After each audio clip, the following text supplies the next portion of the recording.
Hello? Oh, there we go. Okay. Hello, everyone. Hello, and welcome to this scientific symposium focusing on sharing experiences and perspectives on the Nutri-Score and other front-of-pack labelling systems hosted by the Belgian Presidency of the Council of the European Union. My name is Natasha Foote. I'm an agri-food journalist. I'm based here in Brussels, and I have the pleasure of guiding the course of discussions over the course of the event today. So it's no secret that the idea of a harmonised EU-wide front-of-pack nutrition label has been quite a subject of debate ever since the European Commission put it on their policy menu as part of its flagship food policy, the Farm to Fork strategy. Now, while a proposal on this front-of-pack labelling has yet to materialise, we're currently at a particular moment of the policy-making process, just ahead of the EU elections and also the next political cycle. So it's a pertinent moment to take stock and reflect on the discussions on the issue so far and how this could be taken forward. So let me just give you a quick overview of the day before we get stuck in. So we're going to hear from a number of expert speakers throughout this event. We also have a panel session later on in the day. And there'll be plenty of opportunities to put your questions to our speakers, so do keep that in mind as you're going along, and I'll be sure to remind you as we go along throughout the event. So to put your questions to our speakers, there's two options. I'm going to see whether I can change this. Nope. Oh, no. Okay, that's not quite yet. That's coming. Okay, there's a Slido option, and there'll be a QR code, and we will sort that out for you, so you can put your question on the Slido. You can also ask questions here in the room if you'd like to do so. You can, of course, raise your hand, and I will get you a microphone. If you could announce your name, also the association that you work with, and also who your question's directed to. There's also a hashtag that you can use to follow along on social media. That's hashtag FOPNL, so hashtag FOPNL. And if you need interpretation, you can find that in your seat, so in the arm of your seat. So there'll be interpretation into Dutch and French if you need so. And so we are, of course, welcoming the Queen of Belgium here today to kick off our conference. I will just say that when the Queen enters, I would ask you all to rise, and she should be with us shortly. So I'm just waiting one moment to see when she'll be with us.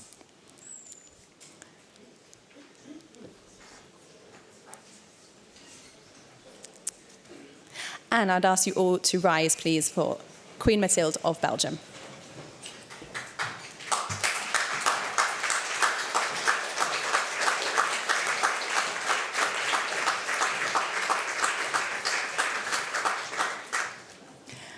So, welcome, Your Majesty. I will pass you the floor for your introductory remarks if you'd like to come to the podium. Yeah, welcome.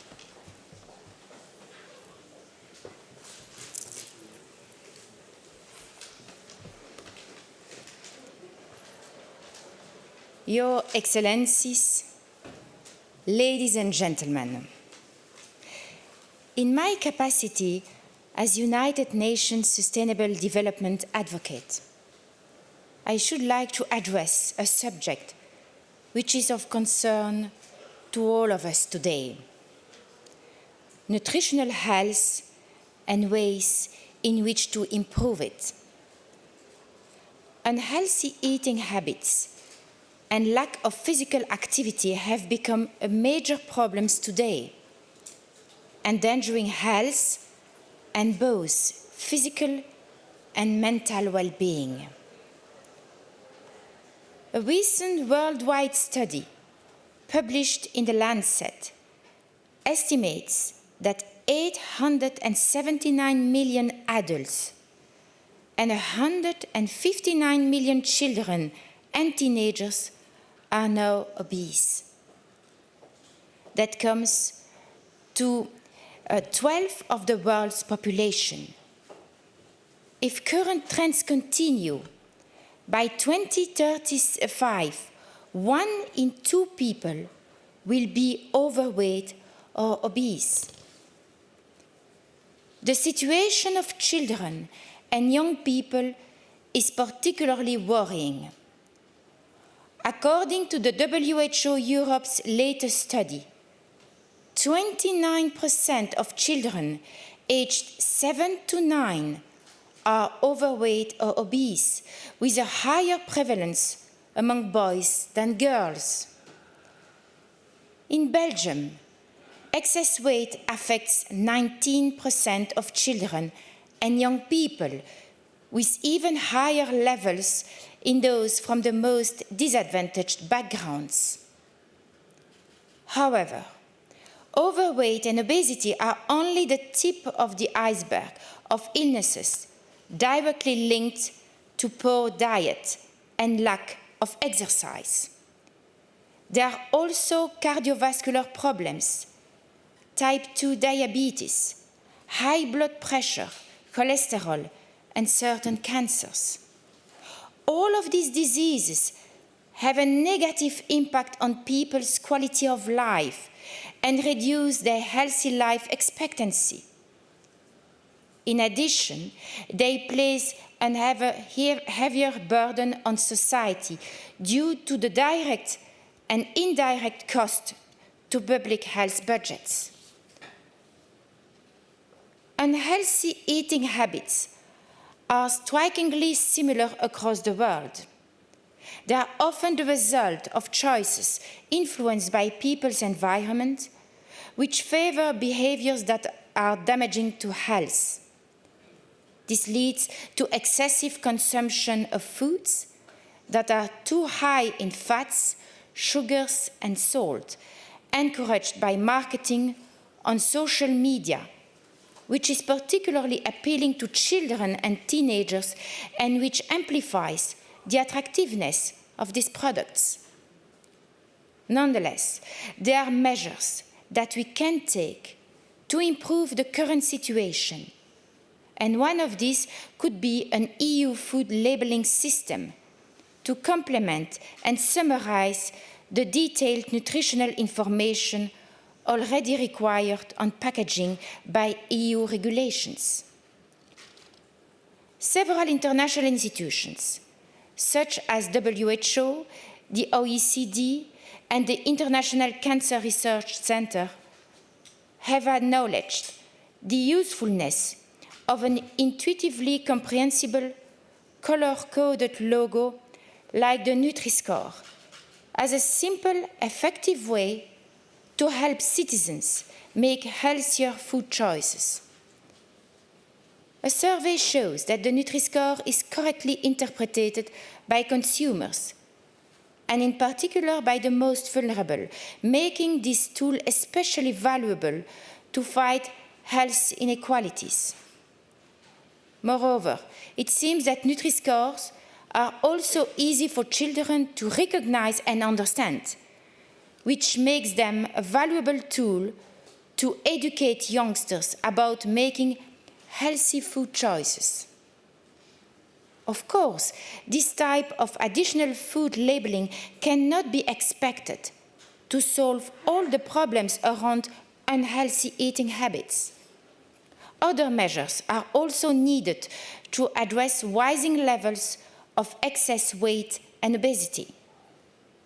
Educating youngsters about healthy eating and looking at ways to improve school dinners from infant school right through the education system is also important.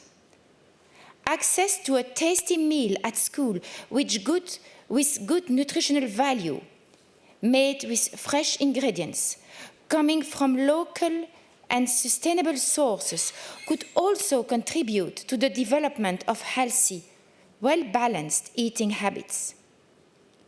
The ideal would be to make such a healthy school meal available to all, enhancing social justice amongst our youngest fellow citizens. This is indeed what the European Child Guarantee, recommended by the Commission, puts forward at EU level. In conclusion, the adoption of a complementary, clear, scientifically validated food labeling system could make a positive difference to the promotion of healthy eating, in tandem with better education and improvements to the food environment. We can help to create a healthier future for everyone. I thank you.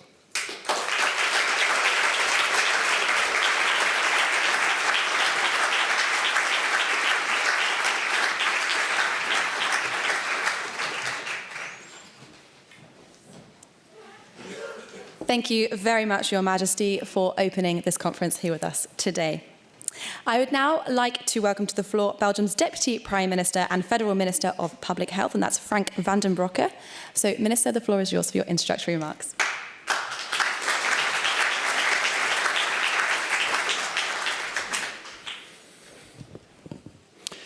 Your Majesty, ladies and gentlemen, you know this, but we have to repeat it.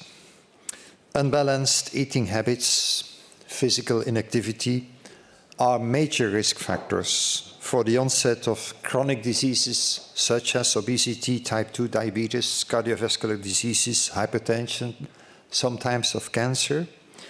And these conditions, which are to a large extent preventable, are placing an increasing burden on our health budgets and our budgets at large, because they generate direct and indirect costs that are constantly rising. For example, the economic cost of cardiovascular diseases in the European Union reached an estimated 282 billion euros in 2021. This is an astronomical amount. And we have other data that underscore the need for action. In Belgium, we recently repeated a food consumption survey on 3,000 people. Compared to 2014, that's 10 years ago, there is, alas, no indication of the downward trend we would like to see. Nearly 45% of the population between the age of 3 and 64 in our country is either overweight or obese, and 16% is indeed obese. Among young people, overweight and obesity affect nearly 20% of the 3 to 17-year-olds. Also, and importantly, inequalities according to level of education remain very significant in this domain. So in the light of these sad facts, we, as governments, have to act. And we do so. In Belgium, for example, with regard to cure, we very recently set up 21 multidisciplinarity pediatric obesity centers to support children and teenagers with severe obesity. And this will enable us to provide a first wave of 5,000 children and adolescents with adequate, tailor-made, integrated care. However, we also must deploy effective preventive strategies to help citizens to adopt better eating habits and a healthy lifestyle with sufficient levels of physical activity. Promoting access to clear, simple, effective nutritional information using a logo on the front of foods is a powerful measure to facilitate better food choices. And for that reason, Belgium decided 5 years ago to support and adopt the Nutri-Score, introduced first by our French colleagues. It helps consumers to make better food choices. It encourages manufacturers to improve the nutritional quality of their food products. The Nutri-Score logo is simple and effective. It's a tool that provides consumers with information about nutritional quality of foods. It helps them compare the nutritional values of different food products. And as you all know, this logo is based on a scientifically validated calculation model. The score obtained is translated into a scale of 5 colors and letters, from a dark green A for the healthiest food products to be promoted, to a dark orange E for the least healthy ones, to be limited or to be consumed only in very small quantities. This food rating system makes it easier for consumers to choose the products they buy. Over the past 5 years, we have seen strong support from supermarkets for the Nutri-Score logo on own brand products, on shelf price labels, and online shopping applications, as well as support from several large and small food manufacturers.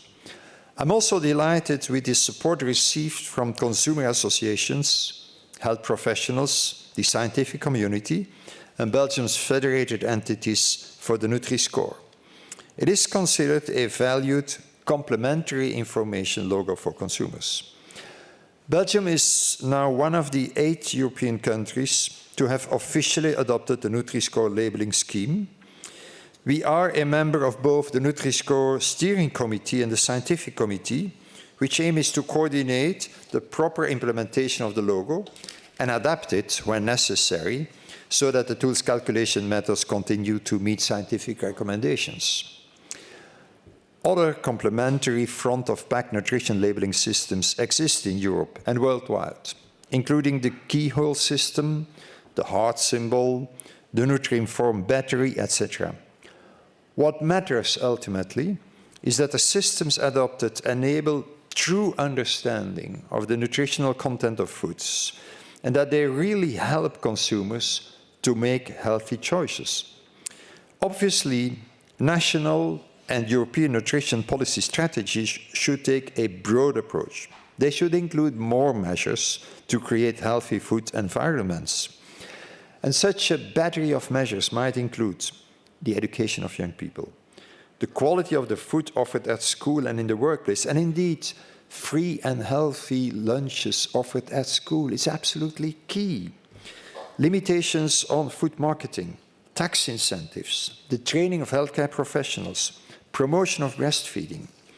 All these measures contribute to healthy food environments and contribute to building healthy eating habits from a very early age on. This symposium, in essence, is about the scientific validation of such tools, and that scientific validation is important. But in light of the epidemic of overweight and obesity, we also need to move forward policy-wise and politically. We need to deploy effective strategies to help Europe's citizens adopt better eating habits and a healthy lifestyle with sufficient levels of physical activity. The adoption of a Europe-wide harmonized nutrition logo fits perfectly in this endeavor. So we must not delay its adoption any longer. This is really, for me, the take-home message of what we do. Meanwhile, I would like to thank you for this conference, for your contribution and also your commitment to the case in this conference. I hope you enjoyed this symposium. This is really very important for our children, for everybody. Thank you so much.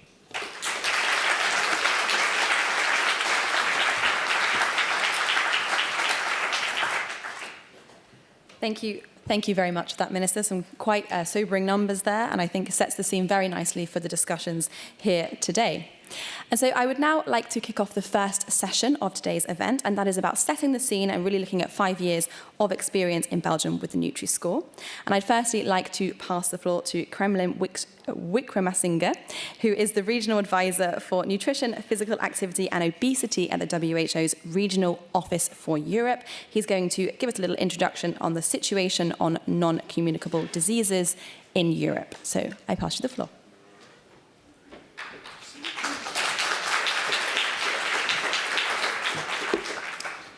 Thank you, Your Majesty, Deputy Prime Minister and Federal Minister of Public Health, dear ambassadors, dear delegates of member states, ladies and gentlemen. First of all, personal greetings from my regional director, Dr. Hans Kluge, who was very happy that his own country is using this platform to address one of the pressing issues, that's the burden of non-communicable diseases. So thank you very much to Belgium for addressing this very important public health burden in our region, and specifically addressing obesity and one of the cost-effective policies, that is nutrition front-of-pack nutrition labeling, as a EU presidency event. With that, I was asked to talk a little bit about set the scene with burden of non-communicable diseases. I'm trying to get my slides.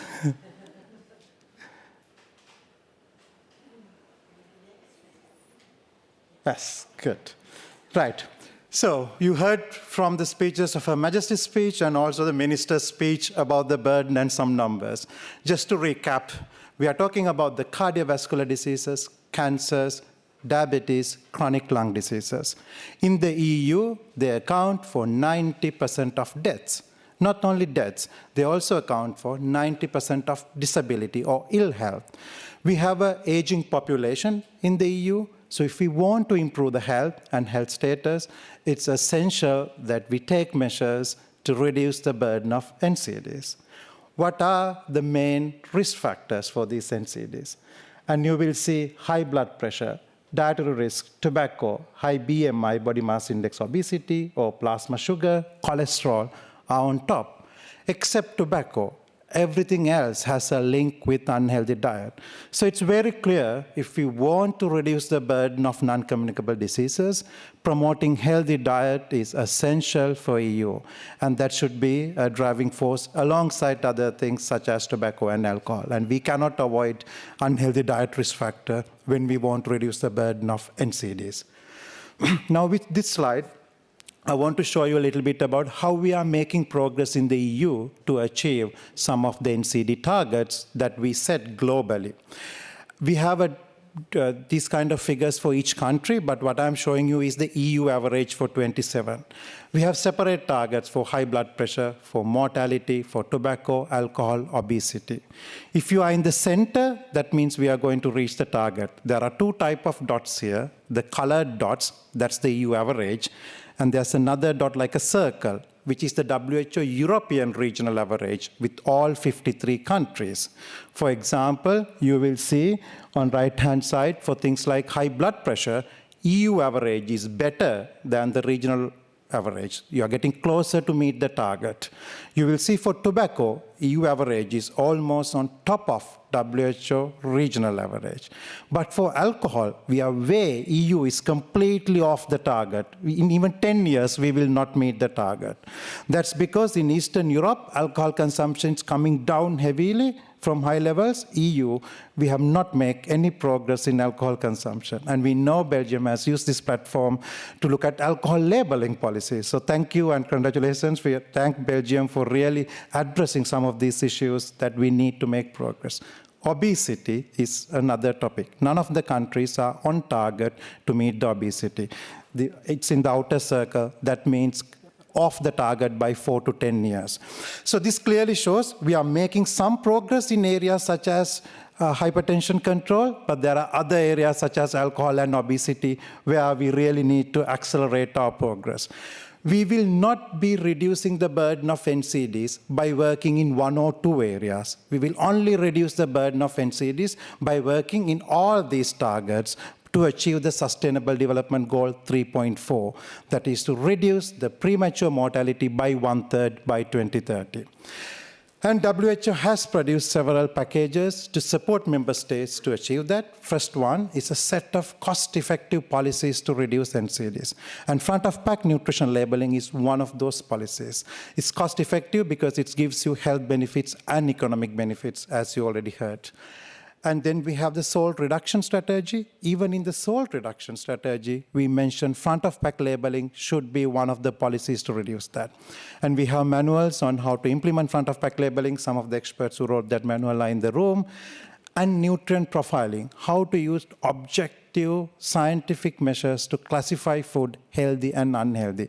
Otherwise, we see countries get into a political debate whether our natural food is healthy or unhealthy, whether our cultural breads are healthy or unhealthy. We don't need to get an emotional discussion. We can use science to classify food as healthy and unhealthy, and WHO has produced tools for that. Now, we know that food environment is very important. You heard that from previous speeches, and that means how do we manage accessibility and affordability and marketing of unhealthy food. And front-of-pack nutrition labeling is a very important policy to change the food environment, to make the food environment healthy. And in our region, there are different types of front-of-pack nutrition labels.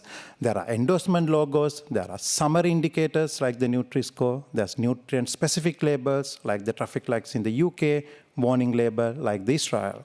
In some regions, the balance may be different, like in South America, they prefer more warning labels now.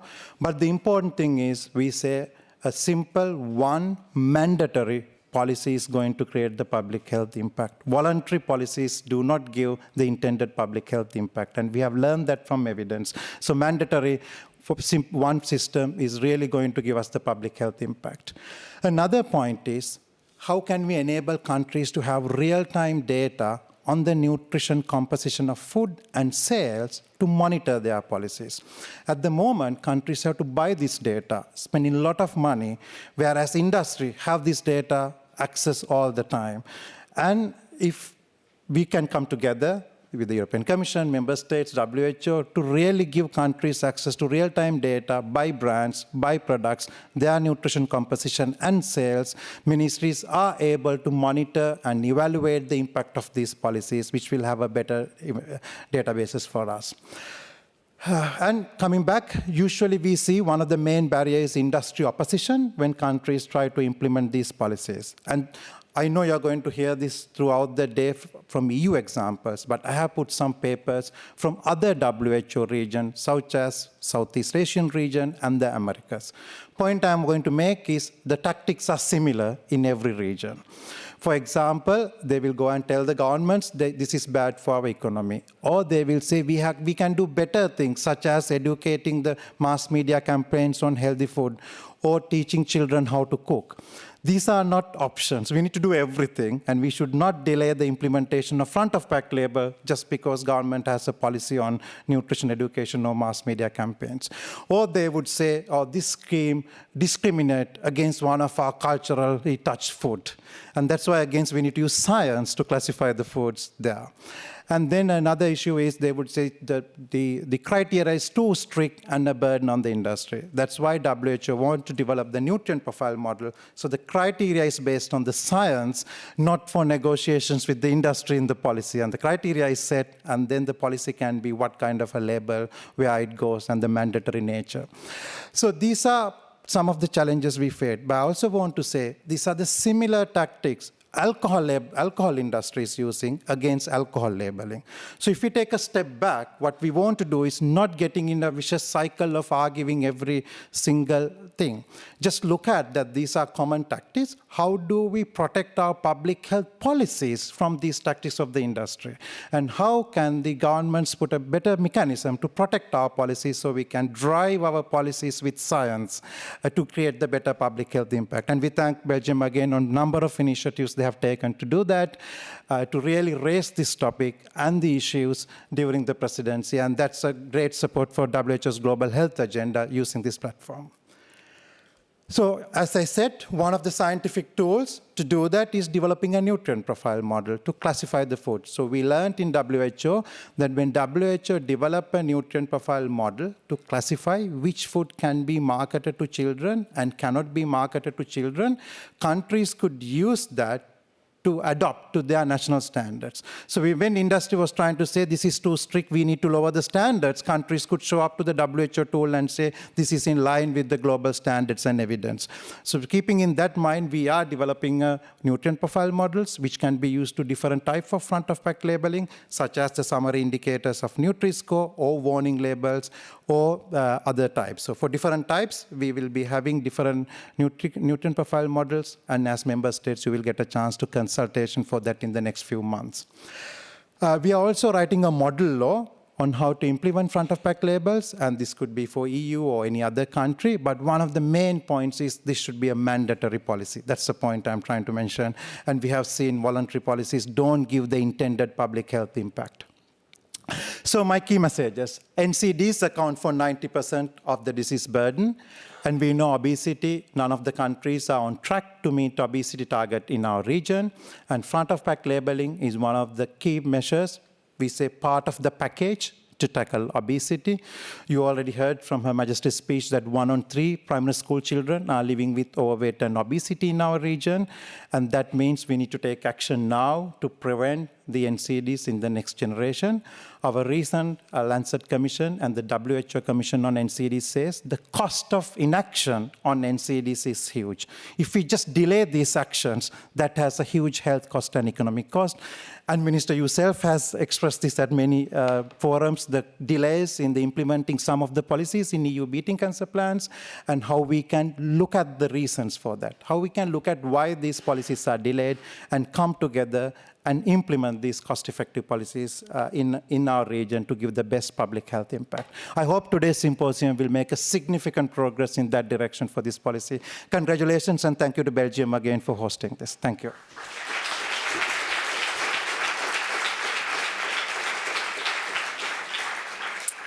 Thank you. Thank you very much for that very comprehensive overview, very clear messages there, so thank you very much for that.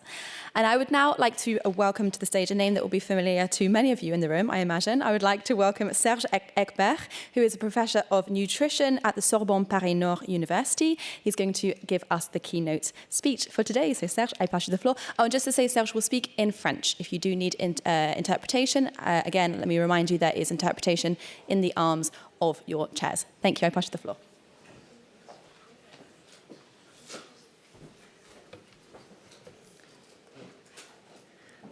Merci beaucoup.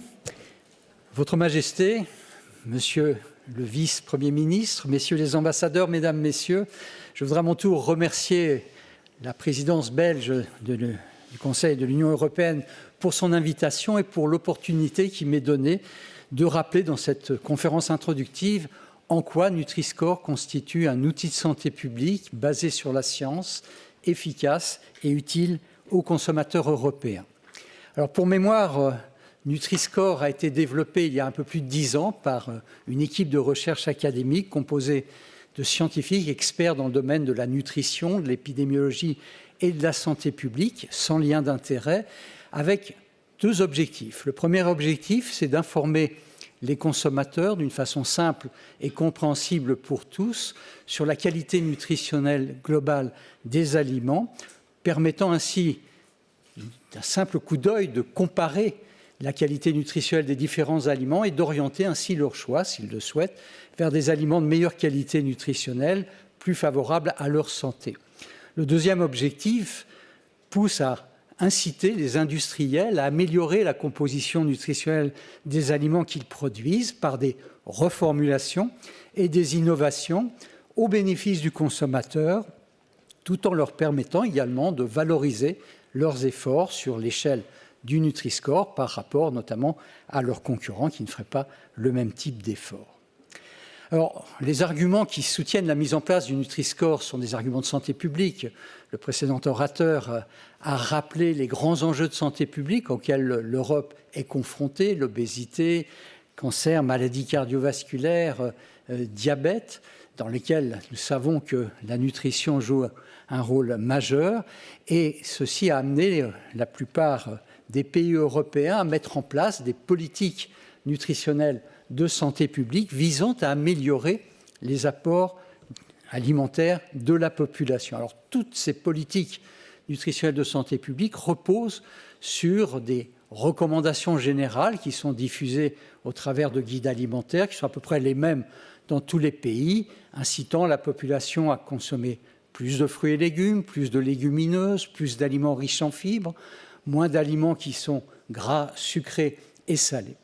Mais en fait, le modèle alimentaire européen est caractérisé par une part extrêmement importante d'aliments industriels, d'aliments transformés, manufacturés, et les consommateurs ont souvent beaucoup de mal à traduire les recommandations, même s'ils les connaissent, dans leur pratique alimentaire quotidienne, et notamment être capables, devant la pléthore des aliments qui sont présentés dans les rayons de supermarché, d'identifier ceux qui sont les plus intéressants sur le plan nutritionnel, ceux qui sont le plus en adéquation avec les recommandations nutritionnelles. C'est tout l'intérêt de Nutri-Score qui permet de comparer la qualité nutritionnelle d'aliments qui appartiennent à différentes catégories, mais qui sont utilisés dans le même cadre, avec le même usage, par exemple, des aliments utilisés pour le petit déjeuner, différencier la qualité nutritionnelle des pains, des céréales petit déjeuner, des biscottes, des biscuits, des pâtisseries, des viennoiseries.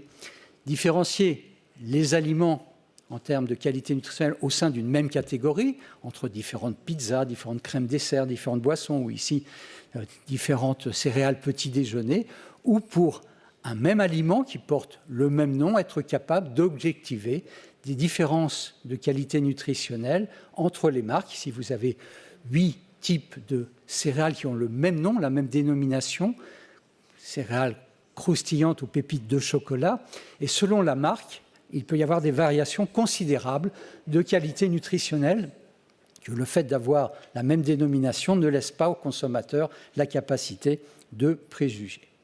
Donc Nutri-Score, c'est un outil qui se veut simple et qui repose pourtant sur de la science. Il s'appuie sur les données qui sont disponibles sur le tableau de déclaration nutritionnelle qui est obligatoire sur la face arrière des emballages des aliments et la liste des ingrédients. Donc ce sont des données qui sont disponibles, ce qui donne une transparence et une reproductibilité. Et l'algorithme qui sous-tend le calcul du Nutri-Score s'appuie sur ces données en attribuant des points négatifs en fonction de la teneur des aliments en nutriments dont la science a démontré qu'il fallait limiter la consommation, le sel, les graisses saturées, le sucre, les calories, la présence d'édulcorants dans les boissons. L'algorithme donne également des points positifs en fonction de la présence d'éléments nutritionnels qui, au contraire, la science a démontré qu'il fallait promouvoir leur consommation, donc la présence de fruits et légumes, de légumineuses, de fibres, de protéines.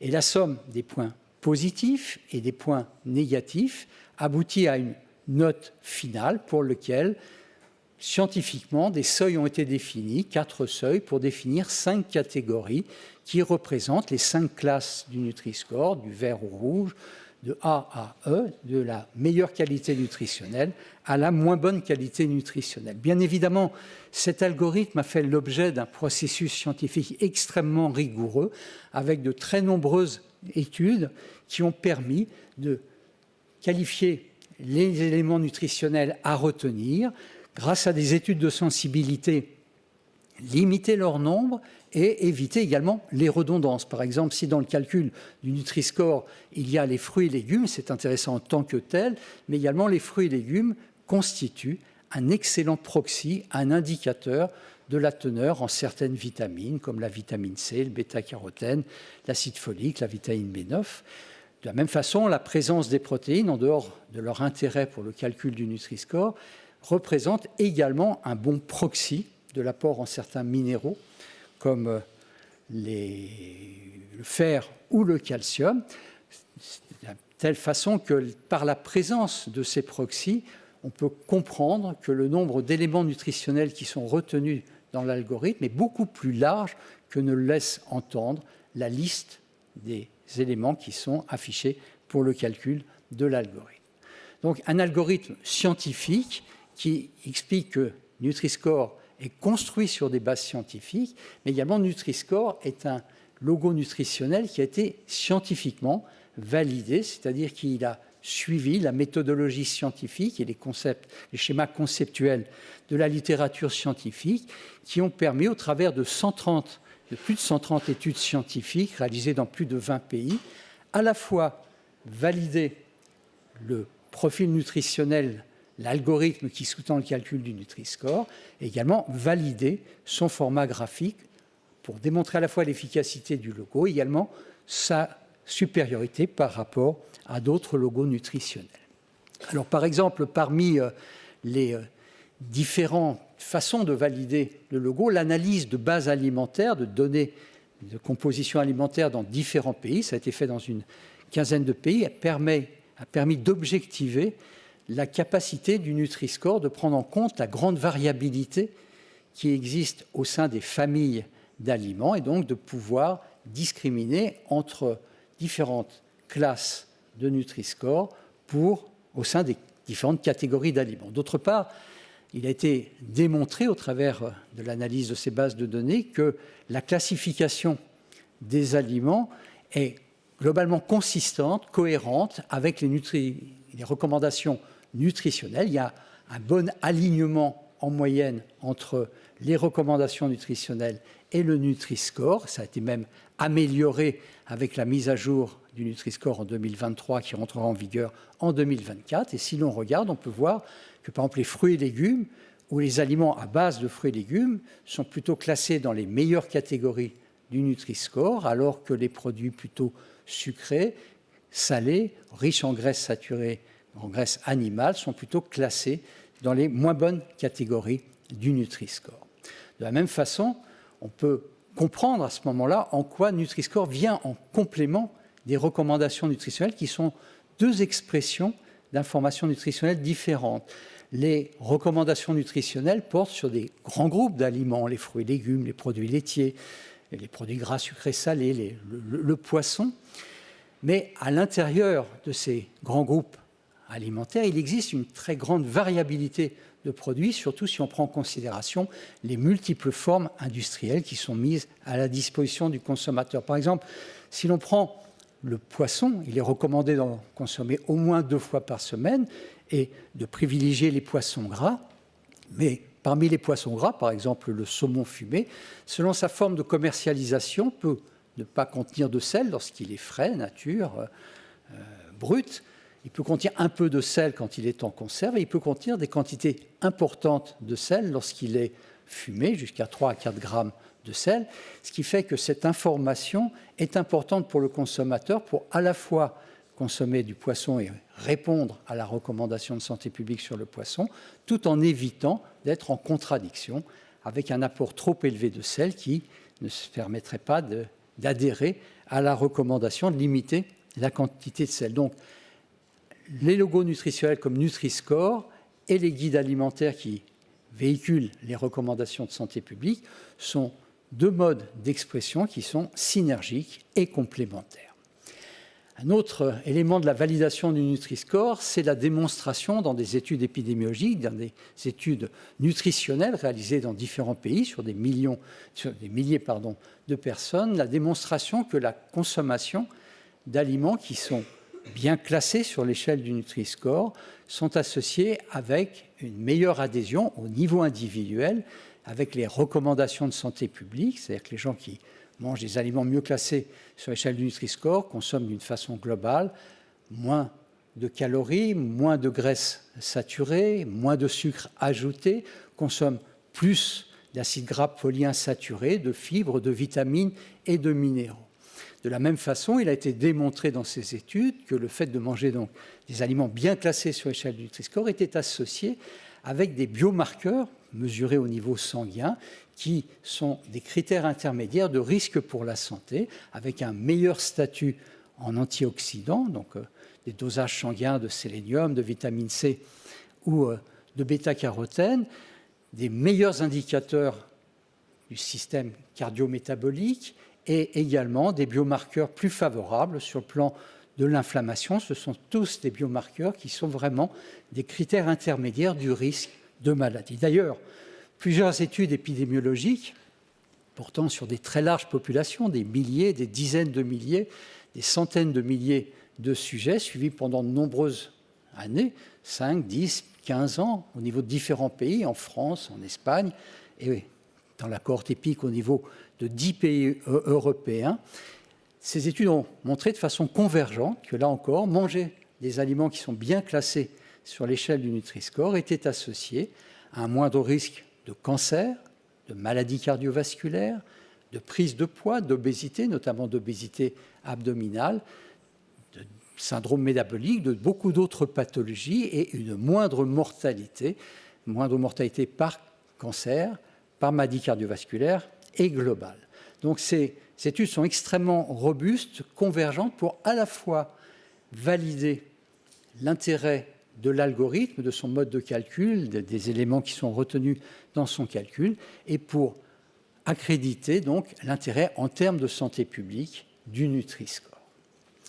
Alors, à côté des travaux qui valident l'algorithme qui sous-tend le Nutri-Score, il y a également de nombreux travaux qui ont validé le format graphique, notamment des études qui ont porté sur la compréhension objective, sur la capacité qu'a le Nutri-Score à aider les consommateurs à classer correctement les aliments en fonction de leur qualité nutritionnelle. Vous voyez là une synthèse de 18 études réalisées dans 18 pays, comparant la compréhension objective du Nutri-Score à d'autres logos qui soit existent, soit sont proposés par des groupes de pression.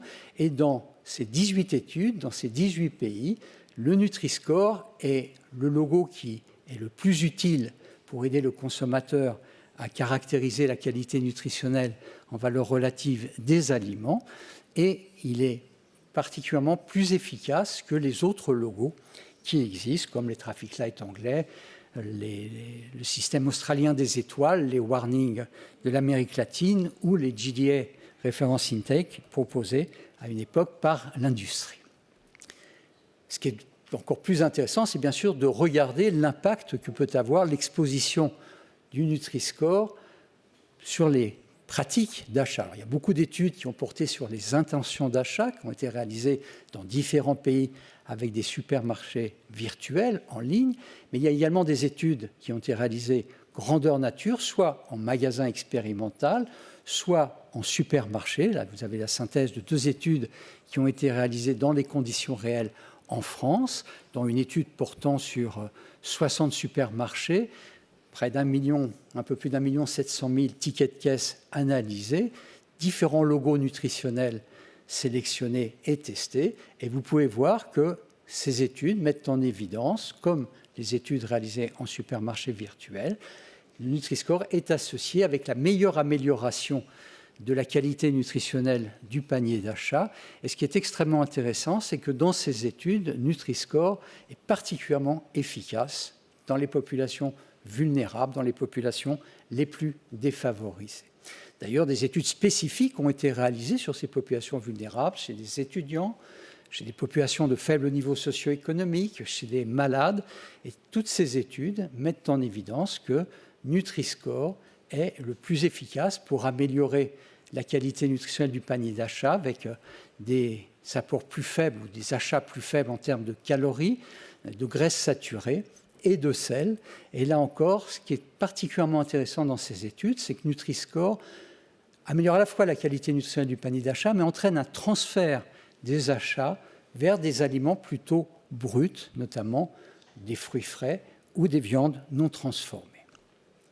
Alors, il y a beaucoup d'études qui ont été réalisées sur la base de ces travaux pour essayer de modéliser l'impact, à la fois en termes de santé publique et sociale, de l'application du Nutri-Score.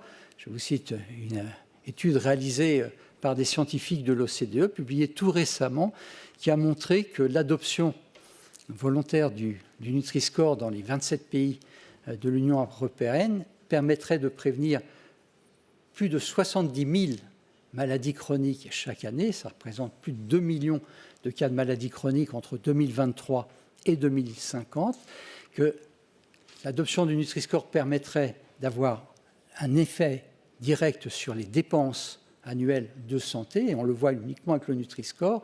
On ne le voit quasiment pas ou de façon négligeable pour les autres logos qui ont été testés. Et en réduisant le nombre de maladies chroniques, le Nutri-Score a également le potentiel d'améliorer l'emploi et la productivité. Donc, au-delà des conséquences en termes de santé individuelle, un impact social extrêmement important. Donc, ces modélisations qui utilisent des méthodes extrêmement robustes sont bien sûr extrêmement importantes en termes de conséquences sur un plan politique. Alors, qu'en est-il aujourd'hui donc du Nutri-Score? Sur la base de tous ces travaux scientifiques, 8 pays ont adopté le Nutri-Score. De nombreux industriels qui, au départ, étaient réticents, ont fini par l'adopter. En France, il n'y avait aucune entreprise qui soutenait le Nutri-Score lorsqu'il a été proposé en 2014. Elles étaient 6 au moment où il a été adopté officiellement par la France en 2017. Aujourd'hui, il y a plus de 1300 compagnies qui ont adopté le Nutri-Score. Ça représente un peu plus de 60% du marché alimentaire, mais il y a encore de grands groupes agroalimentaires qui refusent donc de jouer ce jeu de la transparence et qui refusent d'adopter le Nutri-Score. Mais si on prend l'ensemble des pays qui ont adopté le Nutri-Score et les pays où, même sans l'adopter, le Nutri-Score est présent dans les chaînes de supermarchés ou dans les commerces de détail, c'est plus de 2/3 aujourd'hui de la population européenne qui est exposée au Nutri-Score. Alors, Nutri-Score est également très bien perçu par les consommateurs. Il va y avoir des présentations spécifiques pour la France et pour la Belgique, mais en France, il est particulièrement plébiscité par les consommateurs et beaucoup déclarent avoir modifié leurs intentions d'achat ou leurs achats réels depuis la mise en place du Nutri-Score. Et on a également une démonstration de l'efficacité du Nutri-Score, puisque des données de vente en supermarché, alors en France, en Belgique, en Espagne, ici vous avez 2 exemples, montrent que depuis qu'il est mis en place, la vente des produits qui sont classés D et E diminue de quelques pourcents, et la vente des produits qui sont classés A ou B augmente également légèrement. Alors, ce qui est important, c'est, à côté des données individuelles démontrant l'impact du Nutri-Score, quel est l'impact du Nutri-Score sur les reformulations, quel est l'impact sur les industriels. Une étude récente publiée par des scientifiques américains a montré que depuis sa mise en place en France, les produits alimentaires mis à la disposition des consommateurs s'est amélioré. Donc, il y a eu un effet favorable de reformulation qui n'est pas observé dans les pays témoins pour les mêmes produits, là où n'a pas été adopté le Nutri-Score, ce qui est le cas par exemple du Royaume-Uni ou de l'Italie, donc démontrant ainsi l'impact au niveau des entreprises et de l'offre alimentaire du Nutri-Score, ce qui rejoint d'ailleurs une étude publiée l'année dernière par l'association de consommateurs française UFC Que Choisir, qui montrait que dans les rayons où le Nutri-Score était largement employés et utilisés, on avait une amélioration de la composition nutritionnelle des aliments, alors que dans les rayons de produits qui n'utilisaient pas le Nutri-Score, il n'y avait pas d'amélioration de la qualité nutritionnelle des produits. Donc un impact réel du Nutri-Score sur la composition des aliments. Alors juste pour terminer, je voudrais tout de même rappeler que même s'il y a beaucoup de données scientifiques qui démontrent l'efficacité et la pertinence du Nutri-Score, on ne peut pas demander à Nutri-Score, comme à aucun logo nutritionnel, plus que ce qu'il ne peut donner. Nutri-Score a des limites, ce ne sont pas des faiblesses, ce ne sont pas des défauts, mais des limites qui sont inhérentes à tous les logos nutritionnels. Je l'ai dit, il ne se substitue pas aux recommandations nutritionnelles, il vient les compléter.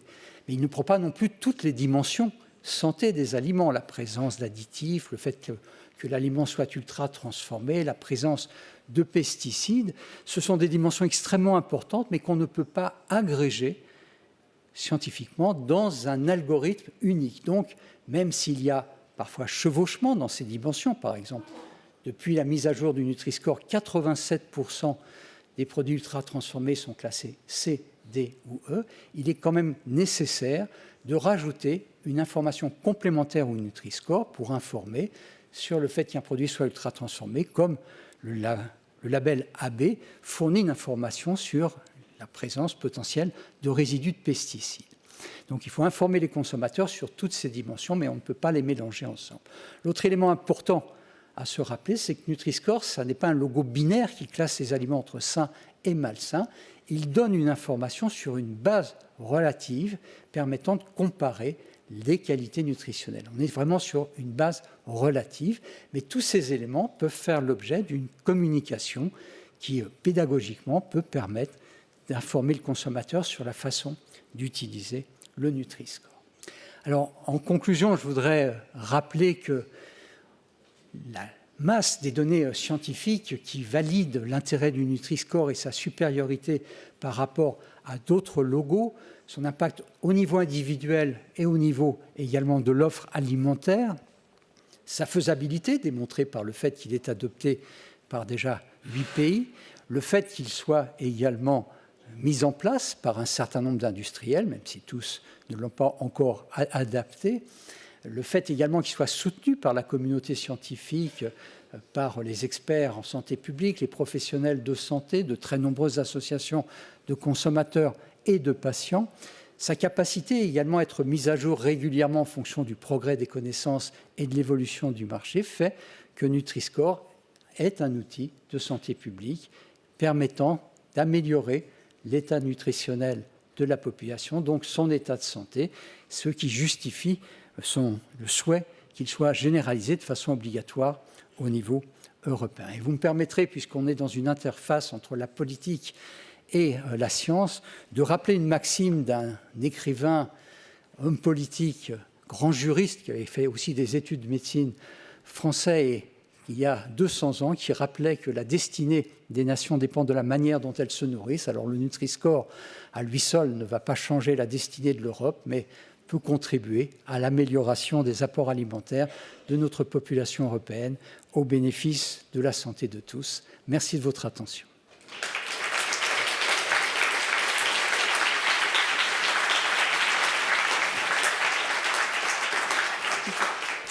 Merci beaucoup, Serge, and an excellent quote to finish on, excellent explanation. Especially found the socio-economic dimension there, especially the point about access for vulnerable populations, particularly interesting. So thank you very much for that. Now, before we move to the next speaker of today's event, I have a quick announcement, and that is that Her Majesty Queen Mathilde of Belgium now has to leave us. So I would like to thank Her Majesty very much for her contribution to this event, and I would like to ask everyone to please stand for Her Majesty the Queen of Belgium for her departure.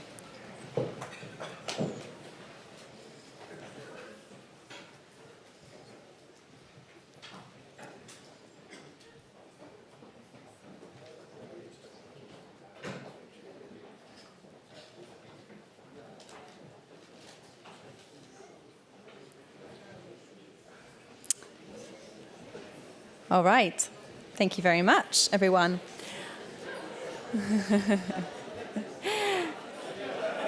Now,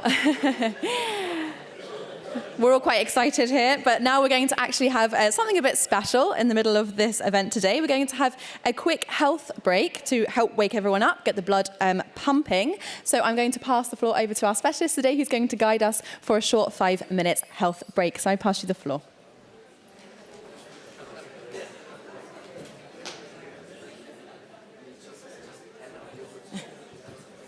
Good morning, everyone. So, my first sentence will be how to deal with nutrition without talking about sport. My name is Rebecca, and I'm a former high-level athlete in the Belgian national team of Savate kickboxing. Okay? I'm also a nutrition coach and a personal trainer. How? So, today my goal is not to bring you to the next Olympic Games, not at all. It's only to give you some exercise, some advice to help you reducing your stress, reducing your blood level during your busy day of work. So I'm going to ask you to stand up, please. Thank you. Oh, okay. We are going to do one exercise concerning the upper body. We are going to put our hands up like this. Yeah, and we're gonna inhale. When you are going to go down, we're gonna exhale like this. And we're gonna repeat it 3 times. Are you ready for that? Okay, perfect. Let's do this. So, inhale deeply. Block your respiration, and then exhale. One more time. Inhale. And exhale. And the last time, here we go for that. Inhale. And then exhale. This simple exercise is going to help you to reduce already your blood pressure. So one excellent point. The next exercise, so you're going to make a step aside like this. Okay, make sure that the distance between both of your feet will be a bit bigger than the distance between both of your shoulders. Okay? We're going to put your right hand like this and grab it with your left hand. Then you're going to go to the left side. Pull it like this. Perfect. And go back to your stance. One more time. Put it one more time. Let's go. And then go back to your stance. And the last time, here we go again. Let's go. Take it, grab it, and go back to your stance. Okay, let's do it with the other hand. My left hand, okay, grab it with my right one, and pull it to the right side. Let's go. Exhale, and then go back to your stance. One more time. Grab it, and then go back to your stand. And the ultimate time, and we go back to my stance. Okay, relax your shoulder, and that's what we're gonna do. We're gonna take a step like this. And yeah, step up, step, and breathe during this time. 1, 2, 1, 2, 1, 2, 1, 2. One more time. 1, 2, 1, 2, 1, 2, 1, 2. Perfect. Relax your shoulder. Yeah, let's go for the last one. Just put your hand like this in front of you and just make a small squat. Okay? And we're gonna still in this position for 10 seconds, only 10 seconds. Here we go. Let's go. Go down and block. Go down and block like this. Okay, perfect. Let's go down. Okay. That's the workout of today. And then go back. Relax your shoulder. Okay, next one. And then go down, slowly block. 1, 2, 3, 4, 5, 6, 7, 8, 9, and 10. Okay, go up, relax. And for the last one, so the team is ready. Perfect. Go down. 9,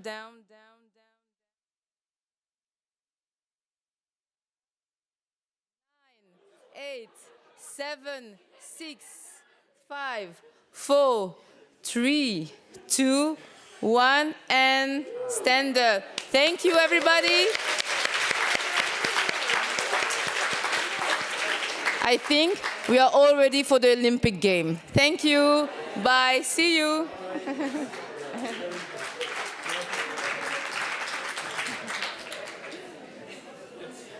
Oh, thank you very much for that. Got your blood pumping there. I hope we're all feeling energized, ready and raring to go. I need to catch my breath after this. So, thank you very much for that. I'll ask everyone to take a seat. Thank you. So now we're all ready and raring to go and ready to listen to the next part of this session of this event. I will just give a quick reminder about the Q&A and also the hashtag in order to do that. So if you'd like to ask a Q&A, a question to our speakers, there will be a Q&A at the end of the session, and you can do that via Slido, or of course, if you're here in the room, if you can put your hand up and you can ask a question that way. And if you'd like to follow along on social media, there is also a hashtag. That's hashtag FOPNL. So hashtag FOPNL. Just a reminder also for all of us joining, all of our audience joining online for that. So I'd now like to pass the floor to our next speaker, and that is Ioanna Bakogianni, who is a project officer at the Joint Research Centre at the European Commission.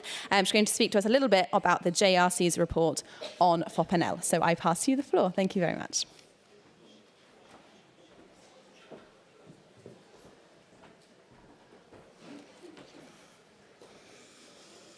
Good morning, everyone. Thank you very much for the invitation to be here with you today. And I would like to shortly present the results. Can you hear me now? Better? Great. Shortly presents the results of our front-of-pack nutrition labeling review. My presentation would start with presenting you a little bit the aim of our work, describing very shortly our methodology and literature search, and then talking mainly about the results and conclusions of our review. Starting with the aim, I would like to tell you that this review comes as an update of the evidence from a systematic review on front-of-pack nutrition labeling that was published in 2020 with some additional information on the effects of front-of-pack nutrition labeling schemes on consumer understanding and the impacts on consumer behavior with regard to the effect of the reference quantities used in the front-of-pack nutrition labeling, the impact of voluntary versus mandatory implementations, the combined effect of labels on the package, or the combined effect of front-of-pack nutrition labeling with nutrition and health claims, and then some data regarding the comparison between the front-of-pack nutrition labeling on highly processed versus single ingredient products.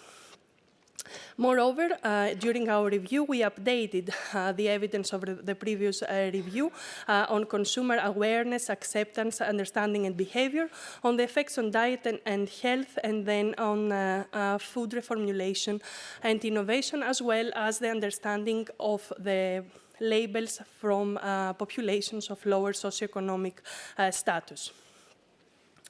We performed 2 separate literature sales, one mainly focusing on the effects of front-of-pack nutrition labeling on diet and health, and one on consumer behavior and understanding, as mentioned before. We followed the PRISMA guidelines for our literature search, and we ended up with 72 studies related to nutritional aspects, and 173 studies were included that were examining the consumer response to front-of-pack nutrition labeling. So now I will guide you a little bit through our results shortly, starting with the consumer's attention.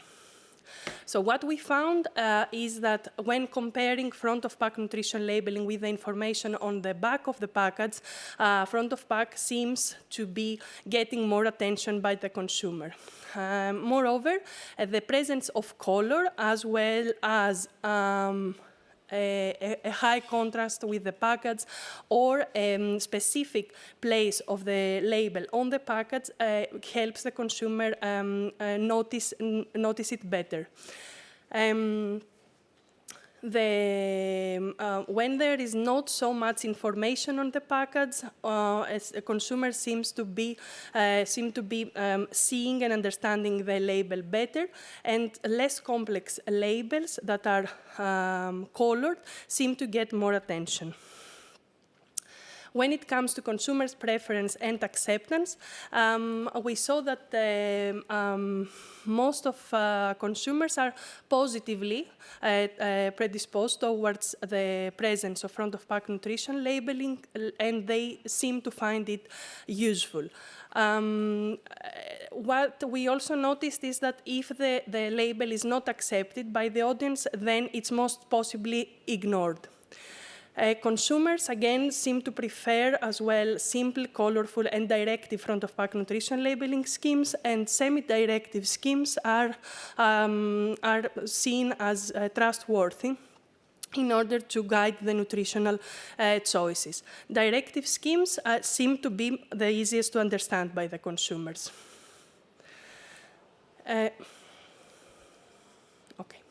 Moving on to consumers' understanding, as mentioned before, the evaluative schemes seem to help consumers understand better the nutritional value of the product that they are looking for, and short, simple labels lead to the best objective understanding. The color-coded evaluated schemes, with or without graded indicator, also help consumers identify healthier options. And when the information is expressed per 100 grams, it seems again to be easier for consumers to understand, especially when they avoid to do this mental math, so they understand better what is there. Moving on to purchasing. There seems to be an overall positive effect of the presence of front-of-pack nutrition labeling in the intention to purchase a product, and the quality, the nutritional quality of the products, of the products in the shopping basket seems to be improved in the presence of a front-of-pack nutrition labeling scheme. The evaluative schemes have the ability to improve the nutritional quality of the products, and then when products are color-coded,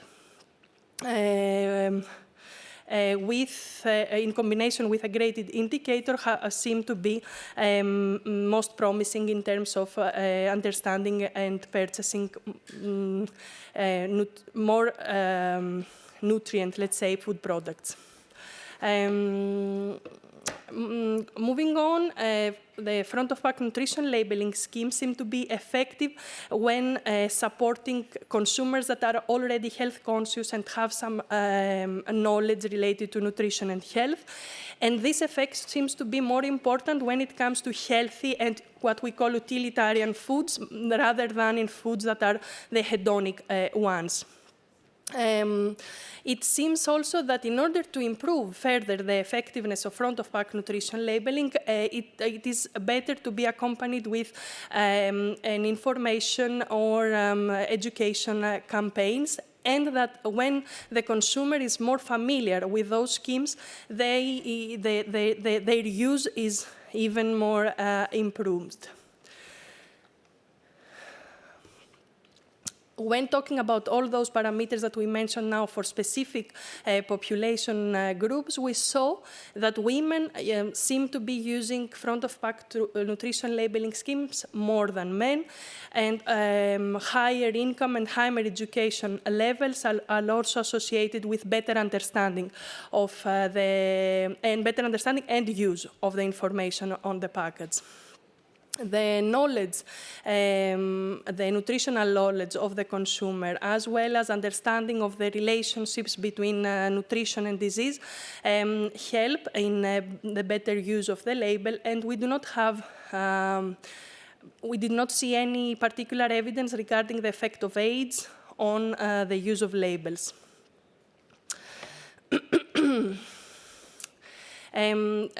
The presence of front-of-pack nutrition labeling, especially the ones at directive or semi-directive, seems to help also children and adolescents in making healthier choices. And then at the same time, older adults or people of lower socioeconomic or lower educational status seem to use less and understand less those labels, while at the same time, people of lower socioeconomic status seem to also prefer simpler, evaluated front-of-pack nutrition labels, and we saw also that schemes such as the traffic lights or the Nutri-Score are more effective among consumers of lower socioeconomic status in helping them making a healthier choice among products. As far as the understanding of labels on of front-of-pack nutrition labeling is concerned, the use, the expression of these labels per 100 grams seems to be working better for the consumers, and especially when they, as I said before, when they have to avoid doing some mental math in order to calculate and understand what the product that they have in front of them would mean in terms of nutritional value. Mandatory labeling versus voluntary labeling seems to be, again, working better for the understanding by the consumer, and also consumers seems to prefer having a mandatory label in place. Moreover, it has also been shown that when this front-of-pack nutrition labeling is combined with other claims or some other package features, that might interfere with the understanding of the label. And okay, then we did not find enough evidence to justify an association between for the comparison between processed versus single ingredient products in terms of the difference with the front-of-pack nutrition label. When coming now to the effects of front-of-pack nutrition labeling on health, we saw from real-life studies that the presence of a label on the package can have a positive impact on consumers' dietary intake. Then the same results was also drawn by modeling studies where the presence of evaluative front-of-pack nutrition labels is associated with positive changes in the nutritional content of the foods and beverages that consumers select and buy. At the same time, evaluative schemes are positively associated with the nutritional intake and the health outcomes in the population. Front-of-pack nutrition labeling seems to also be having an effect on reformulation, as it has been shown that the energy content of products has been reduced, and also there was a reduction in nutrients of interest such as sodium and sugars. From this, we understand that the front-of-pack nutrition labels and especially evaluative schemes seem to influence the industry towards reformulation, towards food reformulation, and this is more. It is happening more in food categories of low nutritional quality. So, summing up, we saw that the attention to front-of-pack nutrition labeling varies a lot, both based on the features of the label, but also on the characteristic of the consumer. The use of color makes it it stimulates more the attention of the consumer. And it's also shown that consumers prefer simpler, evaluative, and color-coded schemes. That are also the ones that serve the consumers to make a better choice, especially when comparing the colored ones to the monochrome schemes. Population of lower socioeconomic status seem to use and understand not so well the front-of-pack nutrition labeling, and the evaluative schemes seem again there to be preferred and better understood by that part of the population. Mandatory labeling can be beneficial for consumers, and we have also seen that the data shows that there can be also an actual impact on the diet of consumer with the implementation of a front-of-pack nutrition labeling, and it has also been associated with the reformulation of food products. Thank you very much.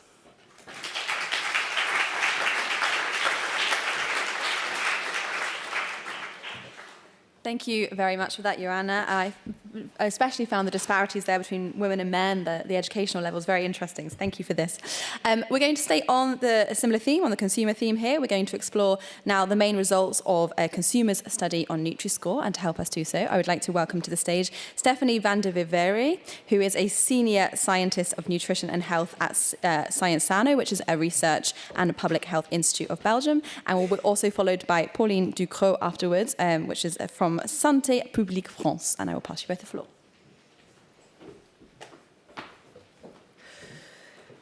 Good morning, everyone. Thanks for being here. Thanks to those online, and thanks for the opportunity to be able to present some results from the perspective of consumers in Belgium. I also want to congratulate Serge and the wider team in France first for the wide amount and comprehensiveness of the research they did over the last 10 years on this topic as well, to get it and keep it on the agenda. So I'm going to present some results from a recent study we did in the last quarter of 2022, looking at influence of Nutri-Score on purchase intentions and perceptions of nutritional quality, both in absence and presence of nutrition and health claims in Belgium.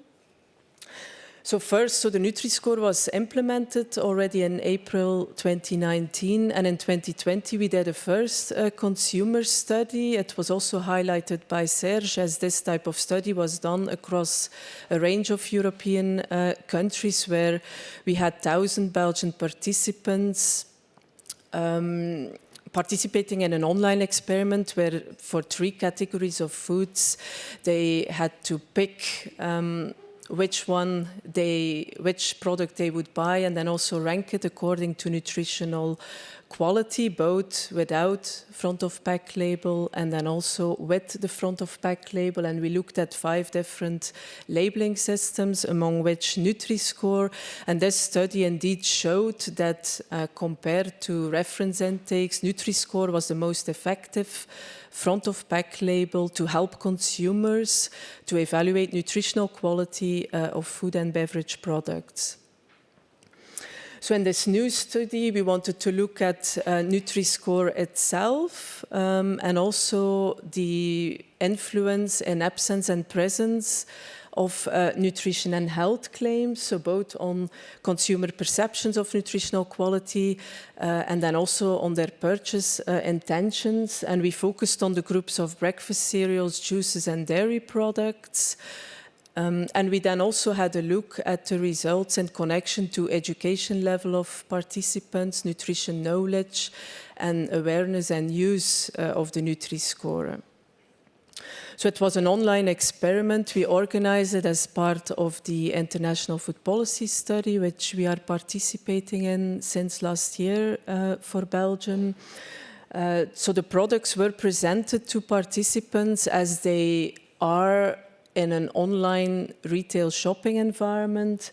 There were 6 experimental conditions. So we had the control, then we had with Nutri-Score and nutrition claim, with Nutri-Score and health claim, and then also without Nutri-Score, nutrition claim, without Nutri-Score, health claim.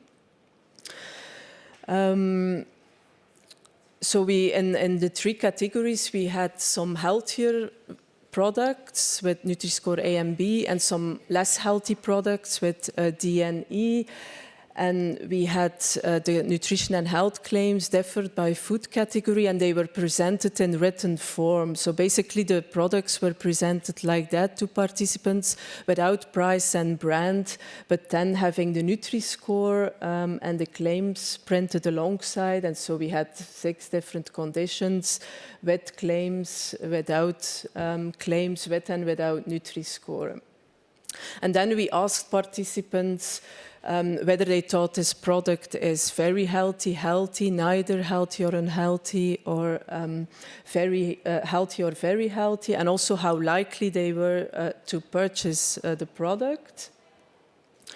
So we had a bit more than 3,200 Belgian participants in this study. The nice thing is as well that about 50% of participants in this study were lower educated, so they completed secondary education or less, and 1/3 was older than 60, and we had good distribution of the demographics across the different experimental conditions. So the sample, for example, about 50% of people highlighted that their nutrition knowledge was low, but about 70% of Belgian participants had heard about Nutri-Score and also highlighted that they know what it means. So in terms of the results, so first for the healthier products, so Nutri-Score A and B products, the healthiness perception was significantly higher for when Nutri-Score was displayed versus when it was not displayed compared to the control condition. And we found the same results with or without nutrition and health claims. For the likelihood to buy the products, this was significantly higher for the healthier cereal products compared to the control, also both in presence and absence of nutrition and health claims. For the less healthy products, so these are products with Nutri-Score D and E, we basically found the opposite. So where the healthiness perception was significantly lower when the Nutri-Score was displayed compared to when it was not displayed for all of the 3 product categories that we were looking at compared to the control, and also both in absence as well as in presence of nutrition and health claims. And intention to purchase, also the likelihood to purchase the product was significantly lower compared to the control for the less healthy versions when Nutri-Score was displayed compared to when it was not. And this was also the same in both presence and absence of nutrition and health claims. Then we looked a bit at differences by education level, nutrition knowledge. I'm only presenting results for cereals in the interest of time, but the key message is actually that we found the same results for low versus medium and high educated people, so that the Nutri-Score really worked in terms of evaluating nutritional quality, as well as a higher likelihood to buy for the healthier cereal and less likely to buy for the less healthy cereal when the Nutri-Score was shown. So for both education level and nutrition knowledge. And then we also looked at higher and lower awareness of Nutri-Score, and also usage or no usage of Nutri-Score. And here as well, the results actually in the experiment were the same. So whether people are using Nutri-Score or not in real life, in the experiment, we found that for the healthier cereal, the healthiness perception was significantly higher, and also the likelihood to buy the product was significantly higher when Nutri-Score was shown versus not for both of these groups. Yeah. Then we also have some recent insights from the Belgian National Nutrition Survey, which was conducted in 2022-23. So that's a representative sample of Belgian consumers, and also some questions were included on use of Nutri-Score in that survey. And among Belgians, so in 2023, about 43% of Belgians really indicate that they moderately often, or that the Nutri-Score moderately often or always influence what they eat, whilst 35% of Belgians highlights this isn't the case. And we see some differences there by education level, with higher educating groups reporting more often that Nutri-Score influences what they eat compared to lower educated groups.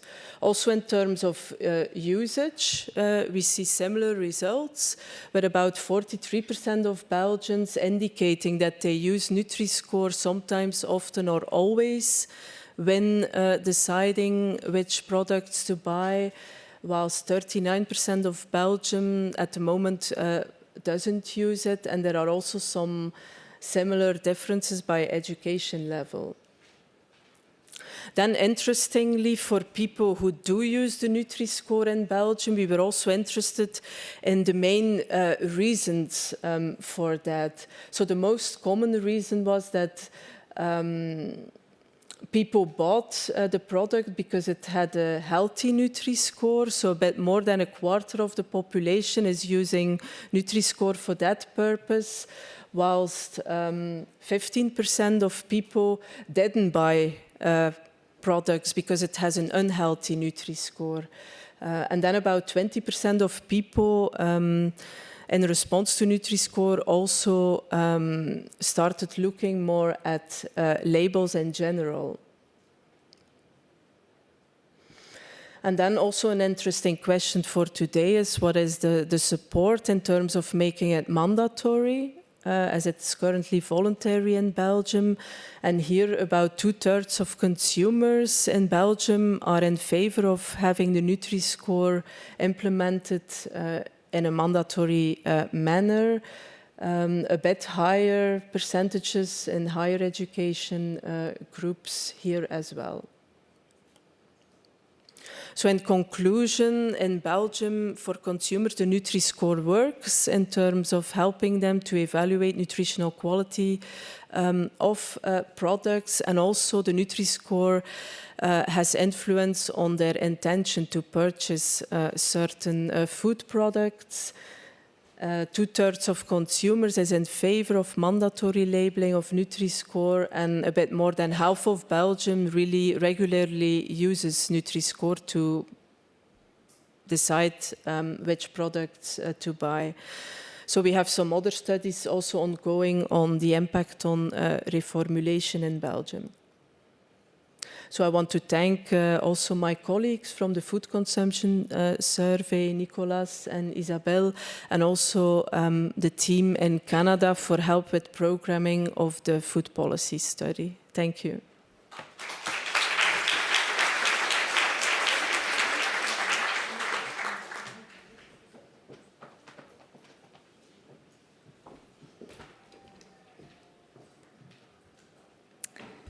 Thank you, Stefanie, and thank you to the Belgian Presidency for inviting me today to present the French main result on the consumer study on the Nutri-Score. So in France, for the follow-up of the Nutri-Score, we perform different types of studies. First, quantitative studies.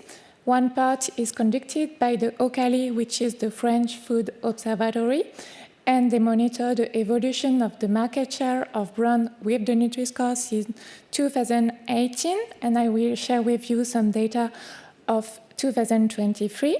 And also at Santé Publique France, the French Public Health Agency, we conduct repeated online surveys over time in a panel of 1,000 individuals, and the objective of this survey is to evaluate the perception, the understanding, and the use of the label. We perform different studies over time, and I will share with you today some new results that we collect in December 2023. And we also conducted at the beginning of 2023 a qualitative study, including both focus group and also food shopping observation in real setting, to evaluate more in depth the perception of consumer, their understanding, and the use of the label. We also have the objective to collect consumer expectation and potential criticism about the Nutri-Score. And we want also have information on their opinion on the update of the algorithm. So I have some pictures to see you in my presentation, the source of the data I will share with you. So first, regarding the follow-up of the food offer performed by the OCALI. So at the beginning of 2024, we had almost 1,400 brands committed to use the Nutri-Score on the French market. And regarding the food offer, it represents in June 2023, 62% of the sales volume of product with the Nutri-Score. Regarding consumer, we see in our last survey in December 2023 a favorable trend regarding the use of the nutritional data during food shopping, because we have a significant increase of people reporting that they use the nutritional quality of the product, they take into account the nutritional quality of the product to buy the product. And this could be potentially related to the use of the Nutri-Score, because as you can see on the graph below, we have 38% of people that cited spontaneously that they use the Nutri-Score to take into account the nutritional quality. So it was an open question, and they reported to use the Nutri-Score. Regarding the awareness and trust in the Nutri-Score, we can see on the first graph that now, in December 2023, almost all French people have already heard or seen the Nutri-Score. And regarding the trust, we have over time a relatively high level of trust in the information provided by the label, because since 2018, we had between 70 and 80% of people that report that they trust in the information provided by the label. Regarding the knowledge about the Nutri-Score, we evaluate different aspects. So regarding the calculation methods, in an open question, we had 68% of French people that spontaneously indicated that the Nutri-Score allowed to evaluate the nutritional composition or quality of the product, so very high percent. However, the criteria that are taken into account to calculate the score remain a bit unclear because we have 85% of the participants who reported that the calculation include calories and nutrients. However, they also showed that other criteria are taken into account, for example, additives or level of processing. And finally, only 16% know that the Nutri-Score only includes calorie and nutrients and ingredients. And when we ask which kind of nutrient are included, finally we had a bit more of 50% of French people that know that there is both healthy and less healthy nutrients and ingredients. Interestingly, what we see in the qualitative study is, however, that finally users do not seem to have asked themselves really which criteria are taken into account into the score, whether we ask the question, before we ask the question, sorry. And however, for the non-user of the Nutri-Score, this lack of knowledge of what criteria are included in the score may limit their use of the logo. Another important point was the importance of for the consumer to include additives and the level of processing in the scoring system. Therefore, there is a need for pedagogy to better inform consumers on which criteria are taken into account and why we cannot include some other criteria such as additive or level of processing. Regarding the basis for calculation, in the qualitative study, most of the participants rightly said that the Nutri-Score is calculated for the standard reference quantity per 100 gram or millimeter, and it was considered as appropriate because it allowed a comparison of the food product and also provide an overview of the product. And some participants also make the comparison with the information of price per kilogram that they use to make the choice between products. Regarding the origin of the label, the fact that the label is managed by a public body was really considered as legitimate, reassuring, and trustworthy. But for participants in the qualitative study, it was not obvious whether or not it was managed by public bodies, and this feeling was increased by the fact that the logo is not present on all food products. However, if we look at the quantitative data, we can see that in December 2023, we are a relatively high level of people knowing that it's managed by public bodies, with about 70% of people reporting the correct identification. Regarding the fact that the Nutri-Score is used on the voluntary basis, we have 87% of French people who are in favor of making it mandatory, and you can see on this graph that this percentage is relatively stable over time. In the qualitative study, however, we see that people were not certain whether or not the Nutri-Score is mandatory, but they did choose that it's not mandatory because not all food products display the label. However, they consider that it would be important to have the Nutri-Score mandatory for two reasons: the fact that the comparison of products will be more relevant, and also the fact that the competition between the brands will be fairer. It should be noted that some participants claim that the manufacturer should be free to choose or not to use the label, but it was a minority. Regarding now the use of the Nutri-Score in food purchase, in the quantitative study, we had 73% of French people reporting that they use often or sometimes the Nutri-Score of the product they buy.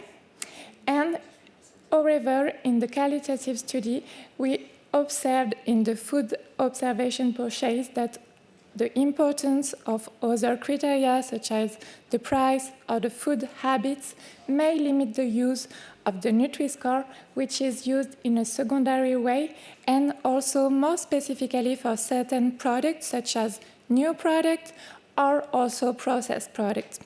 And another important information that we collected is that 45% of French people think that a product with a Nutri-Score A or B is more expensive than the one with a Nutri-Score D or E.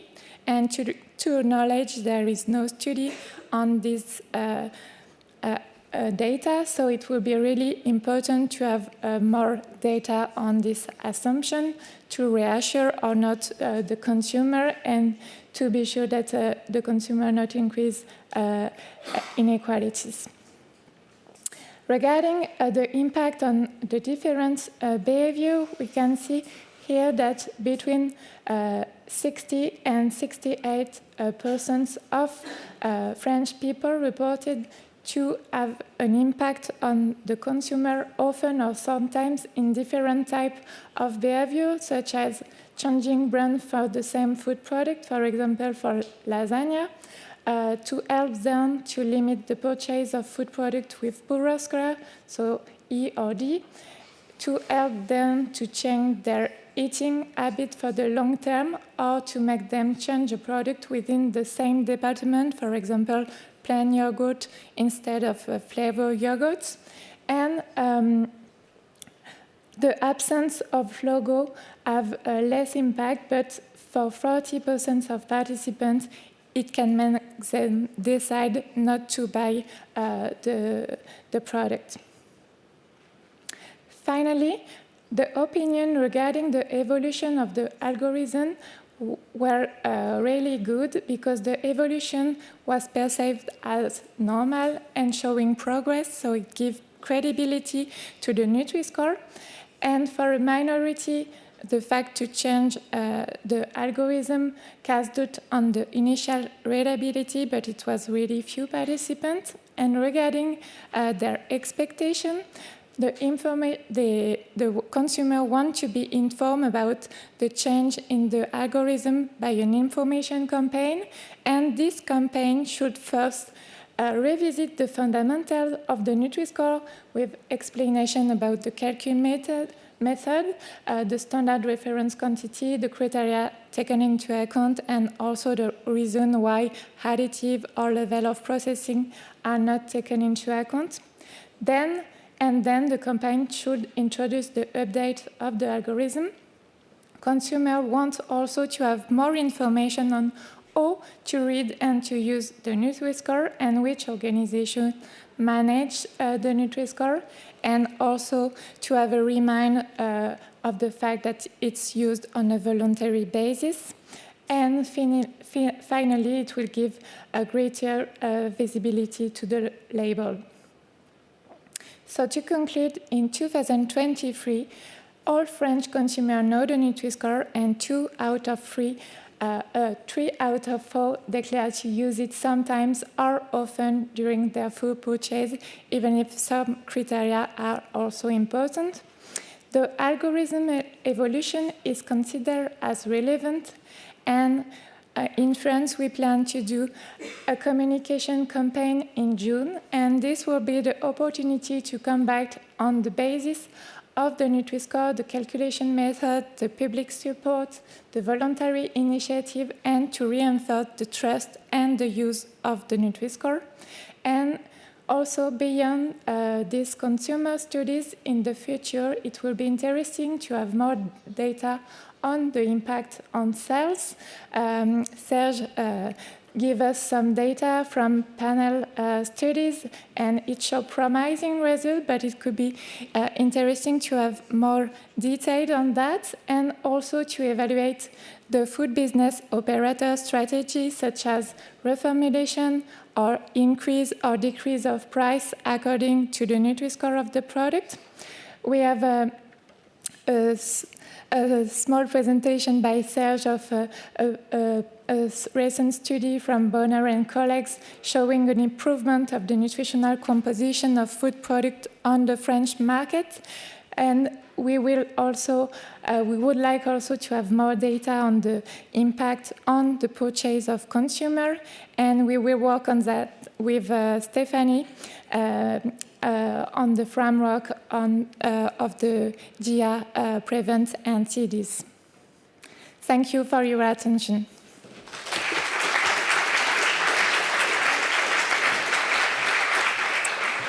Thank you very much for that excellent summary and also good pointers for future work.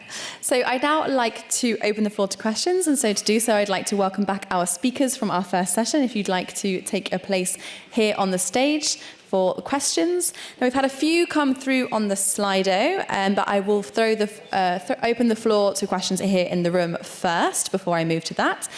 I'll let everyone get settled before we ask for your questions. So, does anybody have a question for any of our speakers? If so, please put your hand up. If you could also state your name, the association you work for, and who your question is to. We will get the microphone to you. So, I saw a question here right at the back there first. I see your hand up there. If we could, I'm not sure where the microphone is.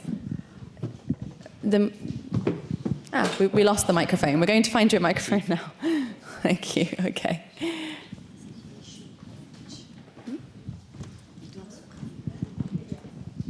Yeah, so if you could please present your name and your association first, or we'll come here first and then we'll go back to the back here. Okay. Thank you very much. Is it working? No. Maybe click on.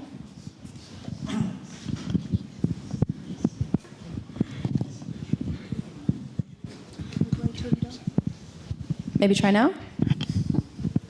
Does it work now? No. No. Okay. Sorry. Now? Yeah? Okay. Thank you very much.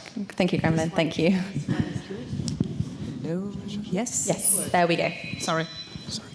Thank you very much. Okay. My name is Laura Girol. I do represent... They should be on. Thank you. No problems. You can advance, the question will be burning. Okay. Ik denk micro 1. Dat is I do represent... I'm sorry. I'm not sure what's there. Sorry, can we have some technical assistance there? No? Okay. Now? Third time lucky? Yeah.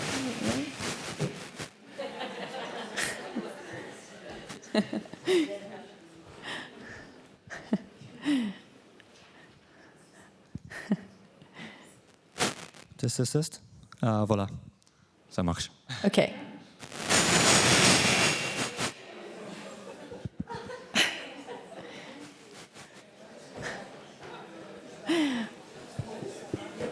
Okay, maybe try again if you're feeling brave. Yes, okay.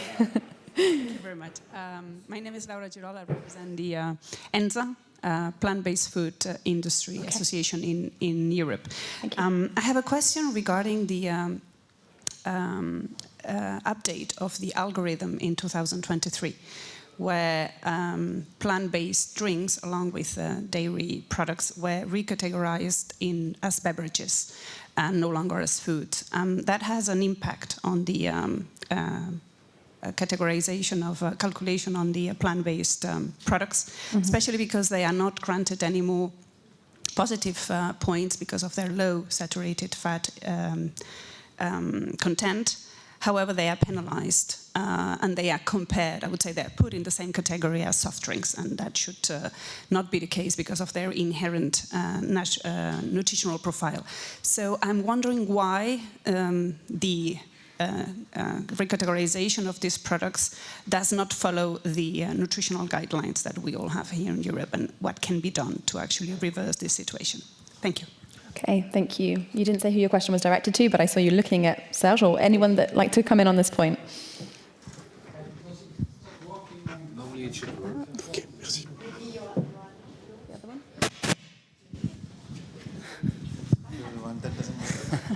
Yes. The question about the issue about the update of the Nutri-Score is very important. I just want to remember that it was planned from the beginning when we developed Nutri-Score that it was necessary to adapt the algorithm according to the progress of scientific knowledge and the evolution of the market. So The update was performed by a scientific committee without any links of interest, with this objective to be able to is more consistent with the current nutritional recommendation. So I think that we are all aware that it's a problem for some aspects, but it's absolutely necessary to make this kind of effort to be sure that the Nutri-Score is perfectly, or as best as possible, in line with the update recommendations.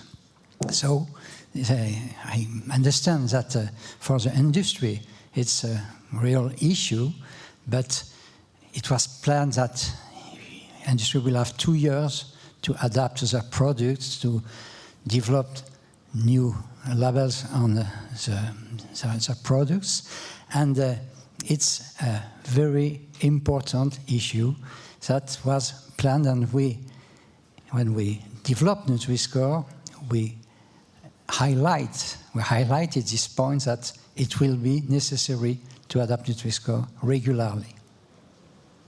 Okay, thank you. Did anybody, Stefanie, no, you wanted to come in on this point, or no? No. Okay, oh no problem. All right, thank you. I hope that answered your question. We had a question at the back in the corner, yes, in the green, if we could get her the microphone. If you could state your name and also where it is that you're working. Oh, no, okay. Sorry, I will come to you at the back, I promise. Okay, yes. Hello, I think your microphone's not working, unfortunately. I can't hear you.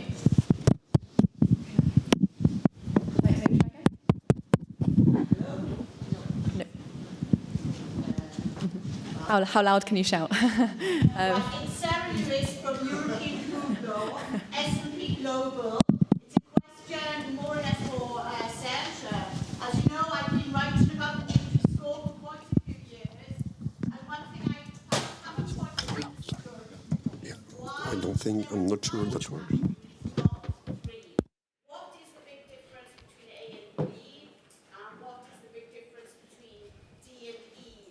Is it that much better if I choose a lasagna that's A than B? Or on my apero for a Saturday night, I take the crasse that's E or D? Okay, so why 5? So the question was why there are 5 categories and not 3? What are the main differences between A, B, and D, E? I think that was the main crux of the question. I'm not sure that I have very well understood your question, but you were surprised, or you are asking about the differences between A and B and D and E. In fact, when the score was developed, when this from the fact label was developed, it was important to be able to differentiate as possible difference of nutritional qualities.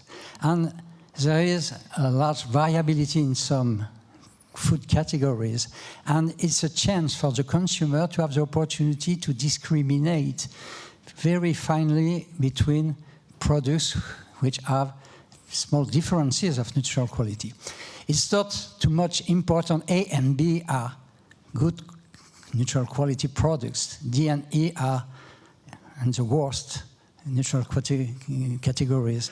So the differences are not too much important, but it's a good opportunity to offer to consumer the capacity to be very precise in the variability, to have information very precise on the variability of nutritional quality in all the food categories. So even if the differences are very small, it's important to give this information. And we choose to have 5 categories to avoid to have a binary vision of Nutri-Score. If we had, for instance, 4 categories without a central categories, it will be perceived, Nutri-Score will be perceived as a binary score with A, B is good, D and E is bad. It's not as simple as like that. It's really a gradual label which provides precise information in difference of nutritional quality, even with small differences. Okay, thank you. Kremlin, did you want to come in on this point? Yeah, just I think Serge mentioned from the consumer's perspective. Other parties want these policies not just helps consumer to pick a healthy food, but also drive the industry to reformulate foods. So even small changes, then there's incentive for the industry, make them healthier, because there will be a significant difference on the label then. And rather than a big gap when they think, oh, this product is anyway going to be either good or bad, so they give up on the reformulation efforts. We have the same for taxation. People ask why countries have 5 levels of sugar taxation. That's because then industry can go step by step in reformulating along the right direction to take that. So that's the other benefit, I would think. Thank you. I hope that answers your question. And I'll come to the lady in the green who had her hand up right at the beginning there, please, with the microphone there.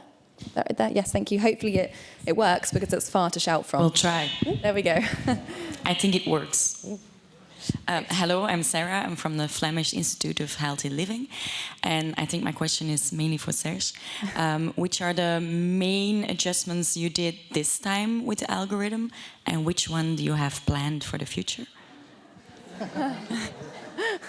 What were the main adjustments for the algorithm, and what do you have planned for the future for the adjustments for the algorithm that we're talking about? For the adjustments of the algorithm, what are the plans for the future?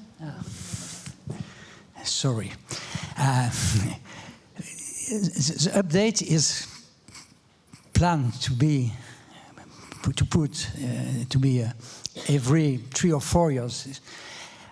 For now, there was no update since 2017 when it was adopted in France. So it was necessary to have an update. This update was very important because there were 7 years since it was adopted in France.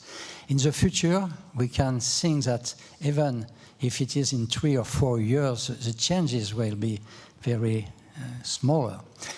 But maybe I can just add a comment about the future of Nutri-Score, not only on the update, but what is important also is to expand the Nutri-Score not only on food-labeled products, but about raw products. Also, it's important that to have the opportunity for consumer to have information for not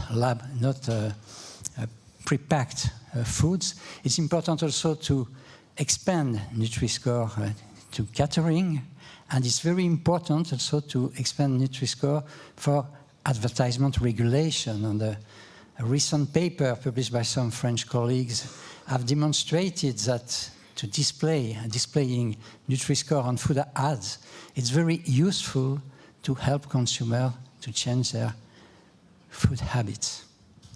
Okay, thank you. There was a question here, there, just there. Nope, there. Thank you. Thank you very much. Thank you, Natasha. Nicolas Hadach from the European soft drinks industry. Question for Stefanie and for Pauline. Under the new algorithm, the treatment of no and low calorie sweeteners was tackled. The new algorithm penalizes the use of sweeteners in soft drinks. It doesn't do so using sweeteners in other food and food categories, so a form of discrimination which we fail to understand. There is science that demonstrates that the use of no and low calorie sweeteners is not a negative health impact, and that the use of no and low calorie sweeteners does not have a negative impact on sweetness, and does not incentivize consumers to use more or to consume more sweet products. Yet what you are doing today, and I want to come to the issue of consumer confusion, is that a consumer will be faced with 2 products, 2 soft drinks, let's say 2 C labels. One which has sugar of less than 5% with a C, and one which does not have sugar. Okay. And sweeteners, and the same type of product.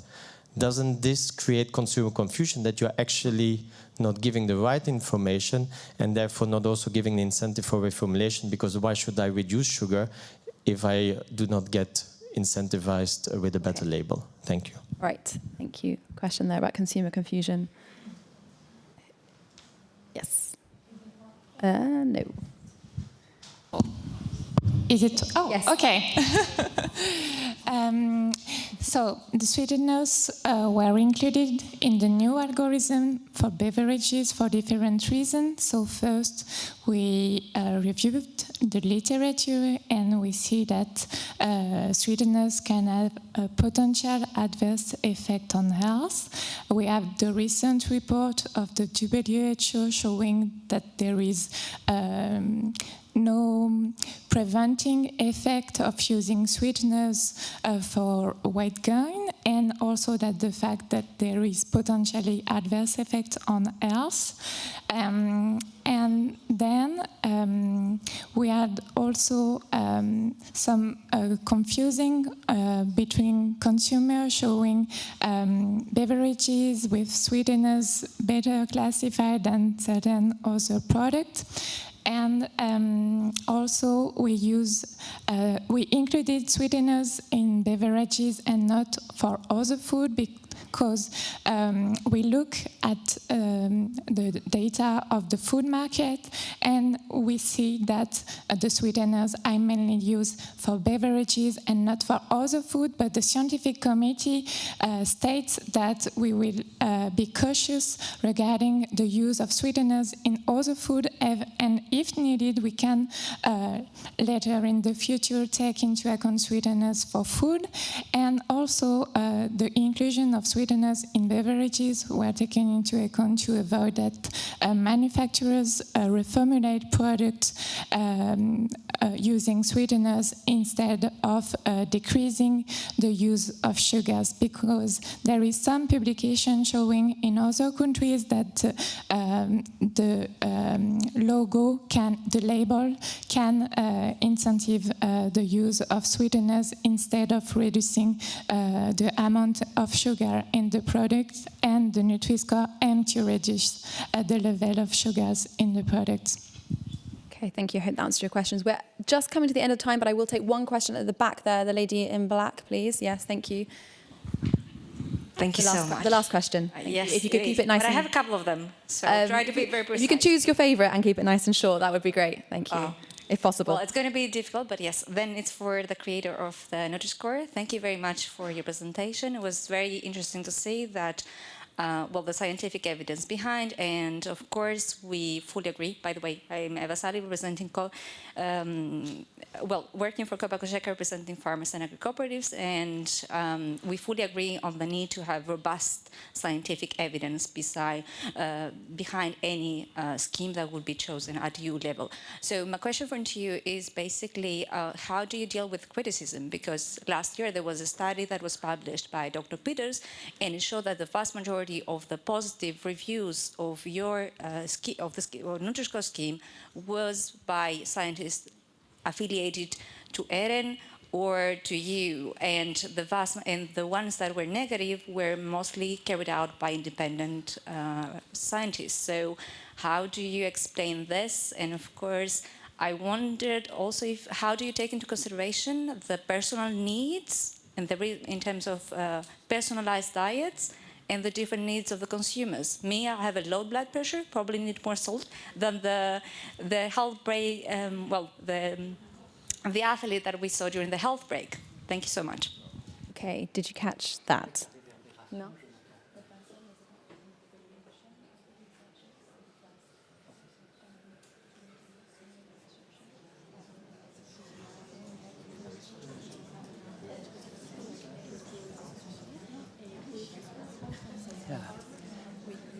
Sorry, with the reverberation, it's very difficult for me to understand. I don't know if my place is particularly. So you were referring to a publication by some people working for the food industry, targeting academic researchers as they were involved in studies demonstrating the positive effect of Nutri-Score. It's totally absurd because our position is linked to the research as we do. So it's a fake publication trying to cast the doubt on the academic research. And when we take into consideration not the fact that researchers are involved in the development of Nutri-Score, but the fact that they are working for food industries, we find a correlation between negative results on Nutri-Score and the fact that publications are issued from people working for food industry or scientific research funded by food industries. And it's a new strategy of lobbying to try to cast the dirt on academic researchers. It's very important to know that this strategy is really shocking because we don't have any links with funding. We don't receive any fundings for developing our research. We are academic researchers. And this kind of publication has the strategy to discredit the research that disturb the interest of some food companies. And what is particularly shocking is that they do not only target the researchers that develop Nutri-Score, but all the researchers that work with us. As I always say, I don't have any interest, and my colleagues don't have any interest to support Nutri-Score except science and public health. If tomorrow there was food labels working better than Nutri-Score, we will change for the new label. But if we have this position to support Nutri-Score, it's only because science, not only our research, but research for many scientists from all around the world, are supporting the interest, the scientific interest of Nutri-Score and the public health interest of Nutri-Score. All right. Thank you very much. Thank you. Okay. So that brings our first session to a close. Don't worry, to all of you that had more questions, there'll be more opportunity for Q&As later. I'd now like to invite you all to take a coffee outside, have a short break, and thank you very much to all of our speakers this morning. Thank you.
Just in case they're on.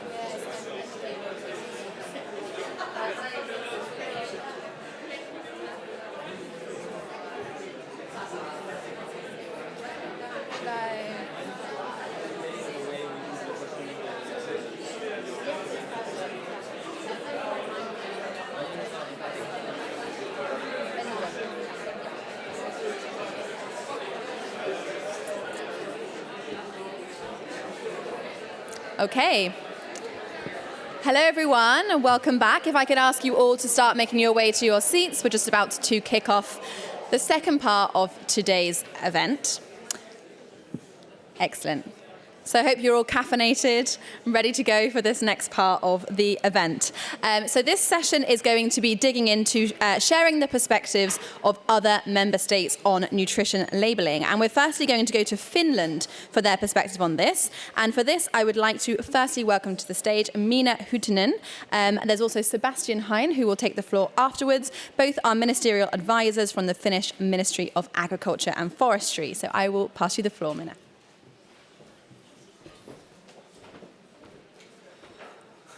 Thank you, Natasha, and thank you, everyone.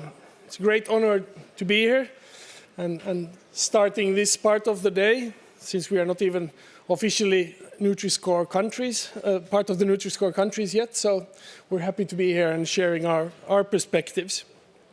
We'll be speaking together. I'll start, and then Minna, my dear colleague, will take over, and we'll see how that goes. Right. So just to let you know, Finland we already have a front-of-pack nutrition label, the heart symbol. We've had it for decades. Nevertheless, we have been very interested in Nutri-Score, and we have been following that for some time. And we have been observers in the steering committee of Nutri-Score for the last 2 years, and in that way also gained some insight in how it works. And obviously all of this is in preparation for the day when Finland will be ready to adopt a better front-of-pack nutrition label, be that Nutri-Score or some other one. This is shortly what we're going to try to cover today. We don't have that much time, so I might skip over some of the parts that have already been dealt with today. But to come to the main point, Finland, just as other European countries, just as other countries in the world, we have great nutrition problems. We have the chronic non-communicable diseases at very much the same level as other European countries. There's some particular characteristics of the unhealthy diet in Finland, which mainly shows itself as high obesity levels. We have 72% of the men and 63% of the women are obese or overweight. And also of the boys in the children, when you look at the children, 27% of the boys and 18% of the girls are also obese and overweight. And this is obviously something that we've been following for some time, and it's not really changing. If anything, it's getting a little bit worse all the time. We also have a lot of concerns with too much salt intake. Finns regularly consume 7 to 9 grams per day, which is obviously much more than the recommended amount of 5 grams a day. This results in high blood pressure, and historically this has been a big thing in Finland. I don't know whether you remember or not, but we had huge problems in the 1960s, 50s, where very young people were dying, in particular in the eastern parts of Finland, because of bad dietary habits. And there was a huge project called the North Karelia Project, which basically is one of the big successful public health interventions ever done. But obviously that was some time ago, and there's all kinds of notions on what is good nutrition nowadays. So we really have to start educating people again, and we think having a good front-of-pack nutrition label would be a really good start to this. We also consume too much sugar, obviously, especially among the children. They get too much energy from sugar. And a particular thing in Finland is that we get too little vitamin D. We only get natural vitamin D from the sun for about 4 months of the year.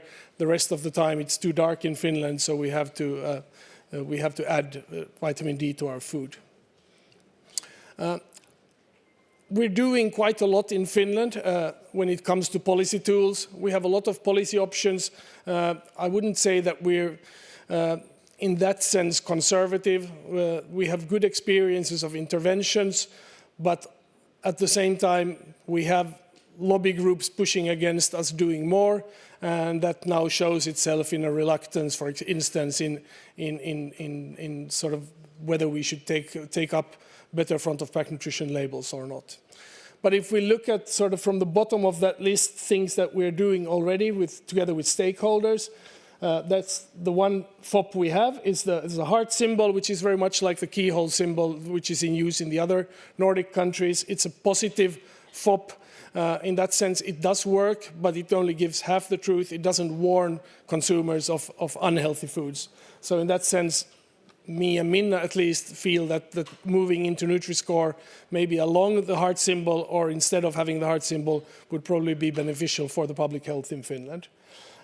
We also have voluntary agreements, which are called the nutrition commitments, which we do with the stakeholder companies, where they pledge to create a better nutrition environment. This is not very effective, but of course, to some degree, it works. For example, we have industry committed to using iodized salt instead of the cheaper salt without iodine addition and so forth. And then we have public procurement, which is a big thing in Finland. There's a lot of public lunches served, at least in school and other education facilities, but also a lot of workers still, despite teleworking, we eat a lot of lunch at work. And there we have guidelines for sustainable public food procurement, which obviously applies to many more official places where you eat lunch. There's also guidelines for vitamin D and iodine supplement. As for guidelines, we have nutrition recommendations by the National Nutrition Council, which obviously guides the public procurement and other public eating as well. These are very much based on the Nordic nutrition requirements, which, as you know, were just renewed last summer, and we are now in the process of renewing our national recommendations this year. This has a big effect, for example, on the food served in schools. Then when you look at financial instruments, we know that these would be really effective. At the same time, I don't know what your experience is, but our experience is that the Ministry of Finance is very reluctant in making health taxes for foods. We've tried a lot of different approaches, but actually the only thing that has happened has been a sugar tax on soft drinks. And it seems that now, when our government is in some financial problems, they have now proposed to also introduce a sugar tax or a sweet tax on candies. We don't think this is enough, but at least this is a start. And then to legislation, we have a particular front-of-pack label, which is the high on salt. Based on category, if the salt content goes over a certain percentage, you have to label the product very clearly. We're saying that this is a high in salt product. This has been quite effective over the years as well. And then I heard talk about free schools. I think Finland was the first country in the world to have free schools, free school meals. That was in 1947. And since then, all children have been served free school meals. And those obviously follow quite rigorously the nutrition requirements. So we see that as a really good way of inducing a better diet in children. But as you noticed from the percentages I just showed in the previous slides, we're still losing the battle against obesity and better nutrition. And now I'll give this to Minna. Thank you, Sebastian. And so, the Finnish food environment really calls for action. We need to move from awareness raising into actions. So take the next step forward. And this is to have a health-enhancing food environment is one way to make sure that everybody has a chance to get healthy food. So in Finland, we carried out a Healthy Food Environment Policy Index evaluation 2020 that has been published in a policy brief. And the key findings were that, yes, we have well-functioning structures in Finland. We also have administration and financing to promote healthy nutrition. But we can still do more. The key areas of development are health-based food taxation. Sebastian mentioned that already.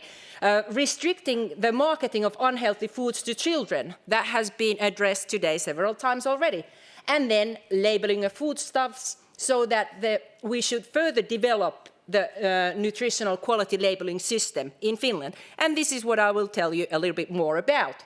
So we carried out testing of the new Nutri-Score algorithm in the Finnish food setting. Here you can see that the aim was to see how it differentiates products within categories and between categories, but also on a national level, we wanted to see how it works together with our food-based dietary guidelines and also with the national positive heart symbol. So that was important that we see that they all guide towards the same direction. The method, we used the same method that has been used previously in Germany, Netherlands, and France. So there's the list of indicator foods. We used those, and we expanded it to better reflect the Finnish food environment by including altogether 279 food products. These are the products most used by Finns, and no drinks were included in this study. And we also looked at the old algorithm and the new algorithm just to make sure that what's the progress there and how it has evolved. Shortly, the results, obviously there's a 66% tested foods kept the same status, 29% of the foods got poorer rating, so that shows that there's better differentiation, and 5% of foods got a better scoring in the new algorithm, which shows that you can reformulate the products and there is encouragement for that. I will quickly run through the different food categories and what does it mean to us. Well, fruit and vegetable category, this is simple and easy. Hard label is there and it works nicely on both. Then dairy category, this is very important in Finland. We are big milk drinkers. We also included the plant-based alternatives here. And we could see that there's improved differentiation of products based on the fat quality and sugar content. As you could see, fat quality is important nutrition-wise in Finland, as is the sugar intent. So this is something what we pay attention. We appreciate that these can be categorized better now. We also noted that protein content, it seems to favor a little bit soya-based. We don't produce soya in Finland, but we do produce a lot of oats, so just something that we noted. And then another very important category is the cereal category. We are big bread eaters in Finland. Bread is important, a source of fiber, but it's also very significant in salt intake. So we pay close attention. We don't want to get too much salt, but we want to get a lot of fiber. And we could see that there was some contradiction between our national guidelines. We have very strict labeling system, the heart symbol and also the high in salt label. They are both some sort of make a difference in the salt intake. But now it seems that in Nutri-Score you can't quite make this difference. However, we could continue to use the national high in salt label. It can coexist together with Nutri-Score, so no problem.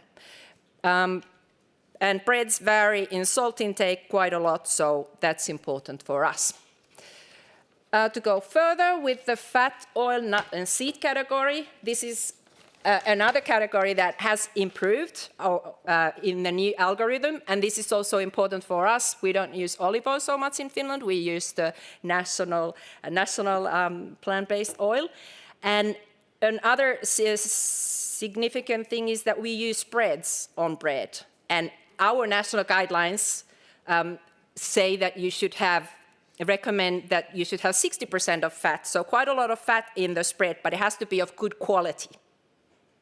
And this is something that has to be communicated in a little bit different manner. However, it's not a problem because, of course, this communication comes along with the dietary guideline communication equally. Meat, eggs, and plant-based alternatives. Plant-based alternatives are coming into our diet strongly and are encouraged from environmental point of view as well. So we can say that generally these are in line with the Finnish heart symbol rating and certainly can guide consumer towards the same direction. Fish, something that we should consume at least twice a week. Also here, salt is important. And yes, indeed, Nutri-Score works well to show you what kind of fish you should consume. Finally, the most important part, the ready-made meals. This is something where you can really make a difference when you reformulate products, when you have marketing, advertising, and how do you appeal to especially the younger generation. And we are very pleased to announce that generally Nutri-Score is well in line with our national heart symbol rating. So when it's green, it's also heart approved on a national level, goes nicely. Other categories that we also looked at, very brief findings, dressing sauces, of course, if you have energy, salt, sugar, all that is shown there. I think this is pretty much straightforward. No surprises for anybody that if we talk about desserts and sweets, not very many green products there, and shouldn't have many heart symbols either. So, we can say that the food category labels are well in line and they are improved with the new model. In Finland, we communicate about good diet with this food pyramid. You can see on the bottom of the pyramid what we should consume the most, fruit and vegetables. And when we placed the similar categories with the Nutri-Score, they are also green. So they are equally promoting the use of fruit and vegetables. And as we move higher in this pyramid, that we should start to limit the use of those foods, use them only occasionally. And it goes very nicely in line with the Nutri-Score colors. So not too much of the red or yellow, but a lot of green. And now, to conclude, I give it back to Sebastian. Thank you. We're already over time, so I'll just sort of, I'll show you the summary there. I think basically the thing that I wanted to say is that maybe that third ultimate line on obesity, we think that as compared to the heart symbol, which is still promoted and believed in Finland, I think the benefit with Nutri-Score is that really places it points at the energy content of foods. And since I said, obesity is a big problem in Finland as elsewhere, and you can't really get away from the fact that energy content is a big contributor to obesity and overweight. Of course, you can do other things as well, but basically it's about energy intake. So in that sense, I really think that we should move over to Nutri-Score, and I hope that our Nordic and Baltic colleagues who are here in the room are willing to discuss that with us so that we can go there together. Lastly, I'll just point at one thing which I don't have a slide for. The Consumer Association in Finland made a survey and asking what the Finnish population thought about Nutri-Score or a similar front-of-pack nutrition label.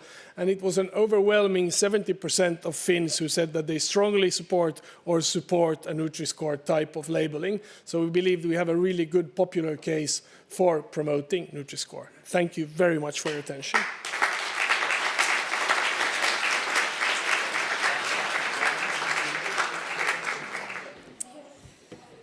Thank you very much for bringing the Finnish flavour of the labelling debate there to us today in the room.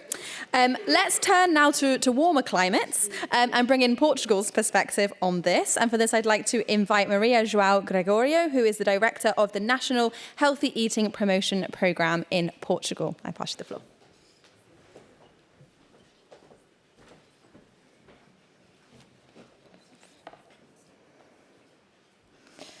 So, good morning to everyone, and I would like to start by thanking the invitation to the Belgian Presidency of the Council of the European Union for inviting me to be here and to the opportunity to share the Portuguese experience in terms of the front-of-pack nutrition labeling. Actually, I am responsible for the strategies in Portugal that is dealing with the healthy eating promotion. So I will basically share the perspective of the health sector regarding this topic in Portugal. And I would like to I can move to this second slide. And I would like to start with this well-known statement that actually the front-of-pack nutrition labeling is a public health measure. And we know, and according to the WHO, this is one of the cost-effective measures in terms of the policy actions that could be and should be implemented in order to prevent and control NCDs. And in Portugal, we have two different strategies on healthy eating promotion.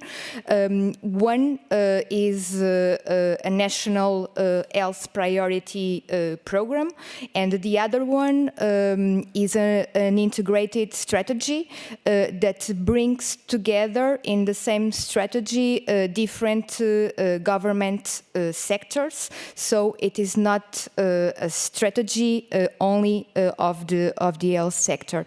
And actually, in these Portugal strategies strongly support the need to improve the nutritional information that is provided in the labels, and of course we can do it with the implementation of FOP-NEL.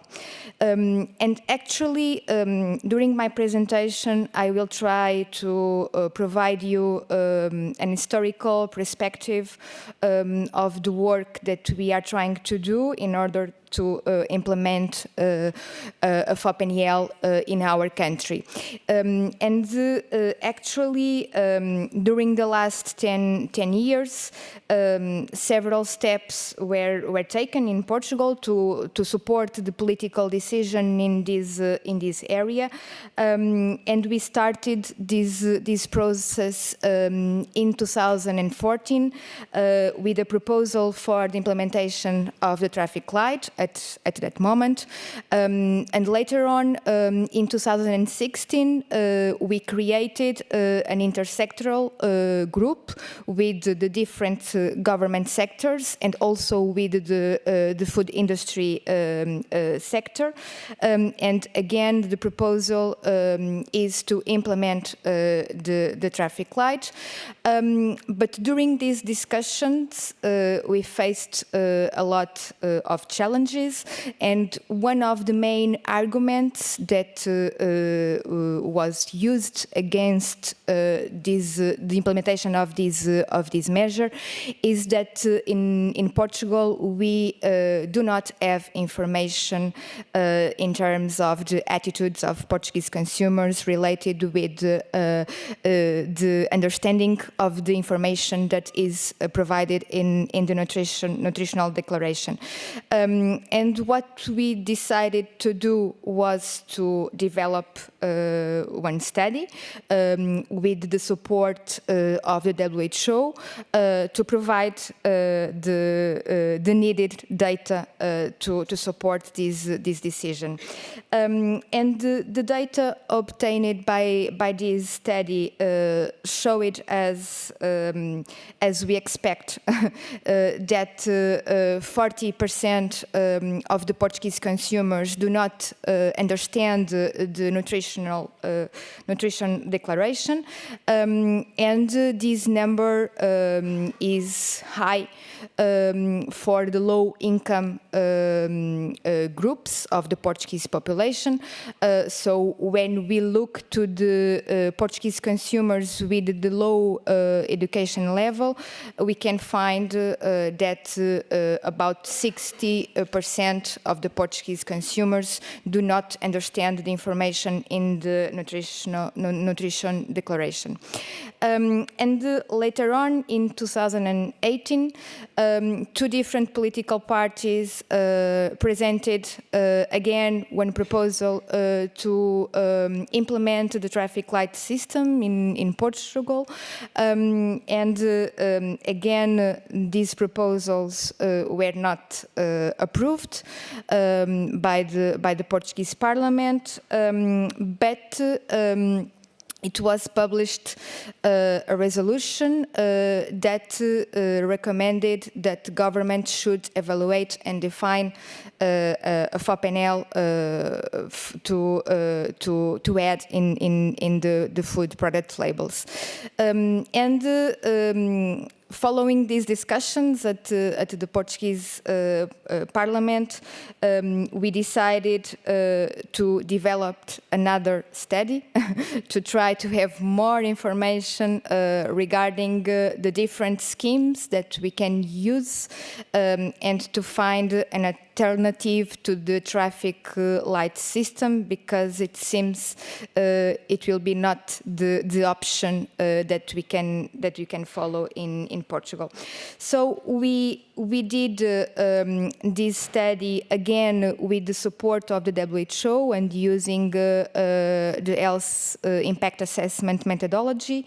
And one of the main results that we can see in this slide is that at the time there is a consensus among the different stakeholders regarding the importance of having a FOP-NEL and more importantly, the need to have a policy endorsed by the government, and it was also possible to find that all the FOP-NEL systems that were included in this study, they have a higher probability of promoting a healthier food choice when comparing to the situation without any kind of these systems. And with more detail, it was possible to find that when we have these systems in the products, the Portuguese population have 3 to 5 times higher probability to choose an healthier option. Despite these results of these last studies, with the publication of the Farm to Fork strategy in 2020, that considered the development of a proposal for harmonized front-of-pack nutrition labeling to the EU. The Portuguese decision was to wait for the proposal of the European Commission, because in our perspective, all the stakeholders, and in particular the consumers, will benefit if we have a harmonized approach at the EU level and a mandatory approach. We decided to wait, but we kept our work, trying to have more and more information to support the decisions in this field. And in the same year, we conducted a study to analyze the performance of the Nutri-Score in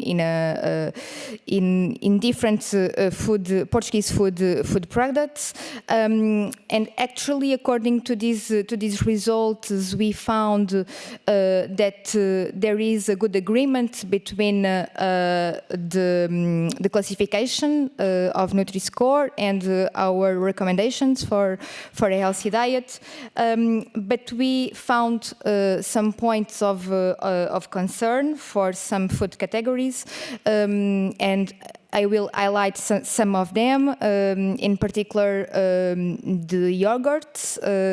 In this category, we can find a high variability in the sugar content in the products that are in category B of the Nutri-Score, and similar results were found for breakfast cereals, because we have identified at least one product with a high sugar content that is classified as B as well.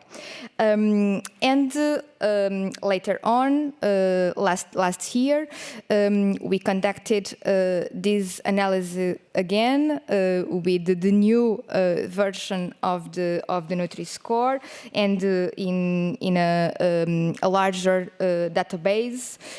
Based on our analysis, it was possible to find that the Nutri-Score performed quite better for different food food categories, and using again the same categories as an example, again the yogurts and the breakfast cereals, we can find in this slide that the majority of the yogurts and breakfast cereals change its classification, and for a worse classification, most of them. And here we have more detailed information. And for example, for breakfast cereals, it was observed a reduction of 57% in the sugar content of the breakfast cereals classified with A, and the same for yogurts. So we can see the difference is very clear with these results. And on the other end, there was also some improvements for some food categories, and of course I will also highlight the classification, or the new classification for the olive oil, and this is quite important for Portugal, as we can understand. And 2 weeks ago, the Portuguese Ministry of Health decided to endorse the Nutri-Score as a volunteer public health measure, and it was a decision of our previous government. And it is just a recommendation of the Ministry of Health. So I would say that this is the first step in order to officially adopt the Nutri-Score in Portugal. But of course, we will now work in the next with the next steps to have this tool in place, but we will need to work with all the government sectors, in particular those ones that are the competent authority, in particular the Ministry of Agriculture. So we will now try to start this work. And in this slide, it is really important, and we can understand, looking at this slide, that several of the most important food and retailers companies in Portugal are already using the Nutri-Score. So when we are thinking about a measure that is not mandatory and it is a volunteer, it's important to have the support of the food industry, of the food retailers. We know that it is difficult sometimes, but I think we are now increasing the interest and the adoption of this model across our food industry. And to conclude, I would like to highlight that this position is in line with the data presented by the GRC of the European Commission regarding the evidence in terms of the FOPNL, because the use of colors makes FOPNLs more salient and stimulates the attention paid to the labels. We know also that consumers prefer color FOP nutrition labels. The directive schemes are often easiest to understand, and that simpler, evaluative and color code labels are more easily understood than more complex, reductive and monochrome labels. So this position is in line with the evidence provided by the European Commission. And to conclude, and as a lesson learned and also as a take-home message, I would like to highlight how it is important to be prepared with good evidence when we are trying to support the decision making in this area, trying to improve the dietary habits of the population. Thank you so much.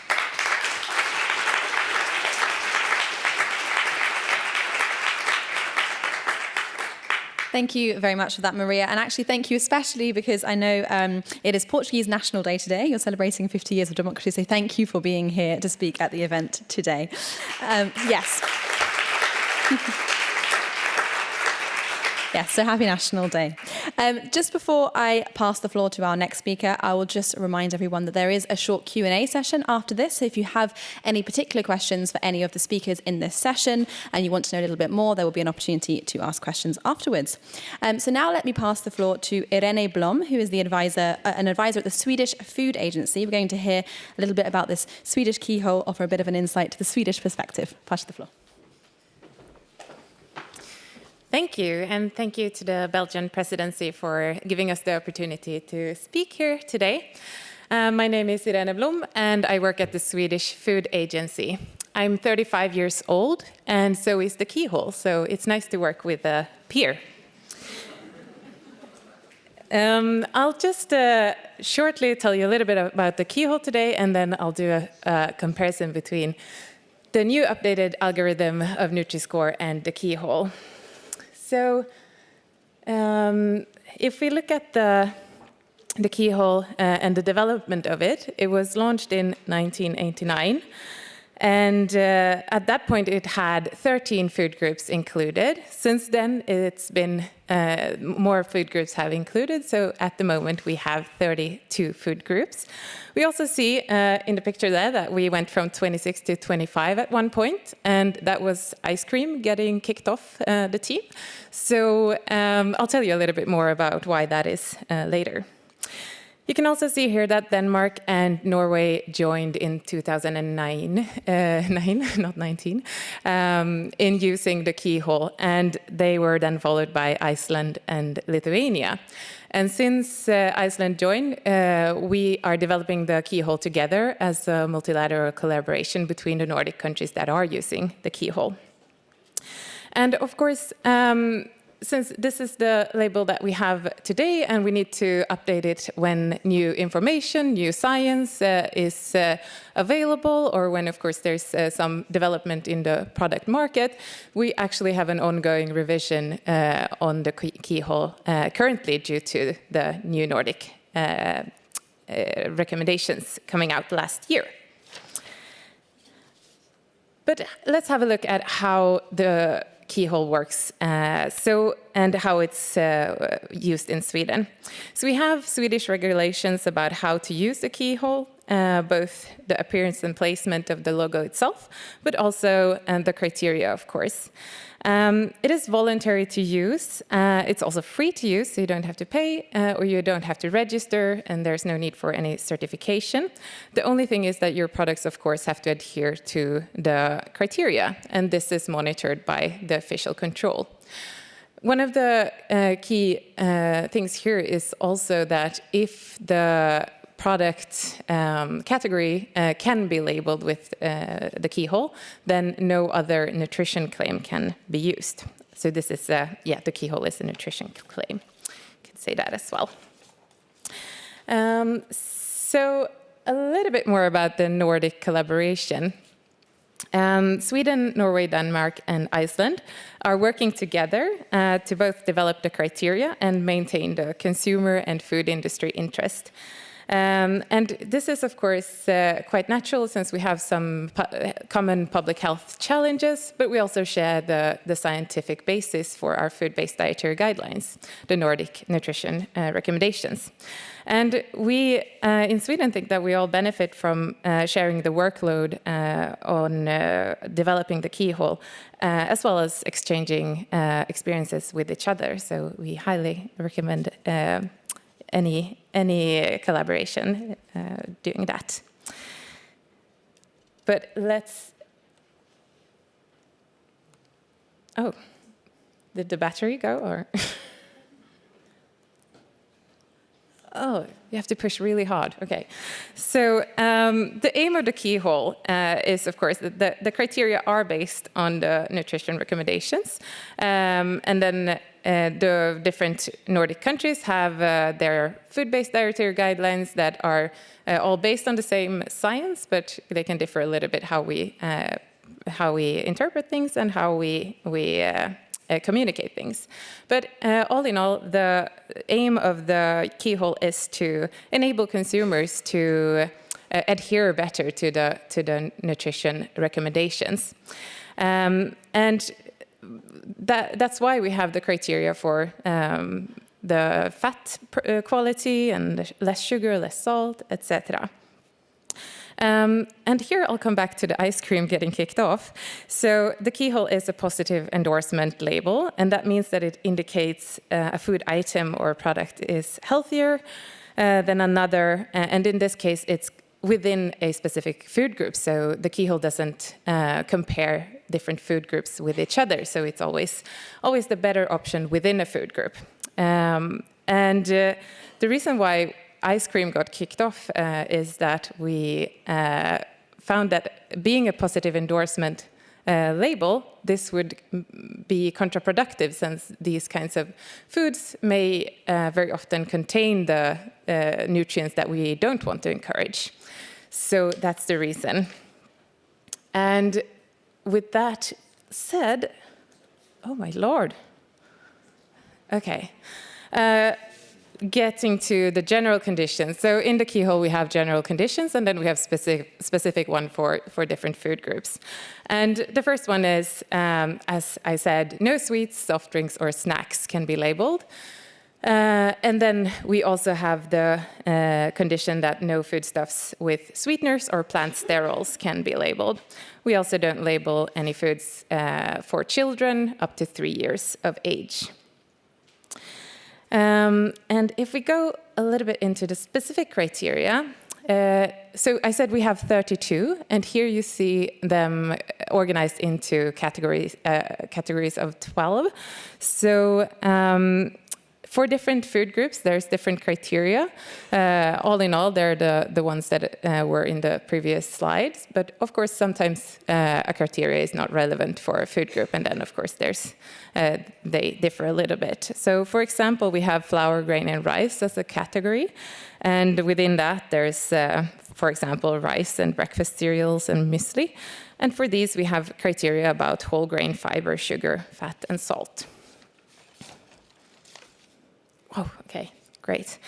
And so in Sweden, we've had the keyhole for as long as I've lived, as I said.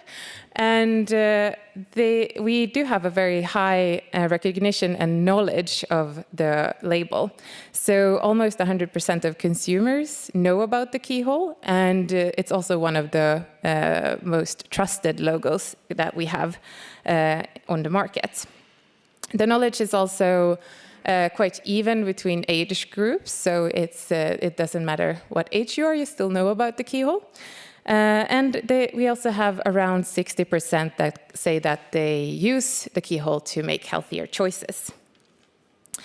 In primary healthcare, it's also seen as a tool and well integrated, so over half of the practitioners there use the keyhole when they talk to their patients or clients.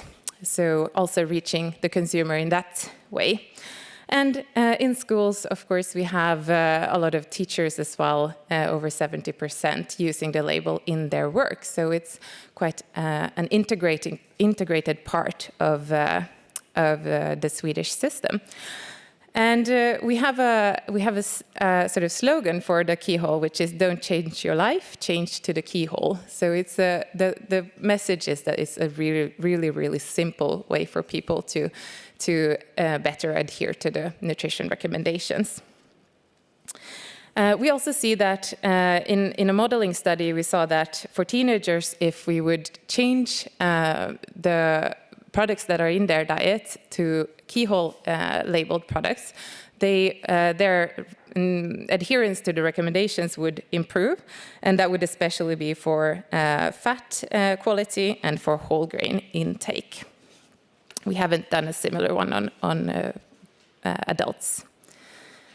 And, oh, great. So the keyhole among the food businesses and retailers in Sweden has also been investigated, and all in all, it's mostly everyone knows about the keyhole, and most have a positive attitude towards it as well.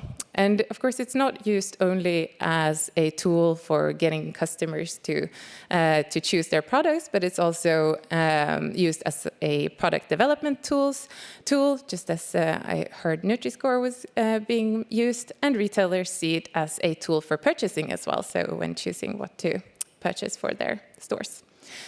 And food businesses consider the keyhole to be well established and well known in Sweden, which is of course in line with our studies on consumer knowledge. And they also appreciate it being based on science and owned by an authority.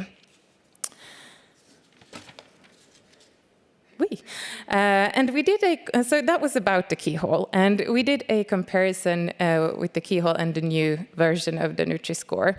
And of course, you've already noticed during this presentation that there are many similarities. For example, today being voluntary, both of them, and but they do have some differences. And we looked at how many of the Swedish market food items agreed or didn't agree when we compare Nutri-Score and the keyhole.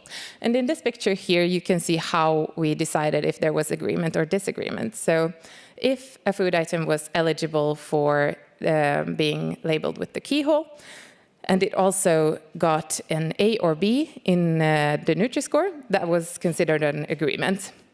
And then if it wasn't eligible for the keyhole, but still it was labeled A or B in Nutri-Score, then that was a disagreement. And of course, the other way around for C, D, and E. And in general, we saw that there was a good agreement between the two FOP-NLs. And about 81% of the food items on the Swedish markets were in agreement. That also means that 19% weren't in agreement, and out of these, 83% were due to the item not being eligible for the keyhole, but still getting an A or B in Nutri-Score. So in that sense, it seems that for some cases, the keyhole is a bit more strict and rigid. So if we have a look at this picture here, these were we looked at the food items together, but also grouped by food group. And as you can see, the green is the agreement, so generally a good amount of agreement. But these groups here were the ones with the least agreements, and that was flour, grains, and rice, porridge, bread and pasta, fermented products and related plant-based products, and then plant-based meat and fish analogs. And if we take a couple of examples of disagreements, within the plant-based meat and fish analogs, which was the food group with the least agreements, or the most amount of disagreements, if we look at a soy protein kebab, that was not eligible for the keyhole because of its high salt content. But in Nutri-Score, it also got, of course, minus points, plus points, it's always plus points for the salt content, but then there was so much fiber and protein, so it balanced it out and still resulted in an A. And within porridge, bread and pasta, there was a whole grain rye bread that was not eligible for the keyhole because the whole grain proportion was not high enough to adhere to the criteria in the keyhole. But this still got a Nutri-Score of B, which might be because of the non-distinction between whole grain and dietary fiber in Nutri-Score.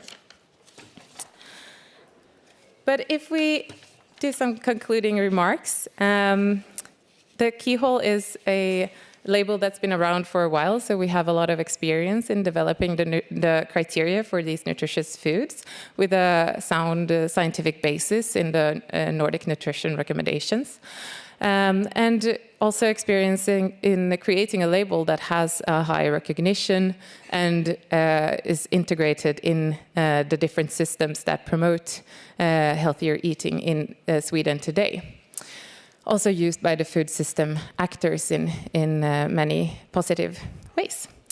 It's also an example of a multilateral collaboration between the Nordic countries that are using the keyhole.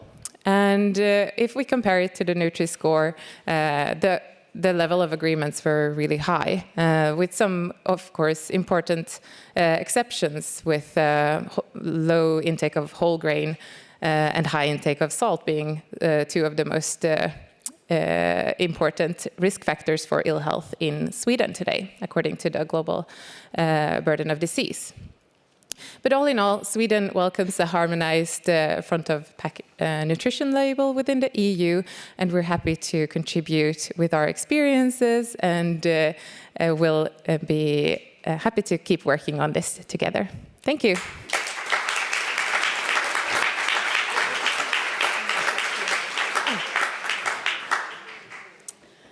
Thank you very much for that, Irene. Very interesting to see the overlap there of the different schemes.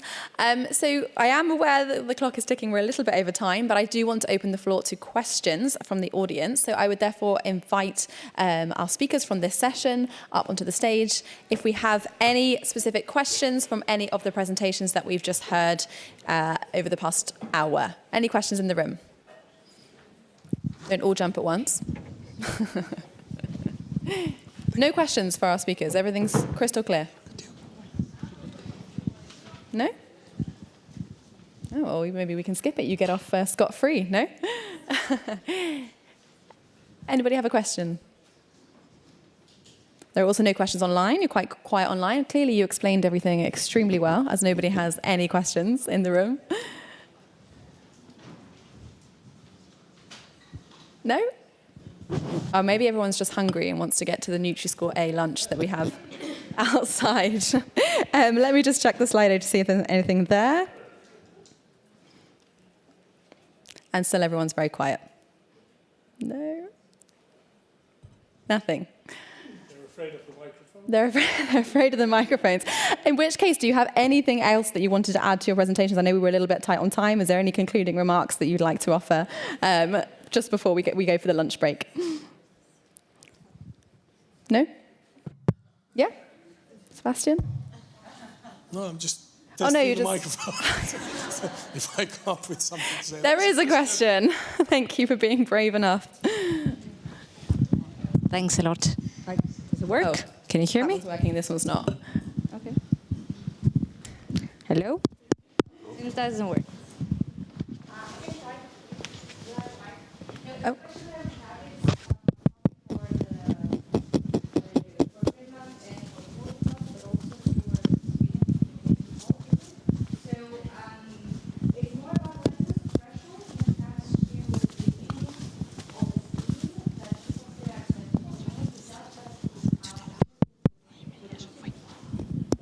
What is the threshold to judge? Sorry.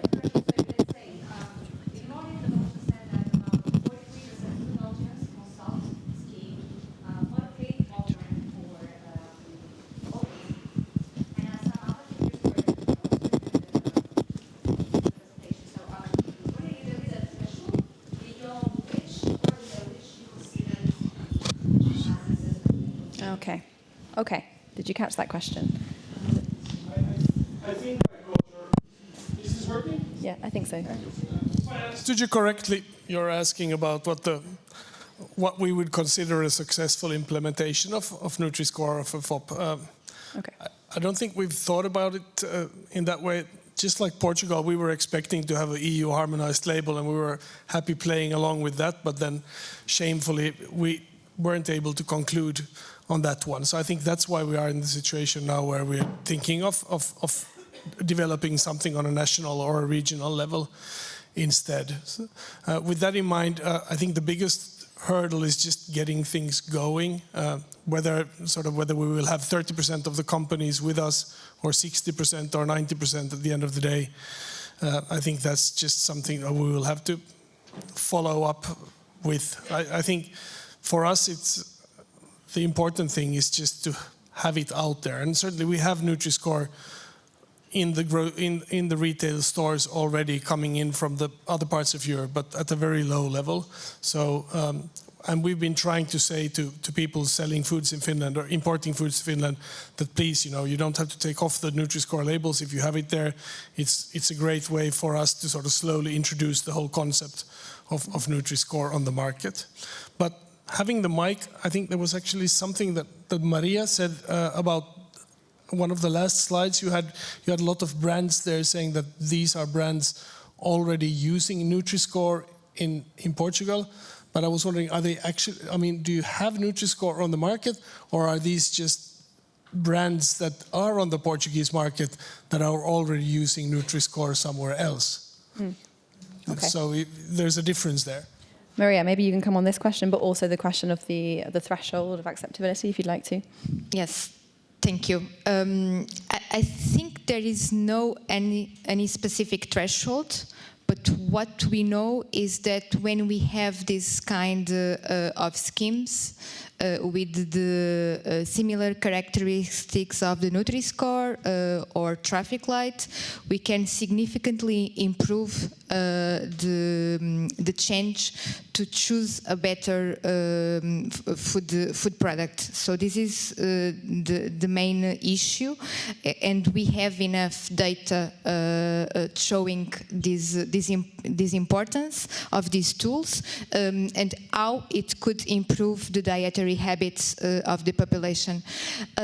Regarding your questions in terms of one of my last slides, actually I put it in this slide the main food companies and food retailers, because we have already one of the biggest food retailers using the Nutri-Score in their own brand products, but actually they are all the food brands that officially adopted the Nutri-Score in the products that are available in the Portuguese market.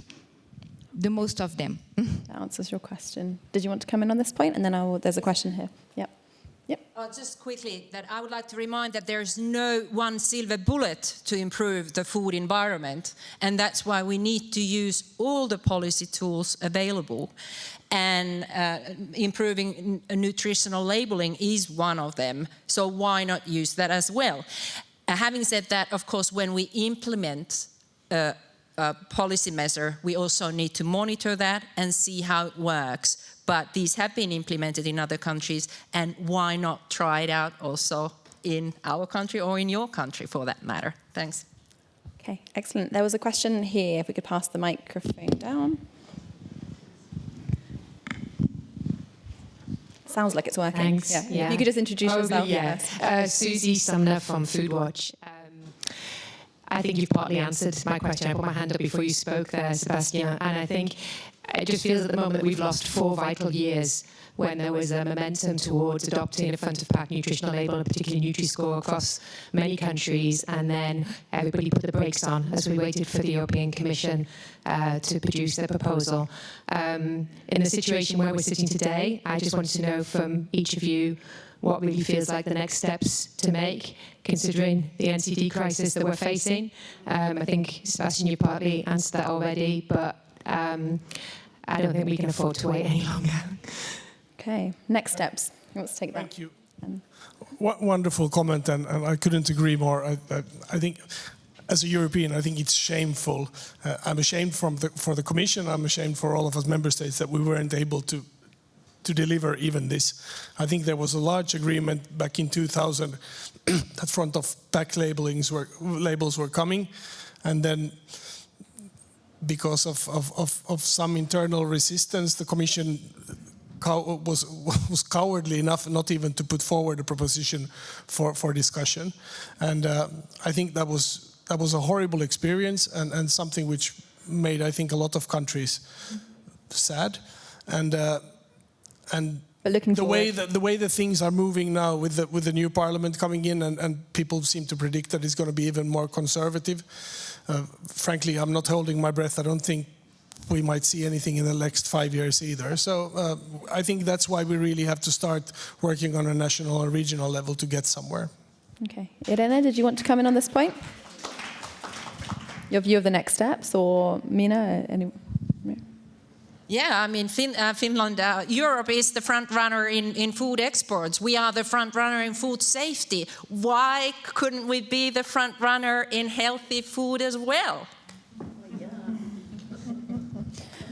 Reflections on the next steps, Irene? Yeah. Next steps, yes. As I said, we're happy to see a harmonized front of pack label in Sweden as well. And of course, it's very important to take into consideration the differences that we have in challenges in public health in different countries. So we have the experience that we think is very positive to have a collaboration between the Nordic countries that are using the keyhole, and getting more collaboration across Europe would probably be a very positive thing. At the same time, it comes with its own challenges, with public health challenges differing across the countries. So yeah, we're looking forward to the next steps as well. But as Sebastian said, maybe not holding our breath, and that's why we're still developing the keyhole. Maria, any last reflection to add before I close the Q&A session? I would like to say that we all know that we will benefit of a EU-harmonized approach, because it's the only way we have to have a mandatory approach in the EU countries. So I think, as member states and as Belgium is doing today, we should continue to put this topic on the agenda. All right. Well, thank you very much. Thank you. Thank you to all of our speakers. And we actually, just before we have lunch, we're actually going to have another little health break to work up an appetite for our lunch. So I'll let you leave the stage. You don't have to do it on the stage. That's fine. But let me welcome back Rebecca to lead this 5-minute health break, and then we will go to the lunch. Thank you, everyone.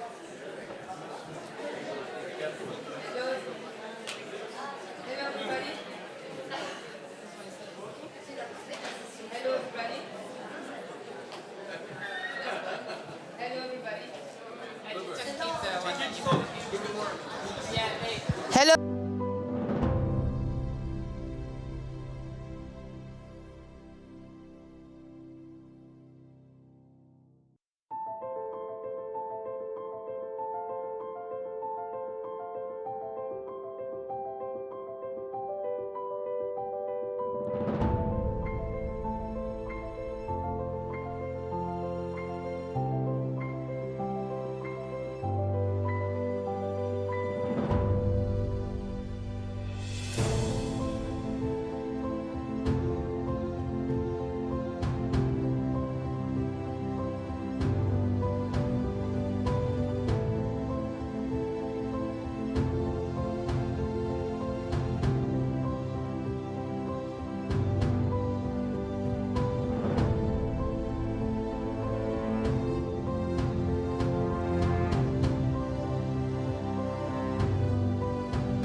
Hello. Hello, everyone. Hello, welcome back. I hope you're all well fed after a healthy, nutritious lunch that's going to fuel our brains for this afternoon session. And so this session this afternoon is focusing all on One Health perspectives based on front-of-pack nutrition labelling systems. And so I would like to welcome our first speaker of this session to the stage, and that is Knut-Inge Klepp, who is a scientific coordinator with the Norwegian Institute of Public Health. He's going to speak a little bit about EU joint action on cancer and other NCDs prevention and action on health determinants. So I will pass you the floor.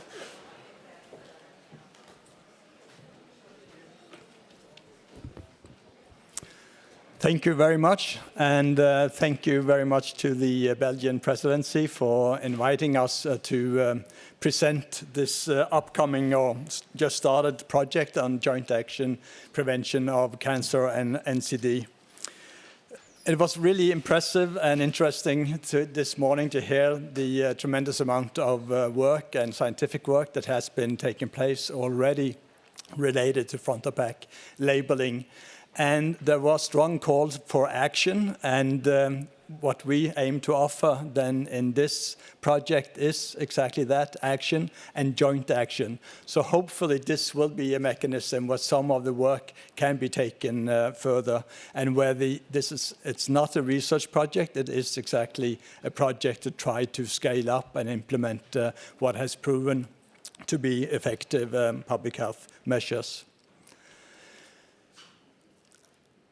So what I'm going to do then is to briefly present what we aim to do within the context of this joint action when it comes to front-of-pack labeling, both as a very important measure in order to support consumers, but as we have heard also to see how it can promote healthy product reformulation.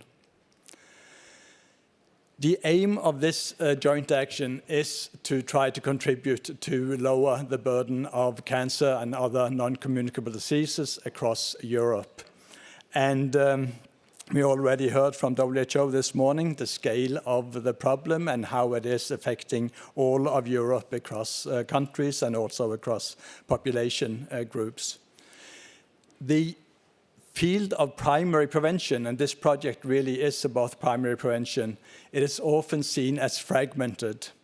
And one of the aims then is to see if we can have a more coherent action across countries. So both then to improve the capacity of member states to act and implement what has proven to be effective and feasible policy measures, improve the monitoring system, and also to contribute to reduce social inequality in health. And then we also want to engage with the actors across the field of prevention, so non-governmental organization, not the least. It is a large project. It involves 25 countries, so 22 member states of the European Union, and also Iceland, Norway, and Ukraine. It consists of health authorities, so a number of ministries of health and directorates of health, but also universities are competent authorities in this joint action. And then we have more than 70 affiliated entities which represent a variety of organizations. So altogether, there's about 100 partners in the project. And as you can see, the budget is also quite generous for a 4-year project, more than 95 million euro. We also heard this morning that in order to tackle the problem of non-communicable diseases and cancer, it isn't enough just to focus on one risk factor, or there's no magic bullet. And so we really try to set out in this project then to address the number or the scope of different public health measures that can contribute, ranging from what we see are more system level structural factors on societal level, all the way down to projects and interventions that focus more on the individuals. In this figure, we also try to illustrate by the triangles in the background that we think that in order to really have a population impact, that you need to move to the left in this picture. And we have then a big focus on what we call regulatory and taxation, so fiscal policy measures, but also focus on the local community and the different arenas within the community, such as educational sectors, health sector, workplace, and also the digital environment. And then we also do focus on interventions that can help individuals to change behavior. But looking at the literature on public health, we see that that is really where the majority of studies often are. And so, again, we really want to move the focus to the left in the picture. Also because we see that if we only focus on measures that are designed to help individuals, that we run the risk of actually increasing inequality in health rather than decreasing it, as those interventions often appeal more to people like us, highly educated, well-resourced, with a strong motivation for complying with health recommendations. We also have a strong focus, as I said, on social inequality, applying an equity tool to all the activities. So prior to starting any activity, we want to have a thorough analysis of whether or how this activity will contribute to reducing rather than increasing inequality. And we try to frame it within applying the concept of health and all policy and also well-being economy as an important framework across activities, and then a strong emphasis on monitoring and evaluation.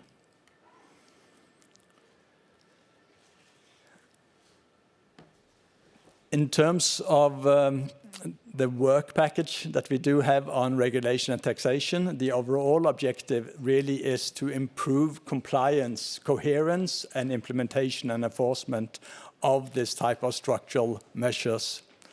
So while there clearly is need also for new legislation, we think there's a huge potential across Europe to see how we can improve compliance and implementation of already passed legislation. So that is also something we focus on. And within this work package, then, one of the specific objectives address the issue of front-of-pack labeling. And we do have a specific task then addressing both alcohol warning labels and front-of-pack nutrition labeling. And we do have a lot of expertise within the consortium that also have experience from the tobacco field. And in the consortium, then we really try to see how can experience and work done with respect to these different risk factors really fertilize the work for each one of them and see how we can move the field forward in that way. So the specific objectives related to the subtask of labeling is to develop a framework for and a common methodology for how to investigate the impact of these type of measures that do try to promote public health.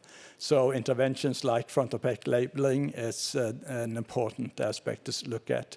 And then we also want to run pilot studies, both when it comes to see what is the impact of, for example, Nutri-Score in the countries where it already has been introduced and is up and running, but also have other pilot studies where we try to introduce it to countries that have not yet taken it into use. There are 9 countries of those 25 that specifically work on these tasks, and there's a number of countries, as you will see, that has not yet started using it. So we will be introducing it in some new countries, but then also really drawing on the experience from the countries that already are implementing it, and the kind of experience that we just heard from both Portugal, Sweden, and Finland are extremely important then in how to take this forward. One of the tasks that we're starting is to do systematic mapping review of various studies that have investigated the effects of front-of-pack nutrition labels. So here we will include a range of different experiments and to large-scale supermarket trials with the aim of critically appraise the various parameters of these studies. So we're looking at the type of front-of-pack labeling being investigated, the type of setting, whether it's an experimental setting or a real-life setting, the type of implementation, mandatory versus voluntary measures, whether incentives are used, the categories of food included, the number of options available to choose from, and also the type of populations included will be part of this. And then, as I said, we will start a number of pilot studies, both having consumer purchase in online experimental supermarkets and observatory studies. I also wanted to present just briefly some of the experience we have in Norway that is somewhat parallel to what you heard from Finland, Portugal, and Iceland. And we do have in Norway a project ongoing funded by the Norwegian Research Council called New Tools, where the objective is to come up with scores both on the nutritional quality of food, but also the social and environmental sustainability. And what for us at least is unique with this project is that we're including partners from the whole food system. So we have a number of academic or research institutions funded by the Research Council, but then we also have a number of private sector partners, both representing food production and retail, and also a number of non-governmental organizations. And some of these private sector partners have also to contribute to the budget of the project, but they are then funding their own activity. They're not funding any of the academic research institutions involved. And here we can see that within the project then we have a number of activities, and this is particularly related to the development of a nutritional score. And we took as a point of departure the Nutri-Score, also expecting that when we planned the study, that it actually would become a European-wide scale. And we tried then to evaluate it in a Norwegian context, both looking at it with the impact or input from the stakeholders, see how it aligns with the national experts' view on healthy eating, how it aligns with already existing guidelines for healthy eating in schools and so forth. And then based on this, we see whether it is a need for modifying it in order to make it optimal in a Norwegian context. So we're doing different ways of testing it out, and some preliminary results that has been published shows that the Nutri-Score generally performs well, also in a Norwegian context. There are some what we call minor challenges. It could be related to the fat content of cheeses or the fiber content of grains, pasta, and so forth. And also we see that there is a need for consumer evaluation and also proper stakeholder involvement. As in Sweden, we are very used to, and many are quite fond of the keyhole. So for that reason, it is important to see how it is being perceived by the public. And these are just some comments, and I'm not going to go through those that we get from the stakeholders. They voice concern related to the scientific evidence, calculations and components of the score, dietary challenges, and also some policy-related issues are being brought up. And within the frame of this larger project, New Tools, we then have a possibility to discuss more in depth these concerns. So in summary, within this joint action Prevent NCD, we're really trying to see how we can contribute then over the next few years to further strengthen the knowledge base for the design and implementation of effective front-of-pack labeling schemes.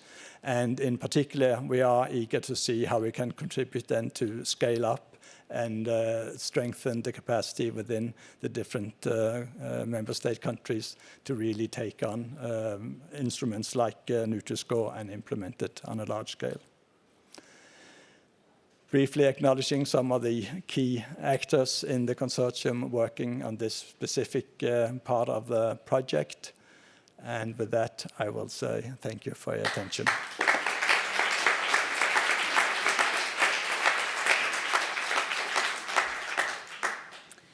Thank you very much for that presentation. I particularly like the part you were talking about not individualising the issue, looking more broadly. I thought that was very interesting. Thank you. Just to say before I announce the next speaker that there will be an opportunity to put your questions both to Knut-Inge and our next speaker after the next presentation. So if you have any questions, don't worry, you will have the chance to put those to our speakers. And I'd now like to welcome the next speaker up to the stage, and that is Hélène Alexiou, who is the Belgian scientific expert, a Belgian scientific expert in the Scientific Committee of Nutri-Score. And just to say that Hélène will be speaking in French. So if you need translation, you can find that again in the arms of your chairs. So let me pass you the floor, Hélène.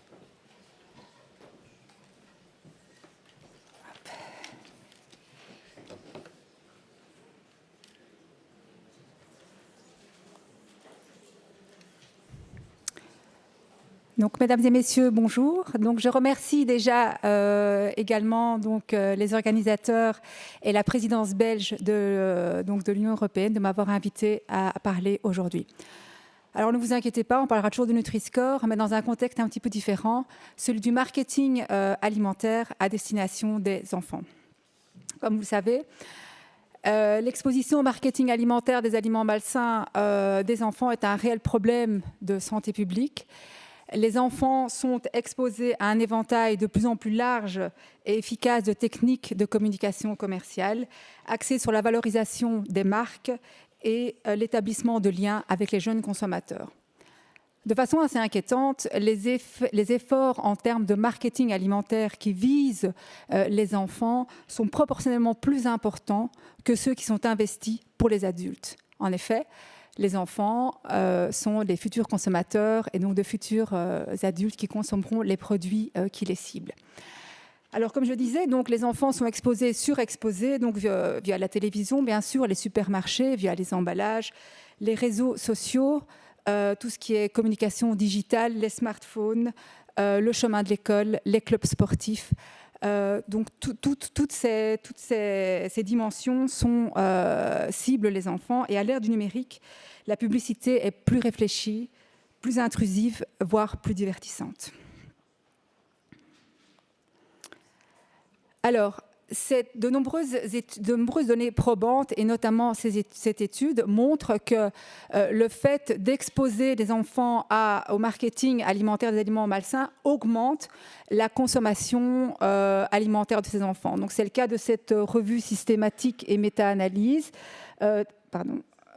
J'ai confondu la flèche avec, voilà, qui montre que donc ici ce sont toutes des conditions expérimentales, qui montrent que lorsque les enfants sont exposés à la publicité pour les aliments malsains, eh bien, la consommation alimentaire augmente. D'autres études ont montré que les enfants et même les adolescents ont des capacités de raisonnement critique pour faire face à la publicité qui ne sont pas encore tout à fait développées, ce qui en fait des sujets relativement vulnérables à l'impact de la publicité. Il faut comprendre que la publicité est conçue pour contourner la prise de décision consciente et rationnelle et s'appuie sur des réponses émotionnelles et un traitement inconscient qui inhibe finalement la capacité de résistance. Même lorsque, donc les études montrent que même lorsque les enfants comprennent ce qu'il y a derrière le message publicitaire, ceci ne change pas leur appréciation des produits. Voilà.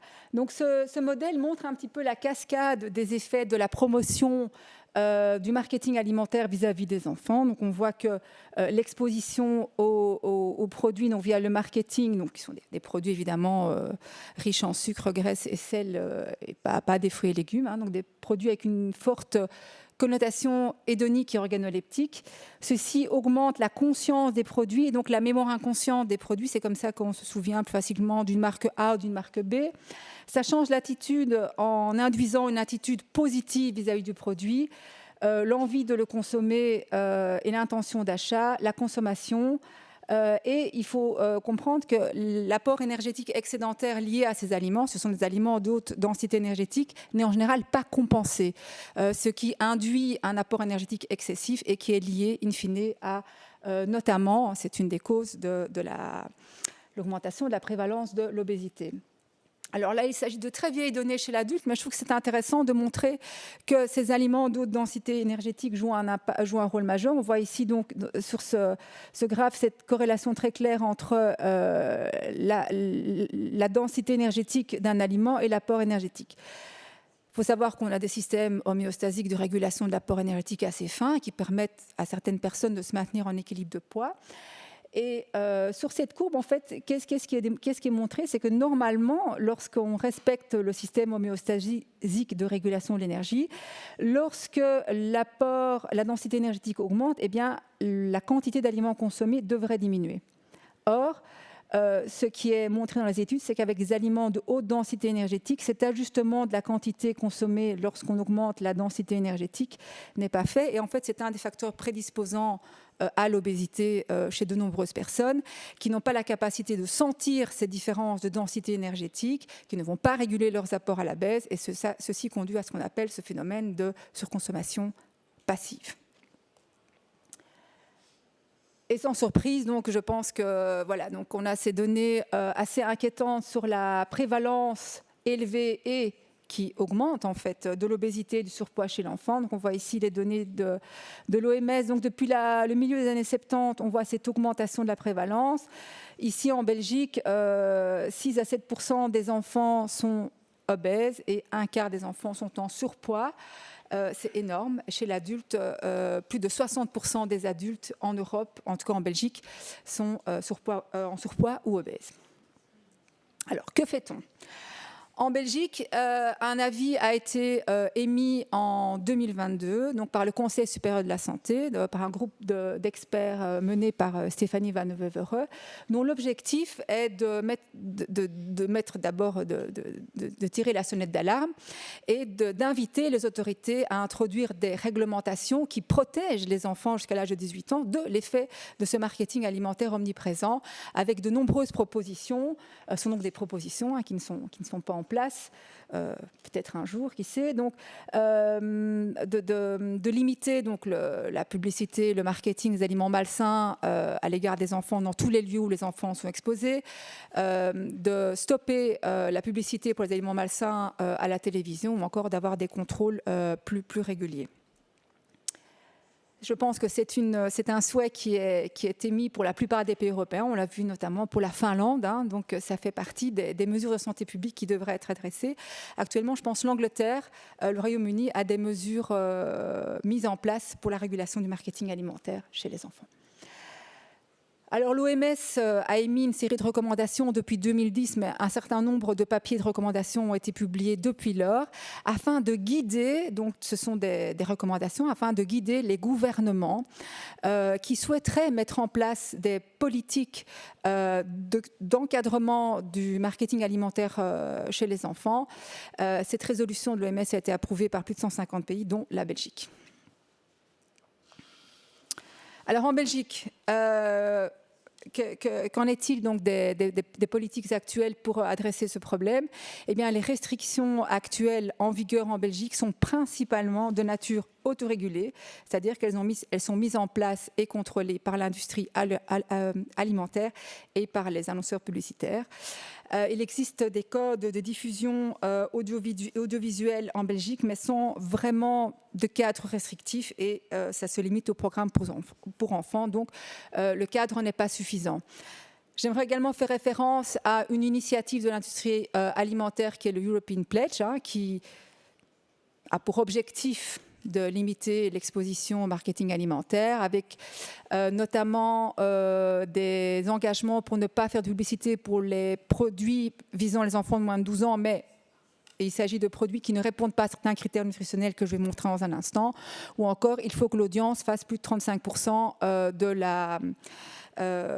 que les enfants constituent plus de 35% de l'audience. Donc ces mesures en général sont brièvement inefficaces.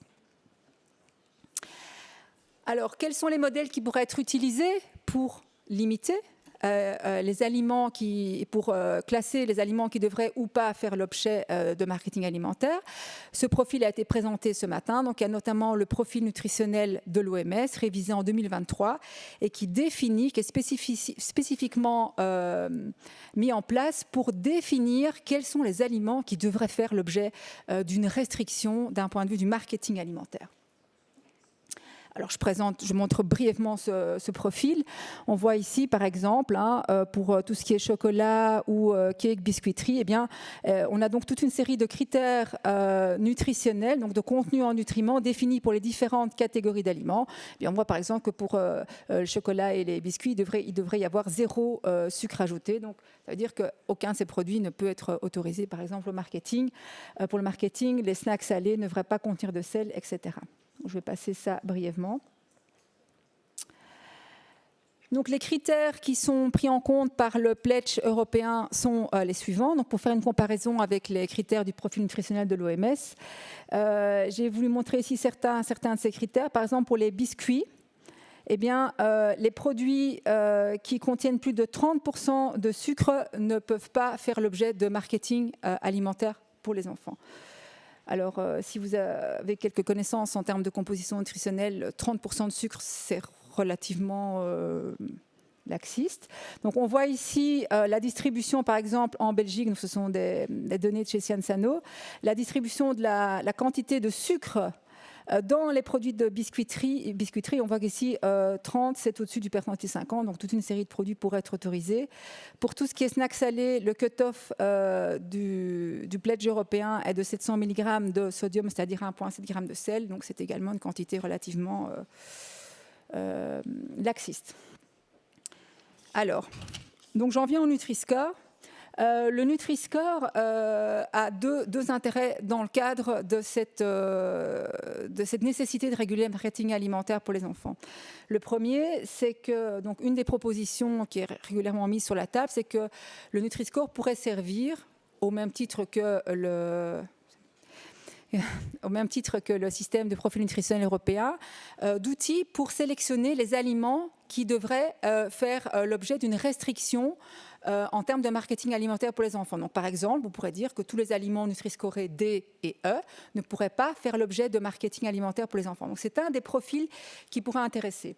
Le deuxième point, c'est que le Nutri-Score pourrait également être utilisé de façon à informer le consommateur pour faire des choix sains, c'est ce qui est actuellement le cas, mais aussi pour résister aux messages publicitaires. Et c'est ce qui a fait l'objet d'une étude, d'une étude qui a été récemment publiée par une équipe de chercheurs d'Aix-Marseille et qui a testé l'impact de la présence du Nutri-Score sur les messages publicitaires et de voir si l'affichage du Nutri-Score en même temps qu'un message publicitaire modifie la perception ou l'intention d'achat du produit. Donc, il s'agit d'une étude basée sur la cohorte Nutrinet Santé, incluant plus de 27 000 participants, répartis en 3 catégories. Donc, il s'agit d'une étude online, donc, où les participants sont invités à répondre à des questions. D'une part, ils étaient soumis à un produit qui contenait une publicité et le Nutri-Score, un deuxième groupe, une publicité sans Nutri-Score, et un troisième groupe, pas de publicité. Et donc l'idée était de voir quelle est l'influence du Nutri-Score sur la publicité. D'accord, le marketing. On voit ici que donc la courbe verte représente le groupe Nutri-Score, publicité plus Nutri-Score, rouge, publicité sans Nutri-Score, et le bleu, donc c'est le groupe contrôle sans publicité. Eh bien, on voit que pour la perception de la qualité nutritionnelle du produit, la perception de l'effet santé du produit ou l'évaluation affective et l'attitude du produit, eh bien, lorsque le Nutri-Score est présent en regard de la publicité, eh bien, les sujets, en fait, il y a une amélioration donc, de la perception des produits Nutri-Score A et B, donc de meilleure qualité nutritionnelle, et une détérioration des produits Nutri-Score D, E. Donc. Et c'est le cas pour toutes les variables étudiées. Également, les intentions d'achat. Donc, par exemple, lorsque le Nutri-Score est affiché sur le produit, en plus de la publicité, eh bien, les intentions d'achat diminuent pour les produits Nutri-Score DE ou sont augmentées pour les produits Nutri-Score A et B, de même que les intentions de consommer le produit. Et de façon très intéressante pour les enfants, eh bien, on voit que donc ici, c'est l'intention de donner le produit aux enfants entre 7 et 12 ans. Eh bien, on voit que là, de nouveau, les mêmes tendances sont poursuivies. Donc, on voit que l'affichage du Nutri-Score modifie, donc ici, c'est les adultes, bien sûr, la perception et l'intention d'achat du produit et donc amplifie ces jugements cognitifs. Donc, c'est une preuve que l'information est prise en compte et que ce type d'info peut être déconnecté de l'info-marketing. Voilà. Là, c'était juste pour montrer, donc, je vais passer là-dessus, donc, la catégorisation des différents groupes d'aliments dans les différentes catégories du Nutri-Score. Et donc, j'en viens à ma conclusion. Donc, devient urgent aujourd'hui en Europe de réguler le marketing alimentaire à l'intention des enfants. Comment ceci peut être fait? En tout cas, pour le choix des aliments régulés via l'usage d'un système indépendant et scientifiquement validé, soit le système de profilage nutritionnel de l'OMS, soit le Nutri-Score, et qui, évidemment, s'il était implémenté de façon obligatoire, faciliterait cela. Et enfin, le Nutri-Score peut également, via sa capacité à informer le consommateur de la qualité nutritionnelle du produit, eh bien, peut également constituer une stratégie pour contrer le marketing des aliments malsains. Voilà, je vous remercie pour votre attention.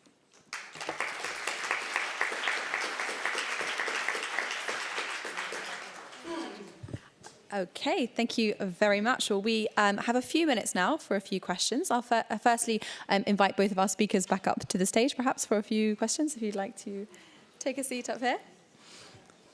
Thank you very much.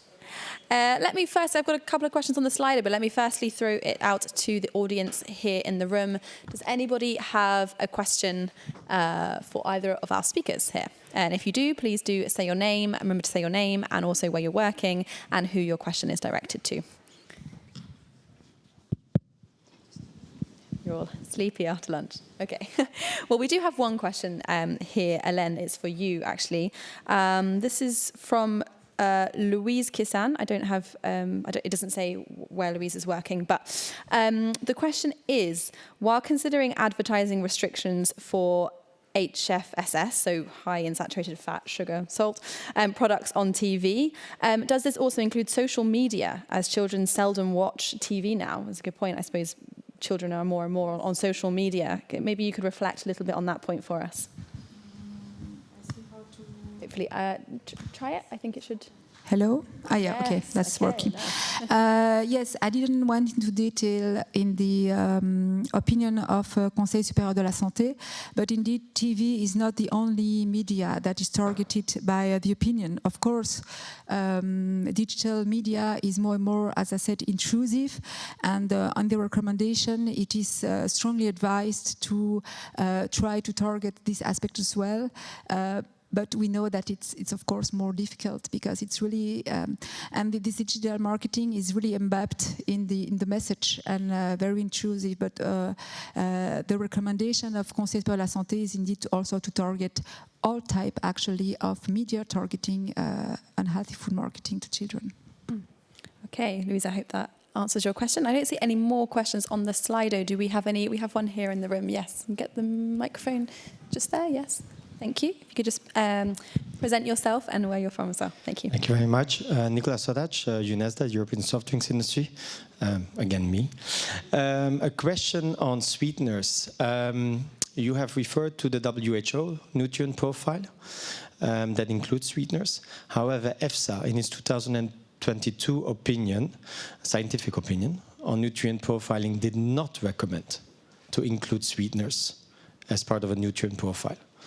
So could you maybe give your views on that? Thank you. Yes, actually, intense sweeteners are not, foods that contain intense sweeteners are not authorized according to the nutrient profile model in Europe, so it's quite in accordance. And did you want to come in on this point or about the sweeteners? No, I don't. No? Okay. Sure, can't push you on there? No? Okay. I hope that answers well. Yeah, okay. Any other questions in the room? Yes, there's a question. Yes, Sebastian. Get the microphone. Thank you. Yes, there's one over that side. Thank you. Sebastian Hielm from the Ministry of Agriculture in Finland. I think the point raised about advertising through social media is a really important one.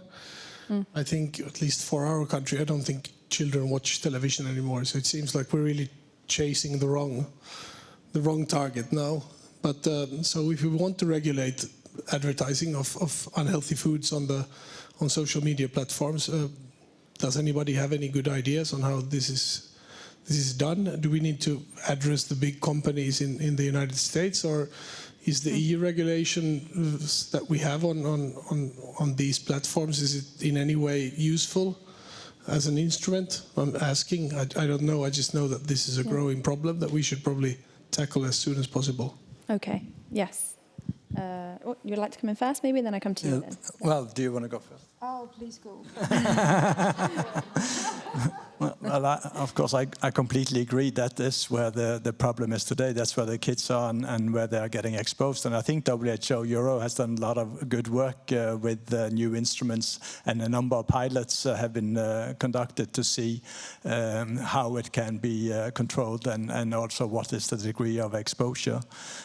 So I think that is really where we should have our effort in the years to come. Hélène, last comment on this before we move to the break?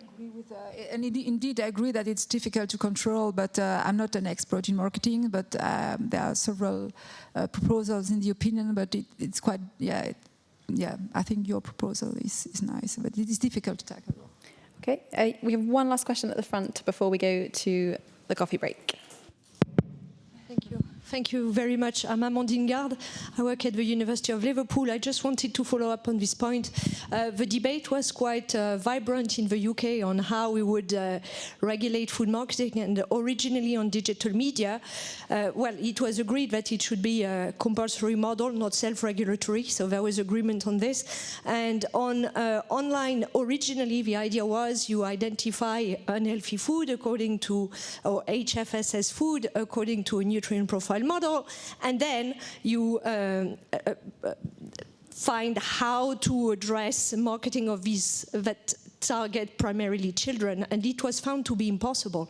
We didn't have the data to be sure that children would not be exposed in large numbers to marketing of unhealthy food, and therefore the decision has been taken, and this is going to enter into force, that all unhealthy food should not be promoted on digital media. What does it tell us? It tells us that when there is uncertainty for public health, then a precautionary approach is the one to take if you're really serious about protecting children from the harmful impact of unhealthy food marketing. So I think you need to cast the net with the objective in mind, and the objective is, as per WHO recommendations and guidelines, to protect children from exposure of unhealthy food marketing. All right, thank you for that intervention. Thank you. Thank you very much. Well, I'd now like to bring this session to a close. Don't worry, we're not going to have a health break this time, and I'm not going to try and lead it, so don't worry. But we will just have a coffee, and then we will come back ready for the panel session later. So thank you very much to both of our speakers. Thank you.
Hello. Oh, yes. Okay, we're in business. All right. Hello and welcome back again for the final session of today's event, and that is the roundtable discussion. So we have plenty of people. You can see the stage is quite full. I'm going to start introducing them and bringing them onto the stage now. So we have with us today Rosa Domenech, who is with the European Commission's DG Santé, which she focuses on One Health. So Rosa, welcome to the stage. We have also with us today Michele Cecchini from the Organisation of the Economic Cooperation and Development, where he's responsible for the programme of work on public health. We have with us today Emma Calvert, who's from the EU Consumers Association Buick. So Emma, welcome. We also have Samuele Tonello from Euro HealthNet, a non-profit partnership of organisations, agencies and statutory bodies working for a healthier Europe by promoting health and health equity. We have with us today Chantal Julia from the University of Paris INSERM. Welcome, Chantal. We also have with us Kinga Admeshvili, who is Director of Food Policy, Nutrition and Regulatory Affairs at the European Dairy Association. And last but not least, we have with us today Els Beder, who works on food and sustainability at Eurocommerce, the voice of retail and wholesale in Europe. So welcome to the stage, quite a list. So welcome, everyone. We're actually going to kick off firstly with a little bit of audience interaction. So for that, I would ask everyone to get out their phones. And you can see the QR code there on the screen. If you're not able to find the QR code, then you can go on Slido and use the hashtag FOPNL. So you can see that there, FOPNL, the hashtag. Glad to see you. Nice to see your phones. Excellent. Good. Excellent cooperation. Thank you very much. So you can see the first question there is already open. We've got a series of 7 questions before we dig into the panel discussion. So the first question being, what country are you from? So a very difficult question to start on. So yes, keep them coming in. I'll leave that open for a little bit and then we can see.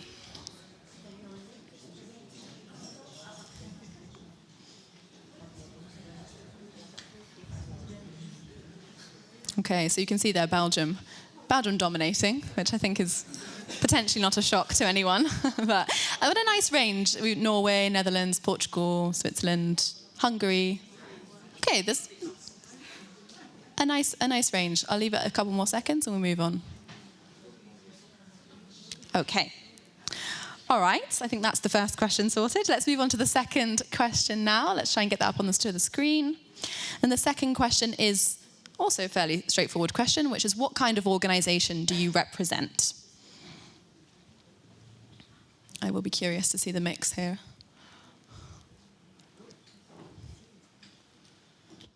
Okay.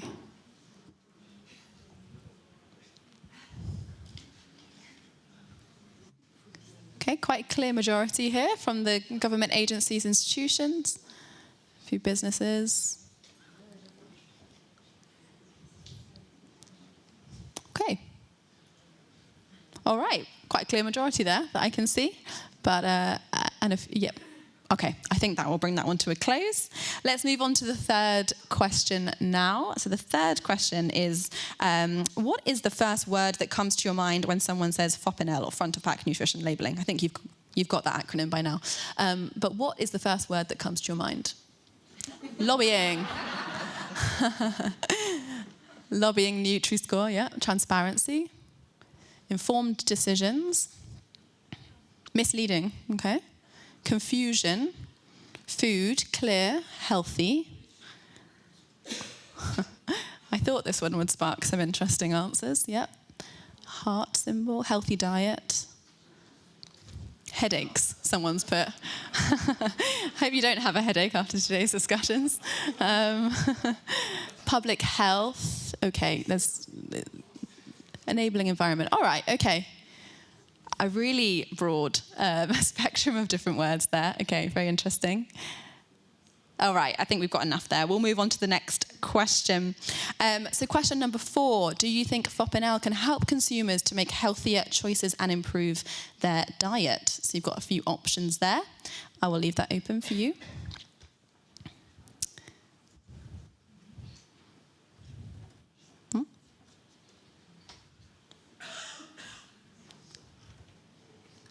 Okay, there we go. Okay. So quite a clear yes camp from the audience, but with a few caveats, perhaps. There's about equal split. It depends on the system. One of the tools that can help consumers make healthier choices. A few percentage at the bottom there, no, not at all, when a couple on no, not totally convinced. But okay, the majority in the top two categories, yes, but. Excellent, okay. Let's move on now. Question 5. Do you think FOPNL can incentivize companies to improve the nutritional quality of their products? And we'll leave that for a few seconds while we get some answers in.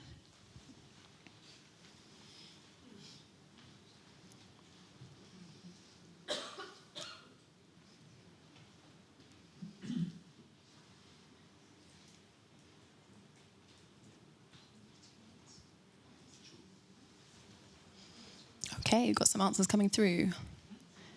Yes, but not for all food categories seems to be the winner here by quite a large margin. A few more sure. 50, 55, 56% saying yes, but not for all categories.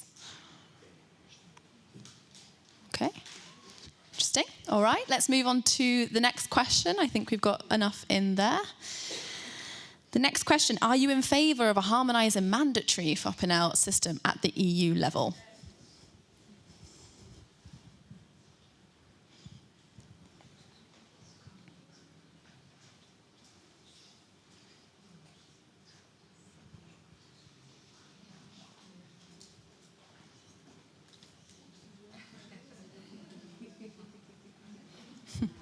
All right, two-thirds of the ones that have responded coming in very strongly there. Yes, a harmonised and mandatory system is needed.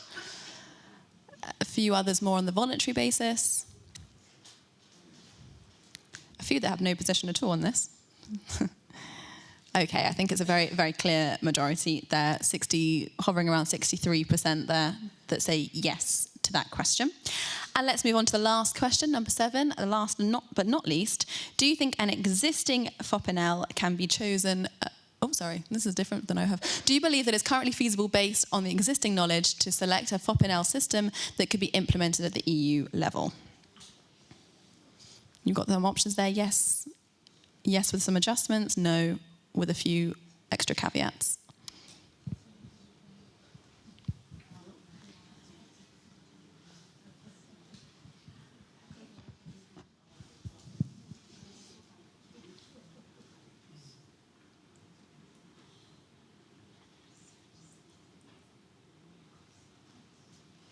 Okay.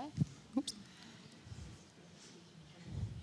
Okay, so the vast majority in the yes but category, yes but with some caveats, or yes that it is currently sufficient. But we've also got here about a fifth, 21%, no, further research and development unnecessary. So it's also quite a considerable number there. And 8% no, implementing a single EU-wide system will be challenging. All right. Thank you. I think I'm going to close that Slido poll. That was a nice kind of glimpse into your thoughts after everything we've heard today on these different points. So thank you very much. So I'm now going to open our panel session today. And I think we'll start with a round. I mean, there's a lot of you. I'm going to do my best to get around everyone. Going to start with some introductory kind of reflections. And I'm going to start at this end, Rosa, with you. So let's start with a look back before we're looking forward. I mean, what for you were the main lessons learned from the debate around nutrition over these past 5 years, over this past mandate? What element would you mainly highlight in the debate around nutrition from your work at DG Sante and from your work in One Health and Nutrition? Can you hear? Yeah. Yes. Okay, thank you, and hello to everyone. Well, we have the responsibility of animating the last debate, so I hope that people have taken a lot of coffee.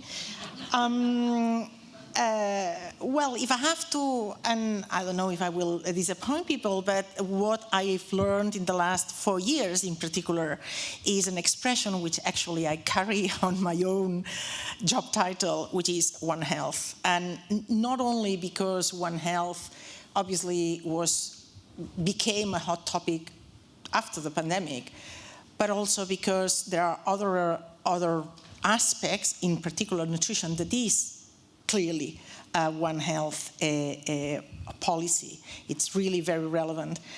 And as we all know, nutrition plays, and I'm sure that this has been said already 100 times today, a crucial role on preventing diseases and maintaining overall good health. And we think that it should be dealt with through the One Health lens, aiming really at the sustainable balance between the health of humans, the health of animals, and the health of the ecosystems. I was not this morning in the debate, but surely also people have mentioned what non-communicable diseases represent in the burden disease in Europe, and that makes up for more than 2/3. They have obviously not only impact on our lives, but also on the societies, on the economies. We've seen that, and our workforce. And actually, FAO has estimated that the hidden costs of the food system amounts to 8% of GDP. That these costs are mostly labor productivity losses linked to diseases driven by unhealthy diet. So really, it is not only a health issue, it's also an economic, a really economic one. On the bright side, obviously, improved health promotion and disease prevention can reduce the prevalence of these diseases. But on the other side, we also know that the health budget in general in member states for prevention is not a lot more to 3%, which is pretty disappointing. And we hope that this obviously will change. What we see in Europe is that obviously diets are not in line with the national dietary recommendations, and that the food environment does not ensure that healthy options are the most accessible ones. Average intakes of energy, sugars, salt, and fats continue to exceed dietary recommendations. Consumption of whole grain cereals, fruit and vegetables, legumes and nuts is still insufficient. Ensuring that our consumption is in line with nutritional recommendations would not only be good for our health, but also made it more environmentally sustainable. This is why the Commission, and I think that this morning there was already a reference to the joint action where we're investing more than 76 million euros to support member states to address the root causes of non-communicable diseases, in particular to improve their capacities to plan, implement prevention policies, including in the area of food and diet. And those actions with actions to improve the nutritional quality of food and to reduce unhealthy food marketing. We also have, and I don't know if this has been mentioned before, the Healthier Together initiative. It's obviously very much focused on cancer, but in general also on non-communicable diseases, with 129 million euros. Also an expert group with a prevention subgroup in it to discuss these files. I'm referring to this because it's not only a tool that we are discussing, we are seeing the policy in a more general way. Finally, maybe mentioning the EU Code of Conduct for Responsible Food Business, and marketing practices that we launched in 2021, and the support to sustainable public procurement of food and catering services, including criteria for healthy diet in schools and public institutions, which is currently being prepared together with the colleagues in the joint research centers. Mm-hmm. Such actions at EU and member states level, aligned with a One Health approach, will hopefully create an environment that really supports and encourages healthy food site choices. All right. Thank you very much for that. Yeah, the public procurement has come up a lot throughout today, so yeah, it'll be interesting to see what comes out there. Michele, let me come to you now. I mean, Rosa there made a very strong point, you know, that obviously it's not just about health, about the economics. So I think that's a nice link onto you. For your introductory reflections, I mean, on what we've heard so far, is there anything that's really struck you from the conversations that we've heard today? Anything missing or something you'd like to bring, a different flavour you'd like to bring to the conversation?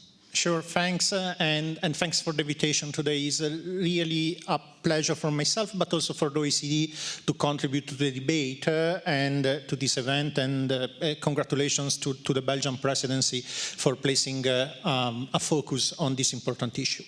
I would like to make 2 points. One is definitely to build on the economic aspects that were already mentioned, the impact of overweight, obesity, associated NCDs on European countries is significant, both in terms of the economy, but for example, also is an issue for the resilience of our healthcare services. Currently, we spend 8% of healthcare expenditure to treat the consequences of NCDs, and this also has an impact on occupancy in our hospitals, on issues related to healthcare workforce as well. But we are also placing a burden on the future generations. We have calculated that the children that are normal weight, that have a normal weight, are 11% more likely to perform well at school. Performing better at school today means better opportunities for a job tomorrow and better competitiveness for our countries in a global economy. Finally, there is a cost that is placed on every single European citizens. We calculated that the consequences of overweight and its associated chronic disease cost, in terms of taxation, raised taxation, 220 euros per year per citizens across Europe. And this is the cost that we have to spend as citizens. What instead I liked a lot throughout the day is that among the various speakers, but I think also based on the results that we saw on the slide, there is a clear consensus, or consensus perhaps, I mean 100%, but there is a clear sign that front of package nutrition labels are seen as a crucial component of a more comprehensive strategy to tackle overweight. And I absolutely support this view. Front-of-pack labeling should be part of a comprehensive strategy that supports better information for consumers, better possibilities to take choices, and should be complemented to the others. Also because we saw that there are big synergies can be created, in part for the reformulation, many speakers mentioned it, but also other types of intervention, and probably putting together all these different measures, the impact at the population level is higher than the sum of the single interventions. All right, thank you for... Oops. Hello. Oh yes, we're back. Thank you very much for those reflections. This 8% figure, these other figures you mentioned, very sobering, very impressive numbers there. Emma, let me come to you now for the consumer's perspective. I mean, your reflections on what we've heard so far, was anything missing from the debate today? Something that might inspire you to take you forward in your work? I think the thing, can you hear me okay? It's not coming through just yet. Try again, maybe? Hello? No, yes, please. Hello? Yes, okay, it's good. You're playing past the microphone. Yeah, it's okay. Yeah, I think the thing that really struck me throughout the day was the consistency of the message about the context for why we need a front-of-pack nutrition label, the why about this debate. Why are we here discussing why we need a front-of-pack nutrition label? We have... as was said by the Minister for Health, we have an obesity epidemic, we have overweight epidemic, and worryingly we have children who are increasingly overweight or obese. So it's clear that we really need to do something to act on this. And I like the consistency also when it was mentioned, including by the Belgian Queen, that food environments need to be tackled. Our Finnish colleague mentioned that there is no silver bullet, but front-of-pack nutrition labelling has to be part of the toolkit that's going to tackle the unhealthy food environments that we live in and we make our purchasing and consumption choices in today. I also really appreciated the WHO Europe, their comment on the fact that we need to base our discussions when it comes to front-of-pack nutrition labelling on the science and not our emotions, because I think to date, I don't think anyone could disagree that there's been a lot of emotion in the discussion about front-of-pack nutrition labelling and about Nutri-Score, but there is a clear need for a front-of-pack nutrition label that works for consumers. So I'm really hoping, like the Minister for Health is also hoping, that we finally come forward with an EU-wide mandatory front-of-pack nutrition label in the next mandate, I guess, and I hope that it will be the Nutri-Score if we follow the science. Okay. Thank you. And a round of applause there. Thank you very much for that.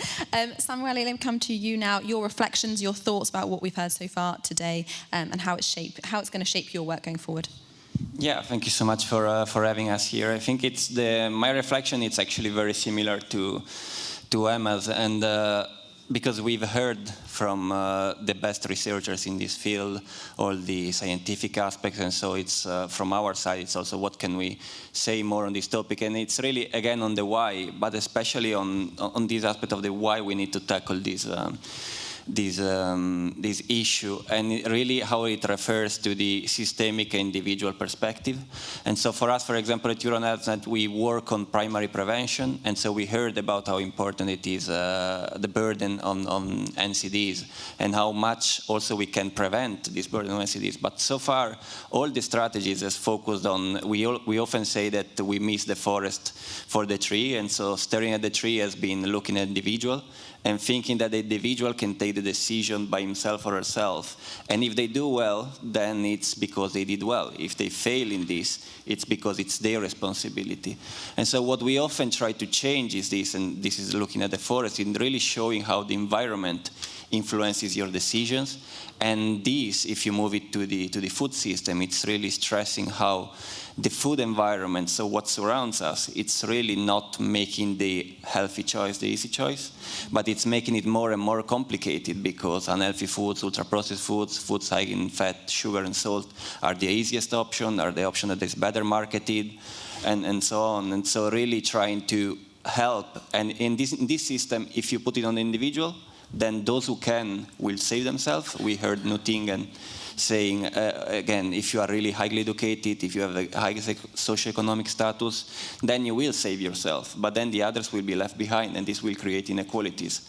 So if we want a system that is equal and that will offer everyone the chance to respect and to have a healthy lifestyle, then we need to regulate the system, not telling individuals that they have to be ninjas to survive an unhealthy system. And this can only be done by systemic measures. And here, Nutri-Score is one of the bricks we need to build all this different system. And so it's really, does it help individuals to take healthier options? Yes. Is it the only solution we have? No, but it's in this comprehensive package that then maybe we can discuss better later. Absolutely. All right. Thank you very much. Chantal. Still a very lively audience. Nice to see. So I think there'll be some good questions as well coming up. Chantal, let me come to you now for your reflections from the research perspective. I mean, what have you heard today that's really struck you? I know there's also been some recommendations for gaps in research and things like that. I mean, did that inspire you for your work going forward?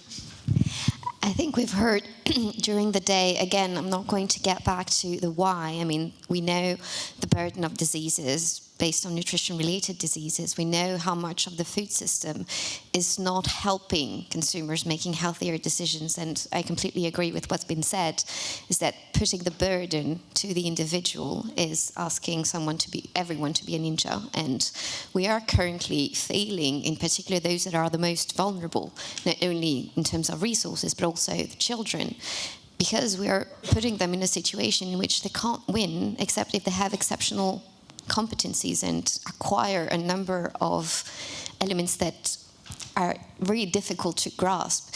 In terms of, I agree also that Nutri-Score or front-of-pack labeling can only be one of many different measures to tackle the elements within the food systems. Nutri-Score is only on a small part, the nutrition composition. If we look into sustainability, a number of other dimensions need to be probably tackled. In terms of research, what we've seen up to now, and in terms of implementation, it's also that the current system fails because we are in a voluntary system only approach.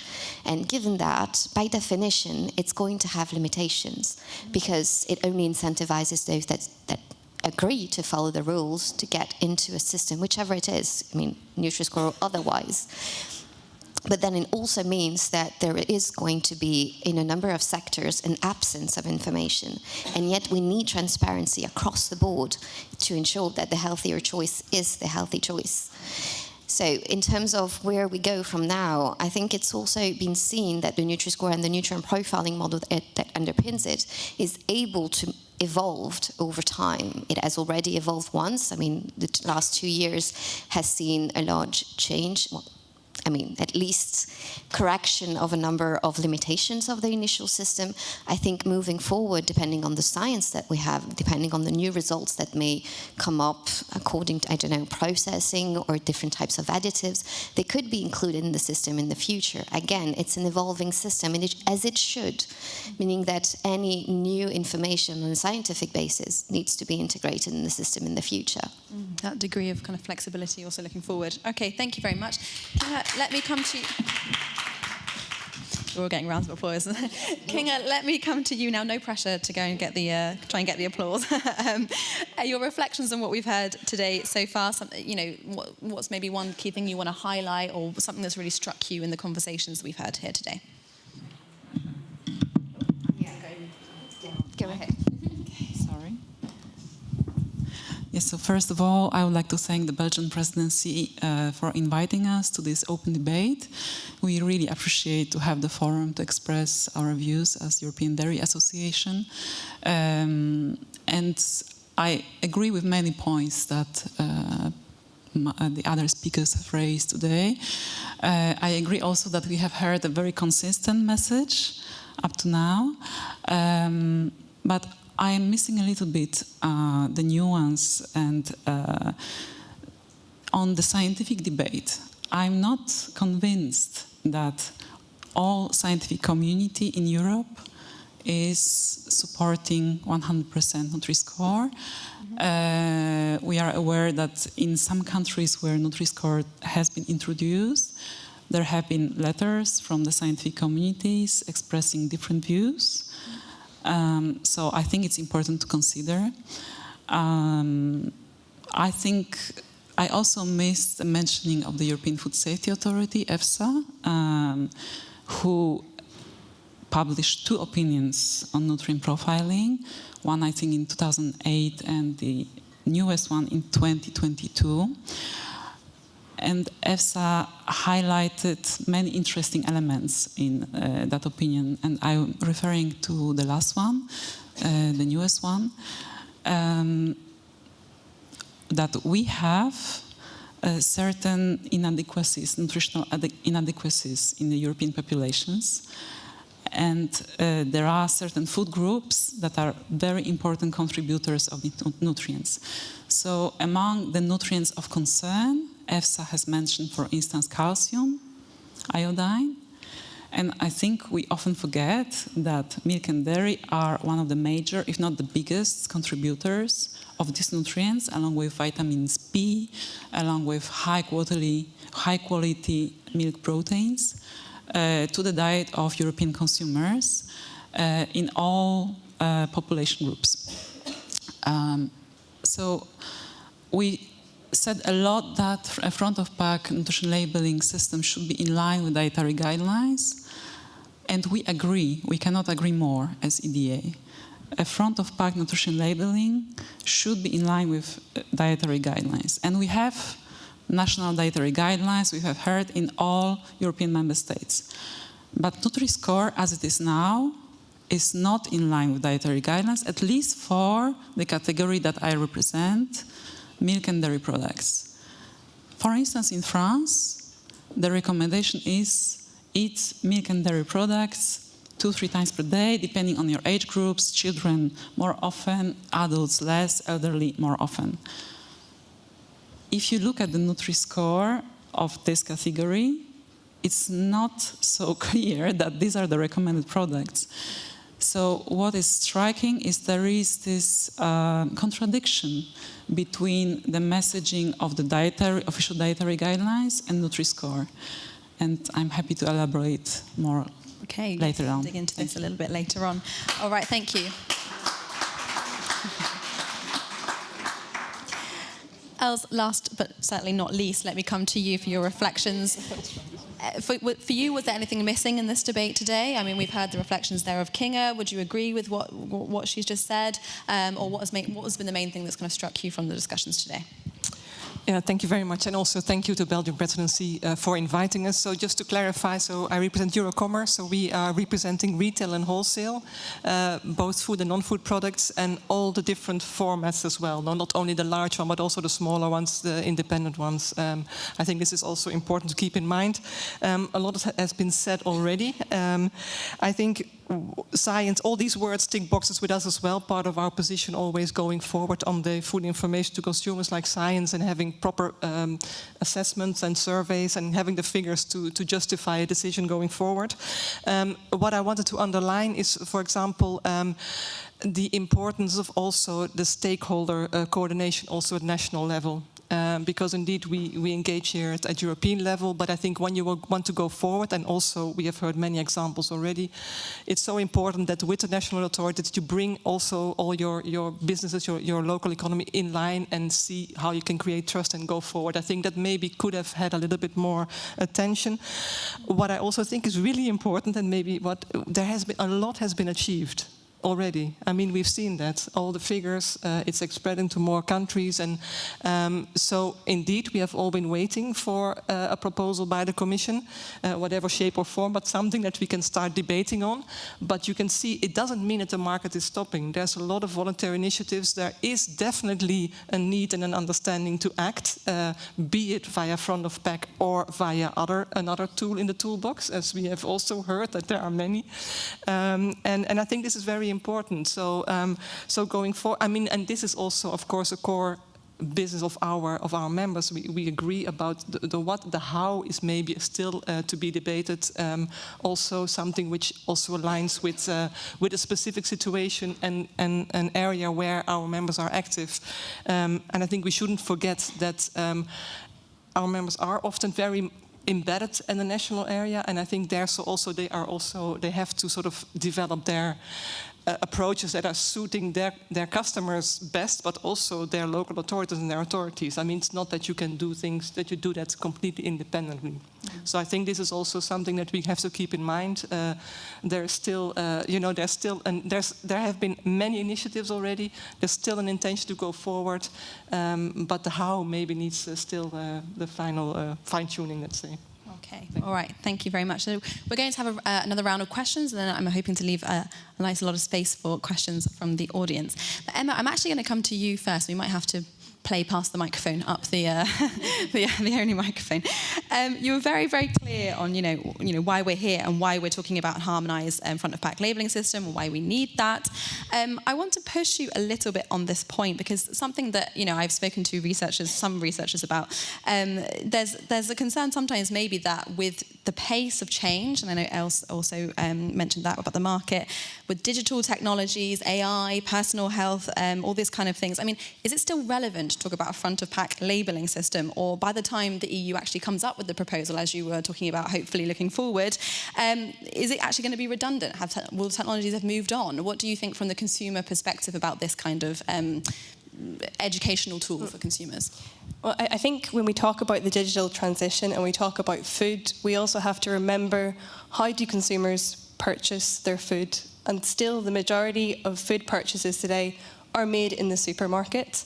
And we always say that digital labelling, it can complement information that's provided on the label, but essential information needs to be provided on the label, such as ingredients and nutritional information, that needs to be on the label so consumers are able to compare products when they're in the supermarket.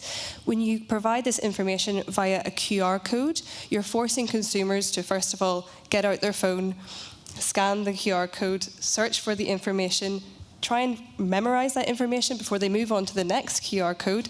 It's totally impractical for an average consumer to be able to use that. And even though we all have smartphones, nearly all of us, there's still a small but significant minority that do not have a smartphone.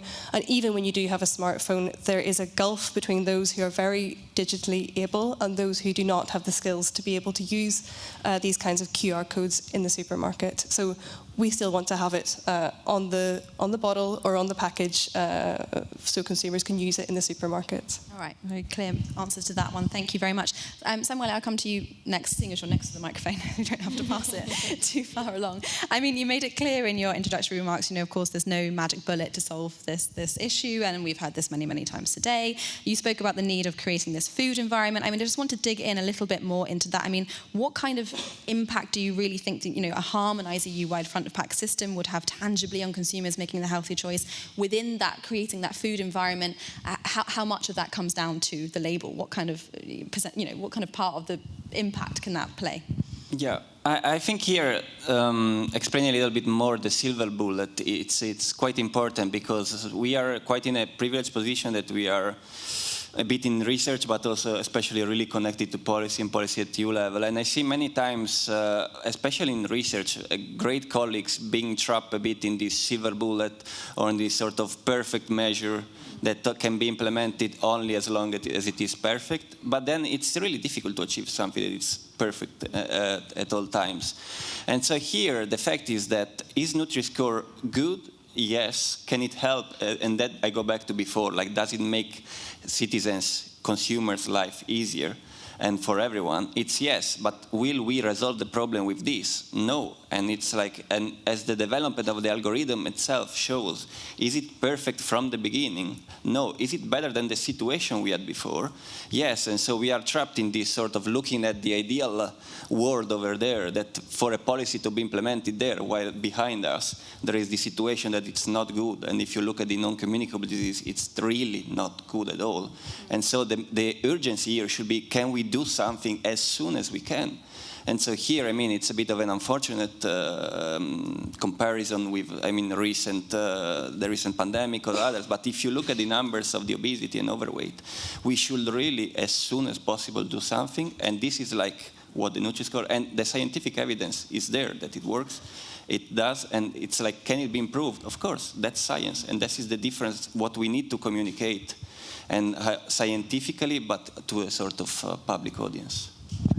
Yeah, not getting trapped in that kind of Goldilocks, looking for the perfect solution.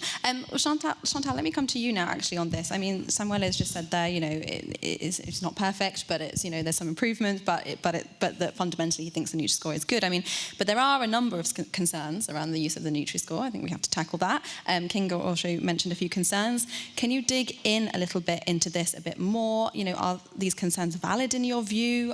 What would you say are the biggest misconceptions around the Nutri-Score, and maybe some reflections about how these can be tackled? I think what the point that was just made is really very interesting, because to me, the main misconception about the Nutri-Score kind of boils down to this idea of the silver bullet, that the Nutri-Score is an absolute assessment of the health value of a food. First, it's not absolute. It's relative. There is no way, scientifically speaking, that we can say that a product is all good or all bad. A good diet, I mean, a healthy diet is based on all kinds of food groups, depending on the frequency and the amount that is consumed. And the Nutri-Score actually reflects that. That's the way, to us, it is aligned with food-based dietary guidelines, because when you look at the continuum in the colors of the Nutri-Score, it is aligned. It has been really nicely shown by the Finnish colleagues that the more you go up in the scale, the lower the frequency or the amount that is consumed. Doesn't mean that you should stop eating those completely. It's just a question of frequency and amounts. So this idea that it's an absolute value already is not what is conveyed by the system, because it's only a relative assessment. That's why the Nutri-Score works so well in comparison between products. And the second idea is that it should represent the whole of the health value of the food. It only represents the nutritional composition of a food. So we have enough data to say that nutrition is important, that nutrients are important. But we also know from even recent research that other dimensions of the food are going to impact health. For example, the level of processing. Ultra-processed foods have an independent effect on health as well as the nutritional composition. So the Nutri-Score is only a relative assessment of the nutritional composition of the food only. And in terms of how it could be tackled, this major misconception, it's not major, but this idea that it is an absolute value of the health of the food, it's through communication campaigns. Again, the Nutri-Score does not exist in a vacuum. There are nutritional guidelines, and even food-based dietary guidelines are communicated to the population through media campaigns, through booklets that explain what it does and what are food-based dietary guidelines. It's the same with the Nutri-Score. It needs to be accompanied in order to make sense, the same way as food-based dietary guidelines need to be accompanied to make sense. Okay, thank you very much. I'll follow them. Oh, hello. Yeah, mine's back as well now. I'll follow the microphone so we're not going back and forth. Kinga, let me come to you now. So the Nutri-Score, I mean, as we've heard, of course, the Nutri-Score as well as other front-of-pack labelling systems have already been launched and rolled out, in several countries across the EU. I'm wondering how this has been felt tangibly by your members. Is there anything that you can kind of bring? What kind of changes have they observed in countries that have implemented these systems, specifically from your members' perspective? Thank you. It's an interesting question because we have seen front-of-pack nutrition labeling debate for so many years. As EDA, we have been always in favor of providing information to consumer in a clear and transparent way. And we have been also transparent in our communication. You can find all our position papers on our website. We have contributed to the Commission consultation. And at the beginning, specifically for Nutri-Score, with the first algorithm, we have identified already an issue that I have mentioned before of not being compatible with dietary recommendations for cheese. So I'm not sure if you are aware in the audience, but 80% of European cheeses are in the D category.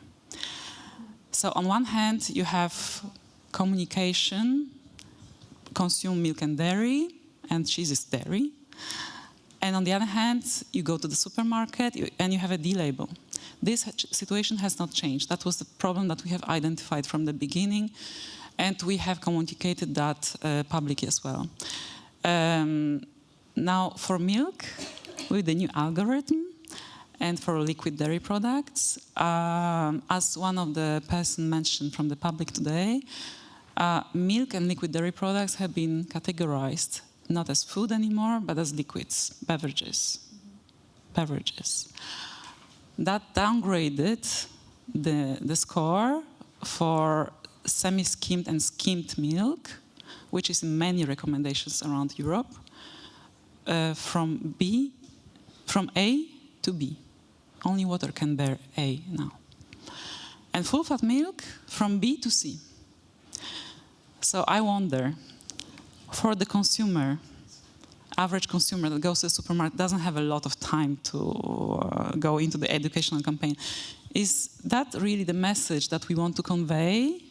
Do we really think that would help to combat the obesity and overweight epidemic? And I think everybody agrees in the room that we need to take action. But will this contradictory messaging help? I'm not sure. And I want also to touch on the point that was raised during the day, earlier today, on the incentive for the food business operators to reformulate. There are food groups you cannot reformulate. How you can reformulate milk? Milk is milk, okay? Cheese is cheese. You can lower, for certain types of cheeses, you can lower salt and fat content, but if you look at the Nutri-Score, they are still in the category, despite salt level, fat level, and calcium they provide. So how this is helpful for consumer to differentiate and to provide the better option, so to say. I'm not sure it's very, very helpful. So our food category being one of the basic food categories, the simplest foods you can get, very often we just cannot reformulate. There are also some legal details, such as definitions of what a certain cheese is, what, I mean, milk, the fat content of milk is defined in the regulation. And this is also to protect the consumer, to be able to provide them a quality product. I also wanted to mention maybe that foods are complex. And as many of speakers mentioned, we should look at the overall diet and the environments.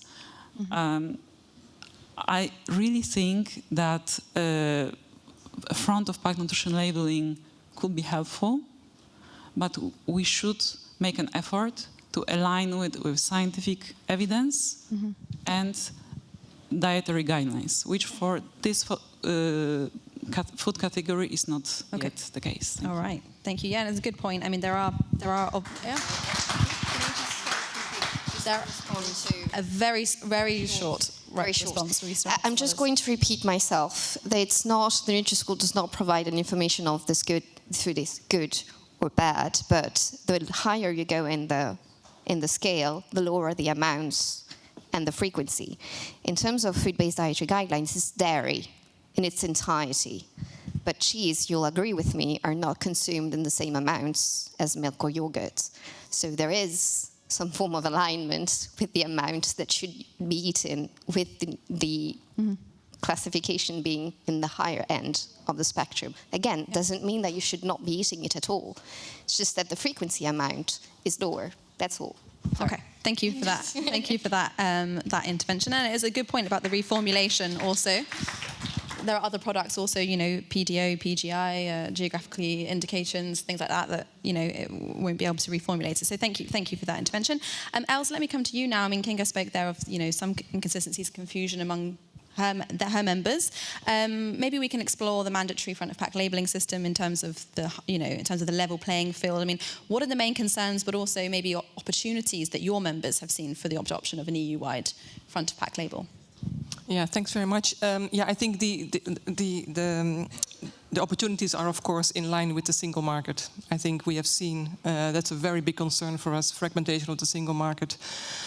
The non-action that we have seen now has, of course, as we all know, led to some quite drastic action which is really affecting the market. So this is something that we don't want.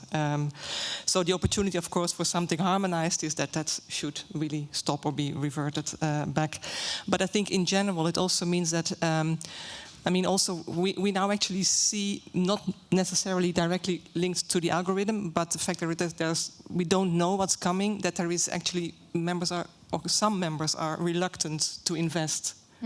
You don't know where it's going, and we shouldn't forget that you can't just introduce a label from one day to the next. You really have to do your homework. You really have to make sure that you do an information campaign with the consumer, so it needs an investment. And we feel that overall members are holding back because of this, or some members, while others, of course, that have already gone on this train, and especially on Nutri-Score, are more and more convinced, because this is because there is nothing else that would you know, direct them in another direction. So definitely competitiveness and cooperation and whatever in the internal market is one of the big positive aspects of it, but, and I'm repeating myself here, it's not the only thing. Maybe we also need to make sure, why did we reach a deadlock now? It's partly because not everybody feels comfortable in a place in this front-of-pack system, so can there be a way that it will be, I mean, I think we still advocate for a voluntary framework with robust criteria, so, but just to allow that everybody finds a place and everybody knows how to go forward, rather than actually going for this perfect example. And indeed, this will actually allow those that have already invested in a certain front-of-pack to continue to develop that and go along the way that they've done, and others actually to also that are starting to also find their way there. So, so this is. But we have to remember, it all takes time. It takes time. To change habits takes time. So, and it's going to be. We risk to really hit a lot of very big resistance if we put very strict rules and I don't think we want that. We just want to move together and continue on the path that we, as I mentioned, that we have already all started on. So yeah, no, it's a good point about the algorithm. I do see that there's a question in the Slido about that, so maybe we can come back to that point, and that's also a prompt to keep your questions coming in, because we will have some time afterwards. But now let's pass the microphone back up to Michele firstly, and then I will come to Rosa for more of a future view. Michele, I mean, there was the recent OECD report that concluded that the adoption of the Nutri-Score would avoid 2 million cases of non-communicable disease by 2050. I think it's been referred to multiple times throughout today. Let's dig a little bit into those numbers and what it really means tangibly for policymakers and member states going forward. I mean, and what would you say, also reflecting on what we've just heard here, what would you say are, in your view, you know, the key ingredients needed for a successful FOPNL system to maximise its specifically, you know, socio-economic impact? Absolutely, thanks. Well, you already mentioned the big number, no? The 2 million cases that can be avoided. But this then goes down to, for example, 500,000 cases of cardiovascular diseases, and then cancer has been identified as one of the priorities for the European Union. A system that promotes healthier diets, such as the Nutri-Score in this case, can prevent more than 40,000 cases of cancer, which has consequences. I started my first intervention talking about the costs of these diseases for the healthcare system. Clearly, taking out from the table 2 million cases means lower healthcare expenditure, but also healthier population. Healthier population means also more productive and active workforce. So again, support to our economies.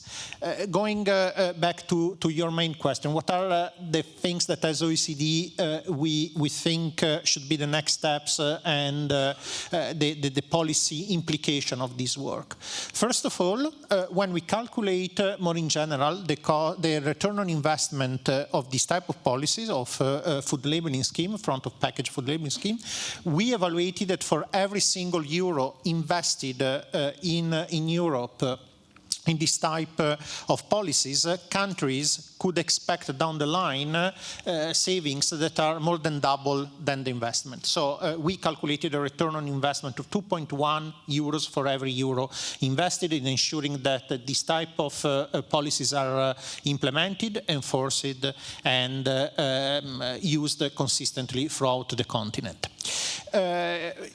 Our analysis looked also at the practical implementation. What the evidence suggests is that mandatory is more efficient than voluntary implementation. It creates economies of scale. It also creates a level playing field for the different types of businesses.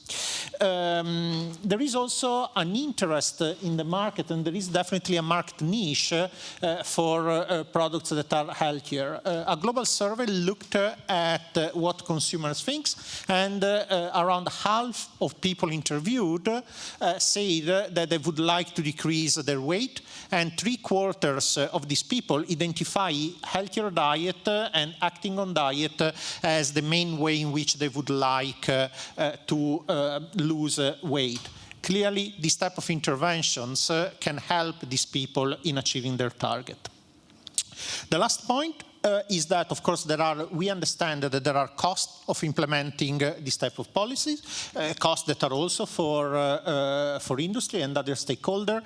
According to the evidence, giving sufficient time for implementation, and for sufficient time, I'm talking about between 1 and 2 years, is a sufficient time for implementing and allowing products to implement this type of intervention, following the natural rhythm of redoing, for example, the packaging of the various products.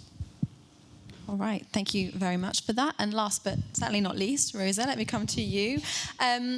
It's obviously handover time right now. We're coming to the end of one political cycle, start of the next. I can appreciate it's difficult to say anything concrete about the plan going forward, but what would you say should be the main priorities for nutrition going forward for the Commission? And we've heard here about the need to create this food environment. What would you say that the main priorities should be going forward into the next mandate? Yeah, thank you. Well, obviously, I cannot say what the next Commission is gonna be doing in this area.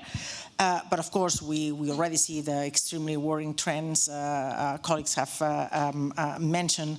FAO has published a report on the state of food security and nutrition, which is appalling, where we see 850 million people undernourished, and then 650 million suffering obesity. And in Europe, of this population, 1 in 3 are children, and this is what many people have, many colleagues have mentioned here.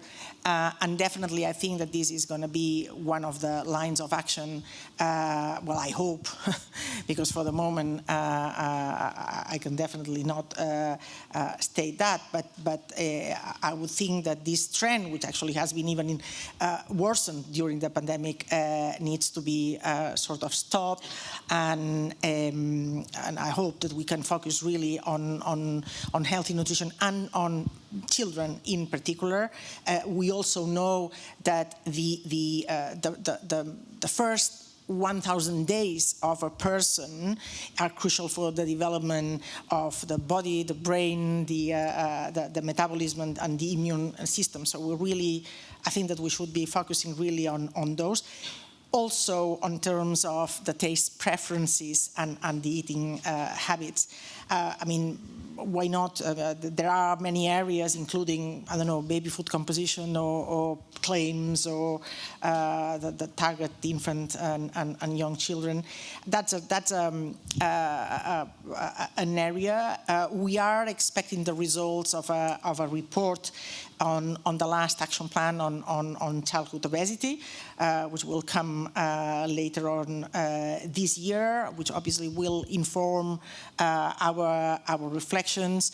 We also had the, I don't know if people are familiar with the scientific advisory mechanism of the Commission, who provides, it was on sustainable food consumption, a report specifically, where clearly they, and as it has been said also, they highlight the fact that the dietary behaviors are not merely the result of individual decisions, but really very strong influence by the food environment. I think that someone mentioned that also before. And they recommend a mix of population-wide interventions that consist of a combination of policies, not only covering food labeling, but also pricing, availability of visibility, food composition, social and digital environments that influence precisely which foods people consume. Such a set of policies to make a sustainable and a healthy food the easy choice would not only then address the major social concerns and foster a healthy society, but also help the environment. And I come back to my One Health element from the start. And also, and I think that Chantal mentioned it, and maybe it's because I also have a long experience on communication, I definitely think that in this mix, proper communication campaigns to explain, and not only to have a label, but really to explain how to have a balanced and healthy diet are important. But well, as I was saying, this is me guessing on the basis of the evidence that we have, and obviously discussions like these are very informative and show the complexity of the file. And we take note. We are here, several of us, taking notes of what is being discussed now. Thank you. All right, thank you very much. Now we've now got a little bit of time for questions. I have a few on the Slido, but I would throw out to the audience first. We had one here and one at the back as well. Who has a microphone? Maybe you start at the back there? Or do you have the microphone? No, who's going to get the microphone? Okay. Could you please get a microphone for the... We could have one of these. All right, we had a question at the back in purple and a question at the front here. So we'll come to the back first. Yeah. Great. Thank you. If you could just introduce yourself and say where you're working and who your question is directed to. Thank you. Yeah, thank you. Thanks for the interesting discussion. Julia Dam, Table Briefings. Have a question to the Commission. Rosa, just to follow up on what you just said, because you started to go into it a little bit, but not too much. Obviously, all eyes have been on the proposal on front-of-pack labeling that was supposed to come in this mandate. Could you give us a little impression of what's the status of that inside the Commission? Is it something that's still being worked on and it's just taking a long time to work on? Is it put on hold? Can we still expect this to come at some point, or is it blocked? Thank you. I think Julia asked a question that many will want to know in the audience. Yes, Rosa. I'm going to be very short. We're still working on it. And I think that most of you have heard this reply. We are now transiting to a next commission, so you can imagine that I'm not going to say more than what is the situation today, which is what, and this debate actually shows how complex the issue is. Some people even mentioned that, and even I think that the word cloud, which it's probably one of the biggest word clouds I've ever seen, actually shows that the debate, independently of a proposal, it's still ongoing. So yeah, we're working on it. Thank you. We're working on it. Question. We had a question here, Sebastian, and then at the front afterwards, if we could get a microphone. Okay, other way around. Yeah, I'll come to you afterwards, I promise. Yeah, hello, thank you very much. Can I just push a bit further and just ask? No, yeah, but my question is more specific. You're working on it. Will we have a proposal, of course not legislation, I'm asking a proposal from the Commission by the end of this Commission? I don't know if you're familiar with the interinstitutional processes, but we are far too late to make any proposal for this Commission. Thank you. Nice, easy answer to that one. Okay, yes, the question here, Sebastian. Thank you. Sebastian Hielm from the Finnish Ministry of Agriculture. I had exactly the same question to the Commission, so I will not repeat it a third time. Like I said earlier, I think it's shameful. I'm not pointing any fingers, but I think it's a very weird situation where the Commission is not able to act on a thing which would obviously be to the benefit of all European citizens, and especially in those countries where we don't have Nutri-Score, who are probably the countries who are suffering the most from it. Once again, the rich European countries are going forward and we're leaving the East behind. But enough said, you don't want to answer, and we'll respect that. So my question actually goes to Michele then. You were referring to costs of implementing FOPNLs. The way I've understood it is that there aren't actually that many costs involved. I mean, of course, you have to print new labels for foods, but you have to do that anyway. You have to get new plates. The industry might be able to tell me what more there is. But the way I see Nutri-Score is that basically we're just transforming the nutrition information which is already there on the label. We're just transforming it through the algorithm to A, B, C, D, and E. So where is actually the cost involved? Mm-hmm. Yeah, when we calculated the cost, there are costs of passing the law, and as we are experiencing, it's a long process, and it requires many meetings, it requires a lot of discussion, it requires building the evidence to post the law, and so on and so forth. And then there are the cost of enforcement, meaning that if it's a compulsory type of policy, you need someone that checks that it's done properly and it's enforced according to what the algorithm suggests, for example. In some cases, this may not be the case, and this has consequences, legal consequences that have cost to be managed. having said that, it's not one of the most expensive policies that the European countries can put in place.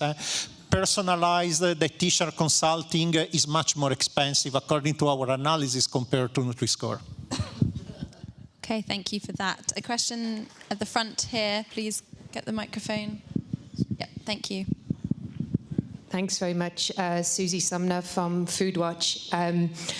I just want to add, because I think it's important to add that many people in this room are really looking for that answer from the Commission. This has been 4 years of standstill in a way that many countries were going forward into adopting the Nutri-Score, and there was a momentum, and then it has stopped because many wanted to wait for a European harmonised system. So I think we need to recognise that there has been a delay at a time when a delay is really not needed, and has been dangerous consequences to this delay for many citizens across Europe, particularly those with a social economic situation who have already got multiple issues to be dealing with. However, that said, I'm going to turn a question to Els. Okay. Sorry, just on the other side. Living in Belgium, seeing how the supermarkets actually in Belgium are great drivers for Nutri-Score, both in their consumer awareness campaigns. I'd just like to know from inside your organisation, how is that transferring really to other supermarkets across the EU, and the kind of lessons that are learned within your organisation? I'm really interested to see from such great stuff being done in Belgium. Thanks.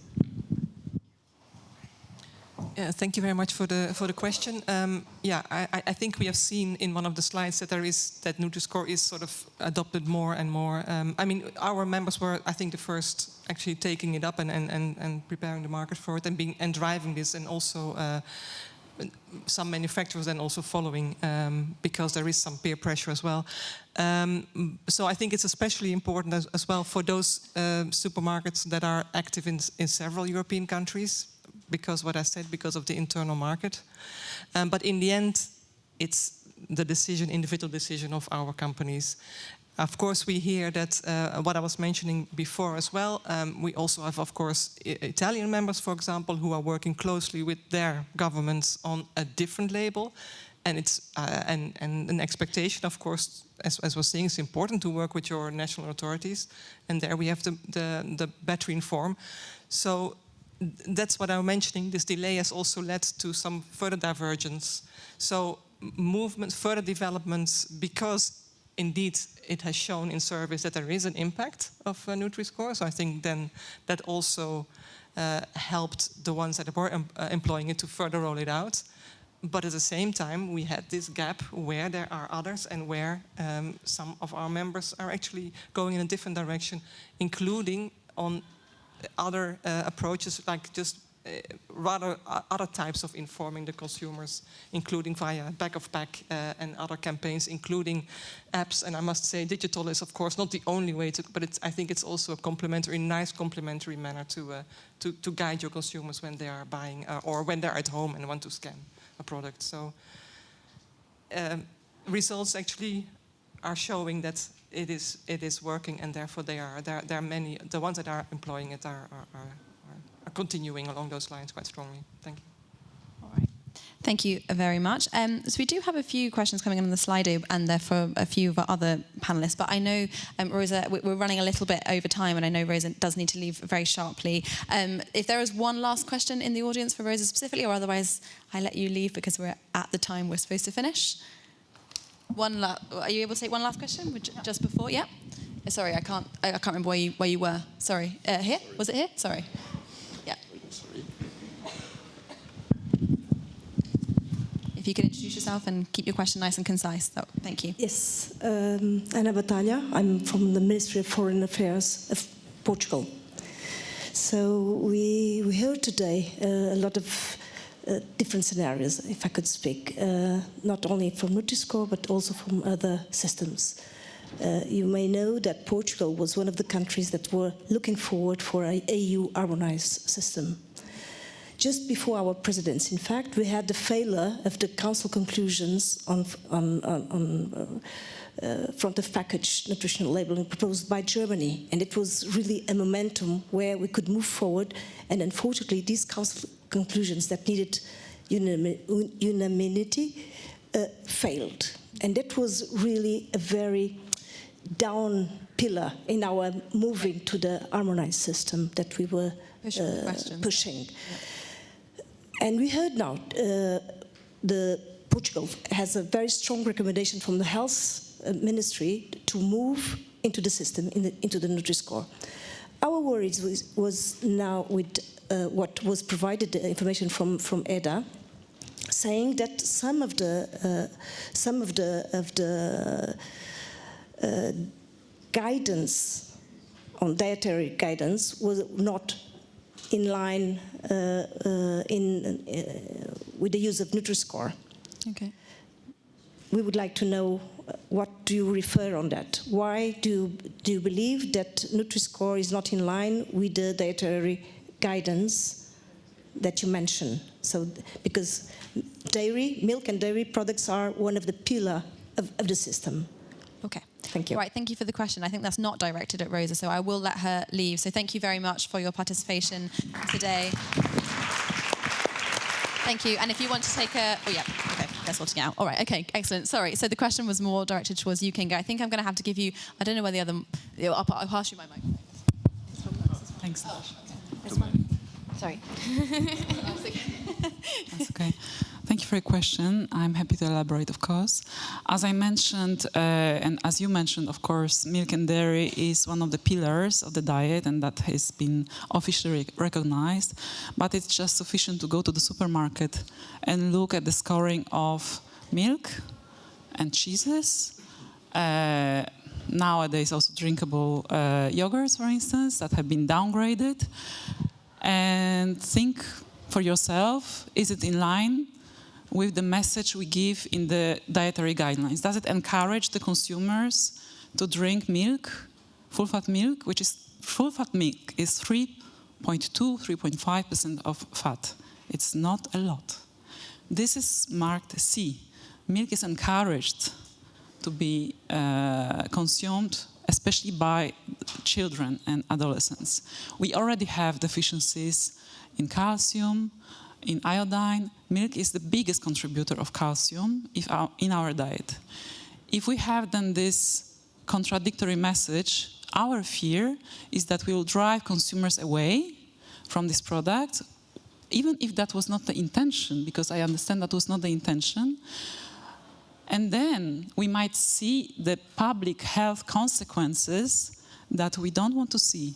We might see nutrient deficiencies leading to serious health problems, such as osteoporosis, for instance, which we already observe in many population groups in Europe.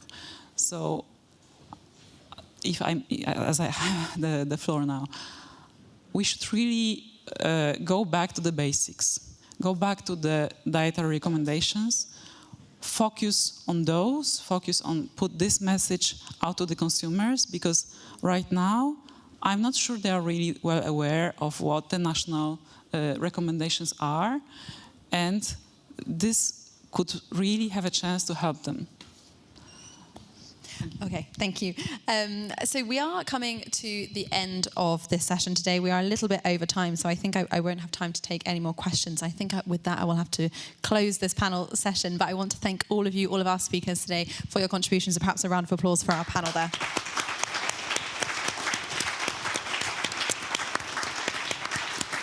Okay. Well, thank you very much to everyone. I'm going to keep my closing remarks short and sweet, as we've had a very rich programme today, a wealth of expert speakers. I just want to thank all of the speakers of today's events for sharing their insights, their experiences, their expertise. Thank you also to the interpreters and the technical support of the Residence Palace. Thank you very much. I think it's clear there's still a question mark. Oh, yes, yes. Want a round of applause. Thank you very much indeed. I think it's clear there's still a question mark on the direction this conversation will go, whether the Commission will put this proposal forward, take up an EU-wide harmonised label approach. But I think one thing is very clear from the conversations we've heard today, and that is the need to place nutrition at the heart of policies going forward.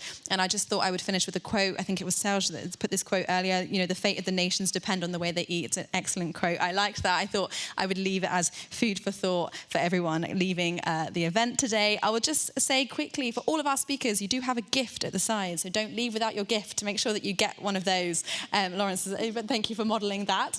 But otherwise, I bring this to a close. Thank you. My name is Tasha Foote. It's been a pleasure to moderate this session today. Thank you very much.